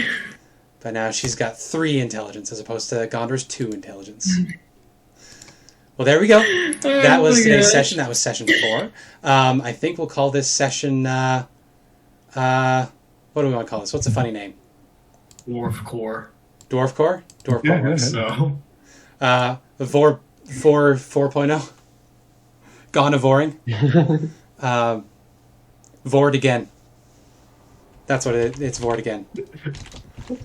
I swear, it's not. I still can't control her. This isn't a thing. Or no, maybe Revorgence. I Dwarf believe and Boar. you like being eaten and then spit out. It's kind of weird, isn't it? I was fucking sobbing. Like, actually just sobbing. Last Hope splits with the Yellow Banner and takes on. Alright, I'm gonna roll for Kubazin's. Yorm's eventual full HP. No, I said it at 45. As the Yeah, because the Flying Snake's HP is 5.